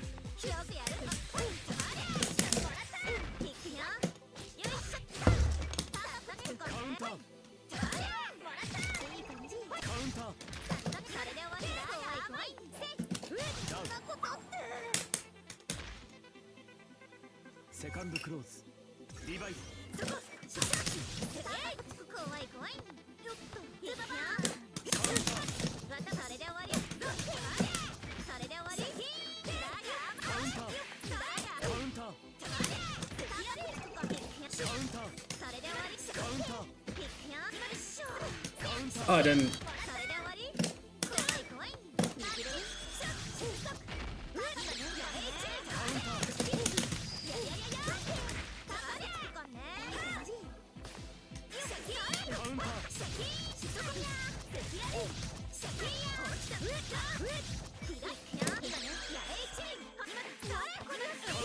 I tried to hit it. I knew it was coming, but I messed up.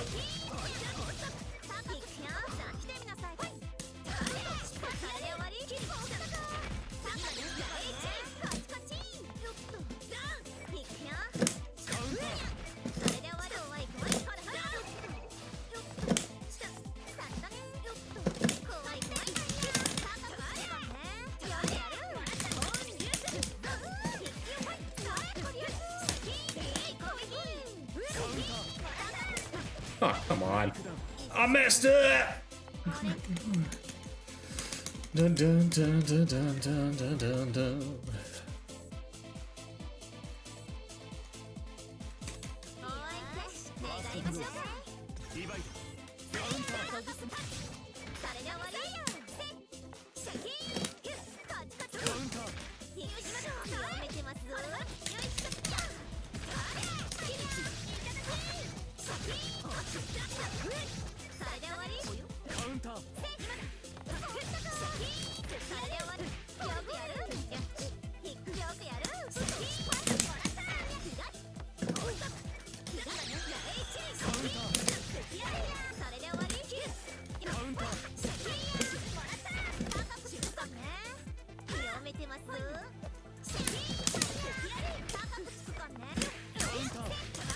Dang it.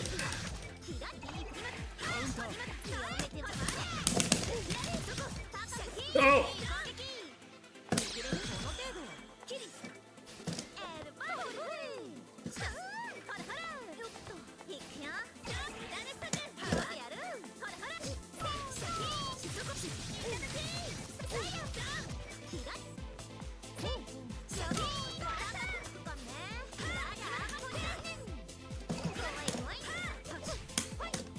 What? Ah, I didn't connect it, that's why.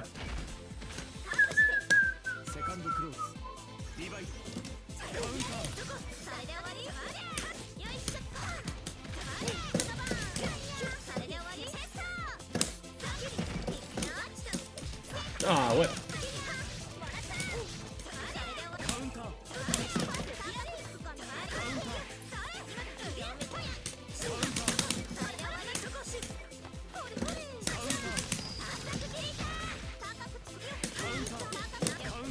No, I didn't get my thing. Ah.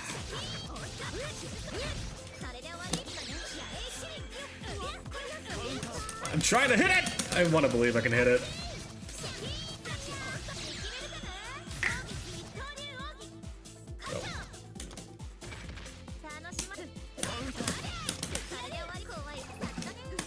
No, I needed to do. I did 6A. That catches that. That catches that. Nah, I messed up. Right idea, unfortunate execution.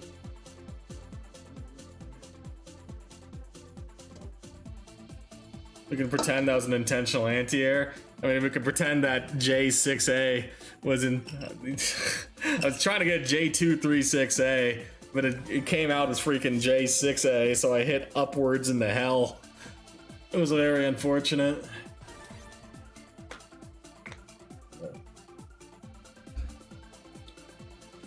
Oh.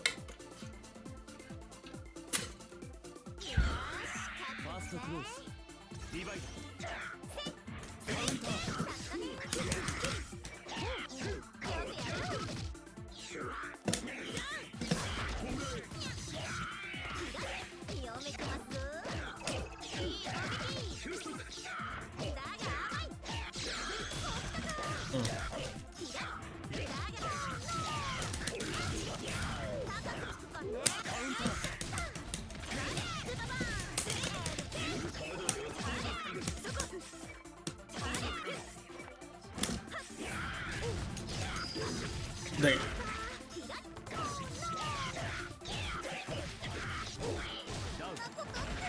6A was probably okay if I, or 236A at that height.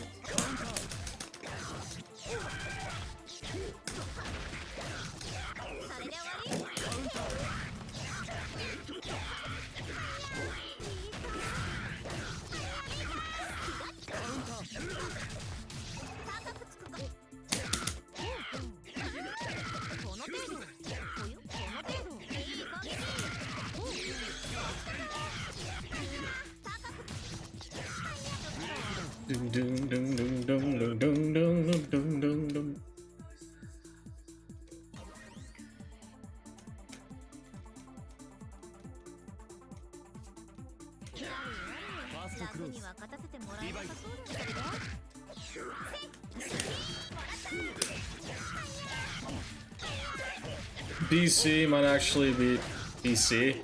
You mean 2FF? Yeah, no, 2FF is definitely the go-to if they get like close, and that's what I'm trying to find. But especially on like the delay overhead, I'm just not hitting it right. I did it earlier.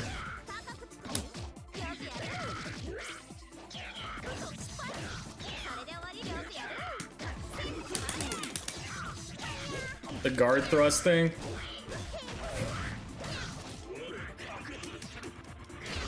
Why are you calling that BC then? Wait, why are you calling that BC? It's ABC, right? No, the input's ABC. Yeah, no, the input isn't BC, is it? It's ABC.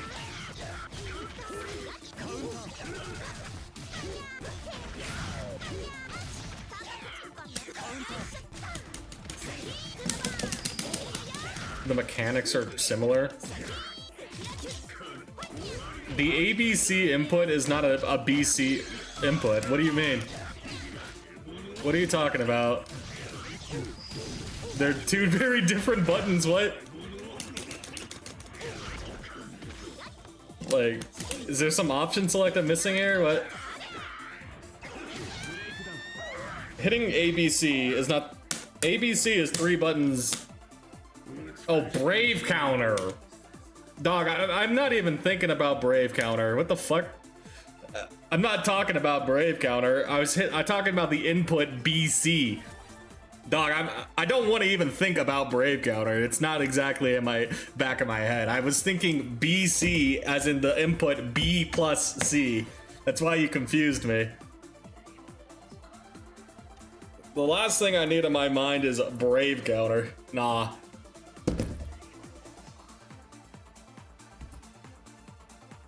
Heck nah.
Second close. Divide.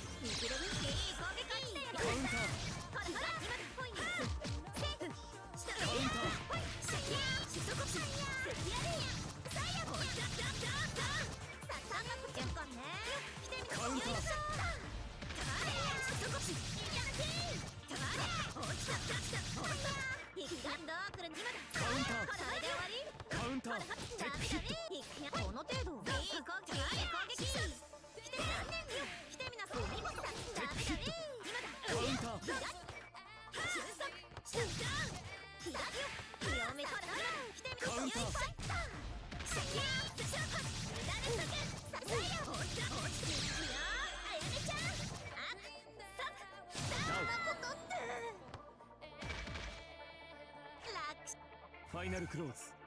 Divide. Counter.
セカンドクローズリバイスいい攻撃その程度カウンターほらほらつくかねカウンター高くつくかねカウンター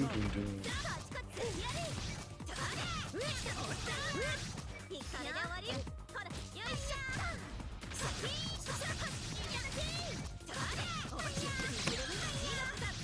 それで終わり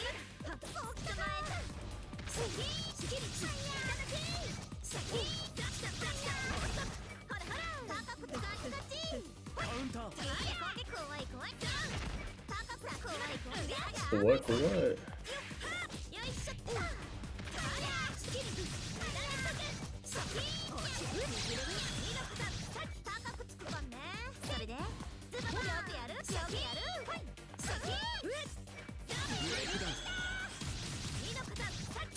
ナイス。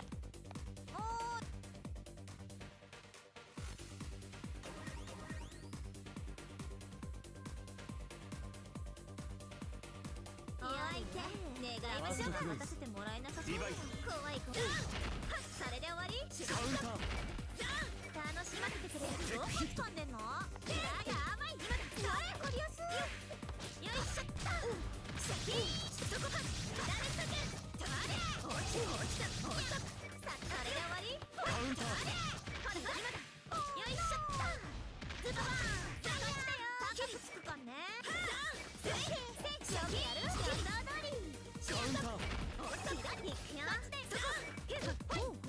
予想通り。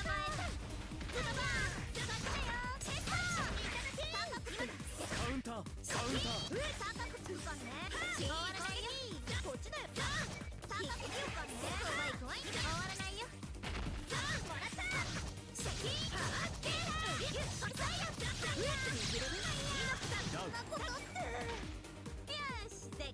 セカンドクローズリバイスしっかりやるよ。カウンターこっちだよ。それで終わり。怖いこっちだし。左やめてますぞ。カウンターそれで終わり。こりやす。よいしょ。それで終わり。勝負やる。こっちもらったよ。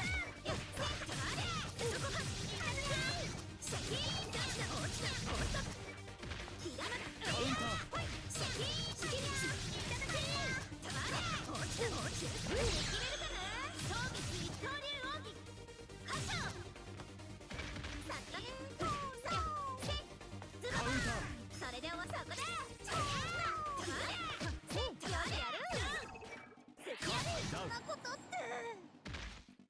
The 2-1 for you. ファイナ The ル 2-1-4, リ baby. バイスカウンターそ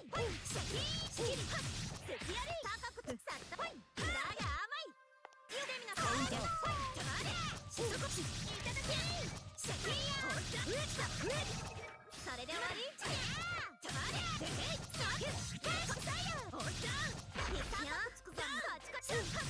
それで終わり。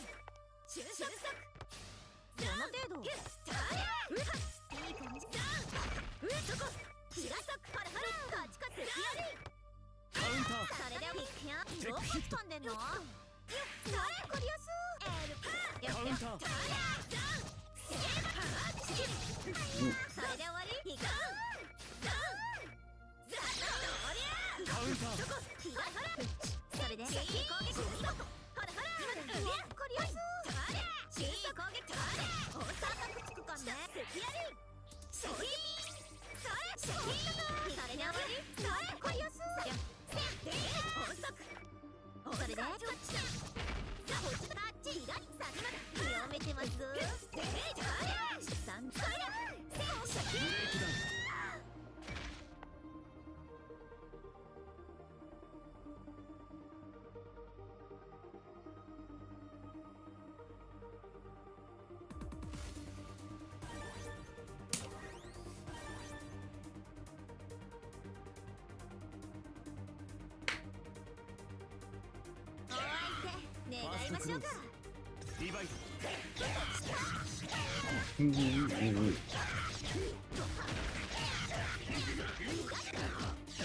My game crashed.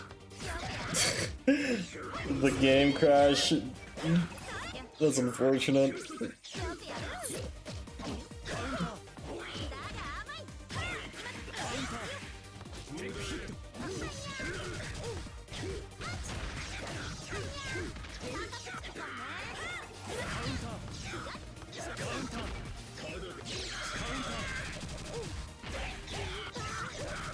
I'm gonna stop for now then. GG's. GG's game. Thank you for dropping by.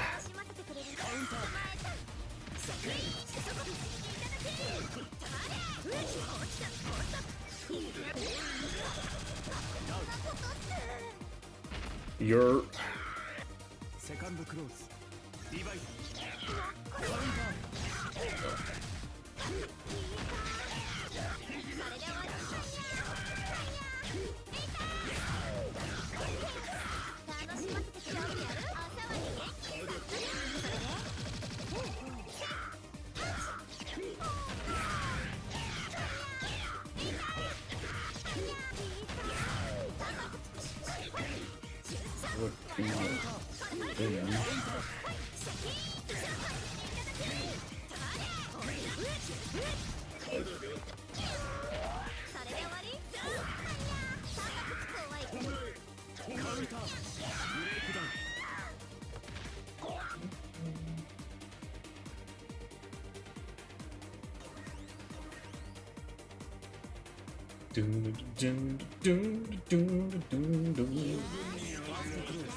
Yeah, honestly. I may just say final rotation. I am petering out here.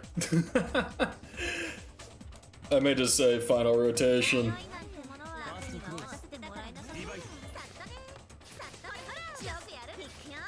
Hands killing me already.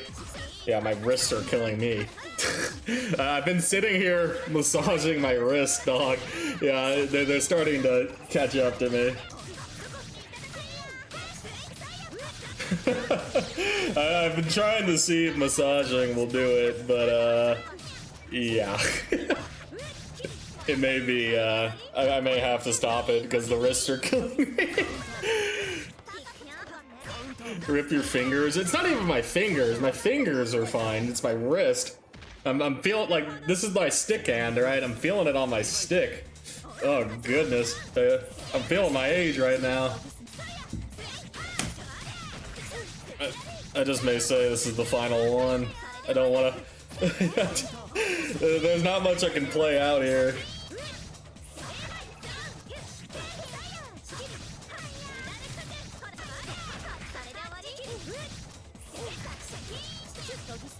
Your stick is aching and indecent. The stick hand.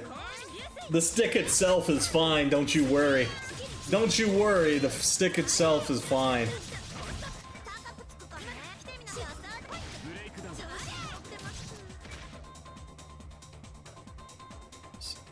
But yeah, no, my wrists are killing me. I gotta like chill for the rest of the night.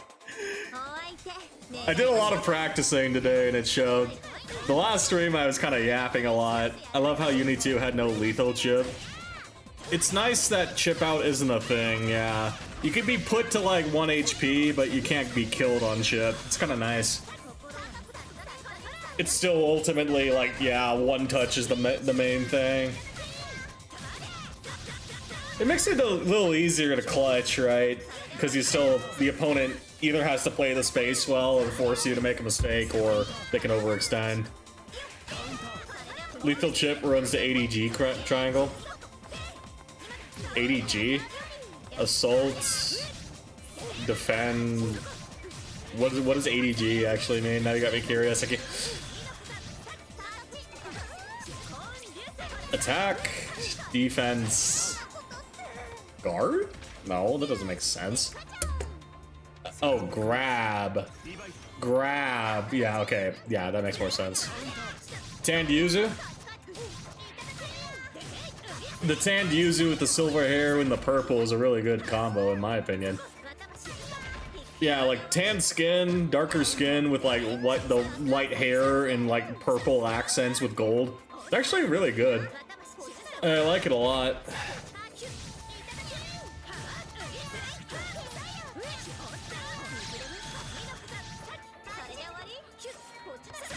Yeah, they even got like the yellow eyes. This is honestly a really, I think this is a really good color palette. Lethal chip makes attack beat defense too, so defense is terrible in all situations now. Just gamble, forehead. Yeah. Let me get my tissue, I'm so emotional right now. Emotional. Alright, I'm gonna say that's the final one anyway. Sorry, my wrist is dying. I gotta deal with that. GG's, everyone. Tomboy's peak design here. But, yeah, my wrist is gone. It finally caught up to me. It finally hit my wrist, gamers. But it was fun. Thank you for everyone that came out. It was fun as always. Sorry for the shorter lobby, but you know, the wrist be wristing. Old man age is caught up. Let's find a stream to raid in the meanwhile. Let me where is it? Yeah, I need to show the screen itself. Here it is. We'll do this and that. There we go. GG's, everyone. Thank you for dropping by. I'm gonna find a stream for wait, let me refresh the tab, make sure we have an up-to-date raid here. Same category. Is it running ads? Okay, we gotta make this fast. I got someone. Who do you got? I'm only seeing 2 people in the queue. 2 people in here. Derpin Daniel, he's in the uni category. What do we got? Raid channel. Derpin Daniel? Sure, we'll send it to Derpin Daniel then. I haven't seen the term derp in years. We'll send it to Derpin Daniel though. Why not? Thank you for everyone that showed up tonight. I appreciate y'all. We'll be back on Monday for more uni games, more Yuzu stuff, another lobby if you want to drop by. I appreciate everyone that dropped by today. It's much appreciated. Time to get derpy. Time to get derpy indeed. Yes, thank you to everyone that dropped by today. Thank you for all the lurkers, the chatters, the people that fought tonight, the people that chilled. I appreciate you all. More uni Monday. Yeah, my normal schedule is Monday, Tuesday, Thursday, Saturday. I stream this game pretty often, 4 times a week, maybe 5 if I feel like doing a Wednesday. But guaranteed 4 for y'all. So if you ever want more uni, I'm definitely going to be around for you. But until then, I hope to see you next time. Y'all have a great evening. And then we give Twitch about 3 seconds to catch up. So 3, 2, 1.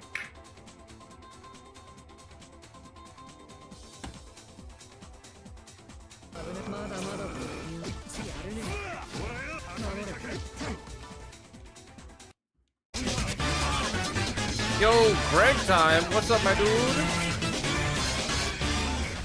Thank you for the raid. How was your stream? I didn't fucking have a thing. What were you playing? Thank you so much for the raid. I'm a little occupied right now, but I will give you a shout out in a second. Okay. Brother, what the fuck? Thank you for all the follow. What up, Melon? Thank you for the follow. We out here practicing Yuzu and posting about. Okay, nice. Hope you're having fun. You know, it's I'm having a chill time. It's all really just I'm literally just trying to practice because I signed up for uni.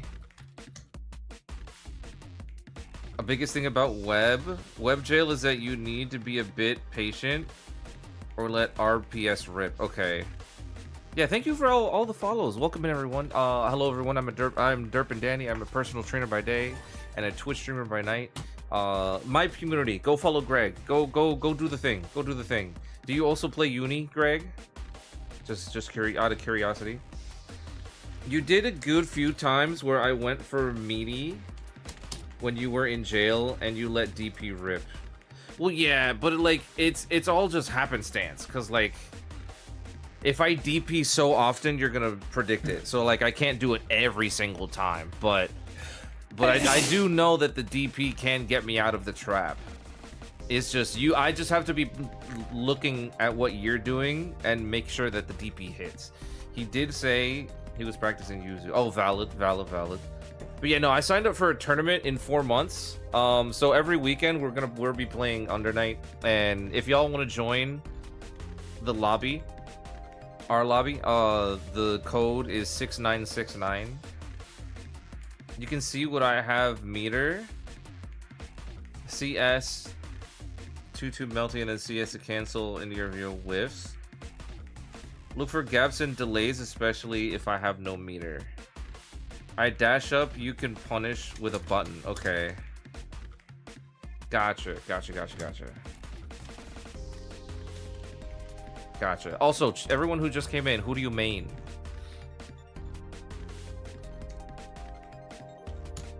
You have to catch the startup of my re-dash or dash into button. I see. Okay. Got alert because I gotta get some ice for the wrist. Good luck with the grind. I hope your journey goes well. Thank you, my dude. I appreciate the raid very, very much. I followed you back. I hope to catch your stream next time you go live. And, you know, take care of yourself. Get some R&R. Funny Merkava, my name says otherwise. I just dash block and you get hit by the web. Right now I'm learning to make